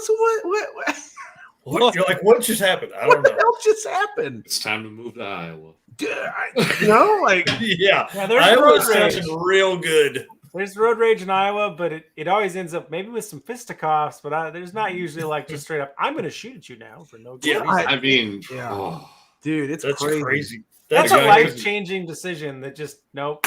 Yeah. Hey, I'll tell you what else is crazy. 4 hours on this son of a bitch, y'all. We got to go. Wrap your shit up. Yeah. Okay, let's run through. Like for the 5 people that are still watching, I want to know: has anybody been here the whole time? Like, if you've been here the whole time, put it in the chat. I'm gonna send you stickers or something because that's insanity. I wasn't. Hey, nowhere else could you go get 4 hours, 2 minutes, and 37 seconds of badass entertainment than right here. It's been crazy. I have typically stayed away from the panel stuff because it gets a little, crazy to kind of keep up with, but this has been a blast. I've had a ton of fun. Dirty Panda's been here the whole time. Dude, you're getting stickers. Hang on. Keep talking. I got to show you guys the Project Adam Ant decal that's coming. As long as you get good conversation and subject matter, it's easy. Dude, I Yeah, thoroughly enjoyed But it, once, man. but once the high school banter of bored minds start thinking stupidly, that's when you got to kill the stream. Well, Your watch hours are going to be crazy over the last week. I man. will like to plug the fact that me and Wasted Talent Fabrication do a live stream for about 4 hours every Saturday night on his channel. So Okay. just Nice. plugging that in there. Oh, you Well, do? dudes, Okay, good. Hey, I'm an Iowa loyalist, just like I am with Mopar. So I got your back, brother. Wait a minute. So we're plugging lives tomorrow night at 7 p.m. Eastern Tomorrow Standard Time. night. Junker This Clunkers. guy. All right, good to Yeah. know. Listen, I'm going to tell you guys one thing. You don't want to miss it. It's actually going to be really fun. That's awesome. I planned this one out just a little bit, not a lot of thought. I don't like the thought. It never works out. You just I'm telling you. So, all right, let me show you guys this. I haven't shown this literally to anyone outside of me and my brother and Wormworks, the guy that did it. How badass That's is bad. Oh, that's awesome. That's pretty cool. It's a nice so- little decal you got there. Right. That's a decal. It's a decal. Is that one of them Oh. stickers? That's one of them stickers. So now that we have all three, we have the Narcs card and Stanley, and then this, it's time for merch. So I'm excited about that. So y'all heard it here first and saw that. Like nobody else has seen that at all anywhere. So That's rad, man. Awesome. yeah, dude, I'm excited. Hey, and I got Mike. I got got your. Hey. Hey, go around inside and grab that box for Hey, you. when the stream's over, if you want to Yeah. go backstage, I Grab can the phone. let you know about my merch guy that makes stickers. He uses vinyl wrap material. It's 12-year UV vinyl. Oh, dude, And that's it's cool. Awesome. Yeah, It's so actually my cousin.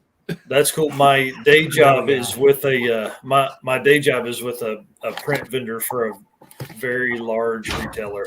So we do a ton of that. So I'll probably use them because I can trade beers for decals. Right. Yeah. And Mike, But dudes with wrenches, Iowa company. There you go. There I you need go, to find a dude. better one. I've made decals once and it wasn't. Yes. Oh, hey, dude, that's awesome. that's coming your way, dude. My wife made them.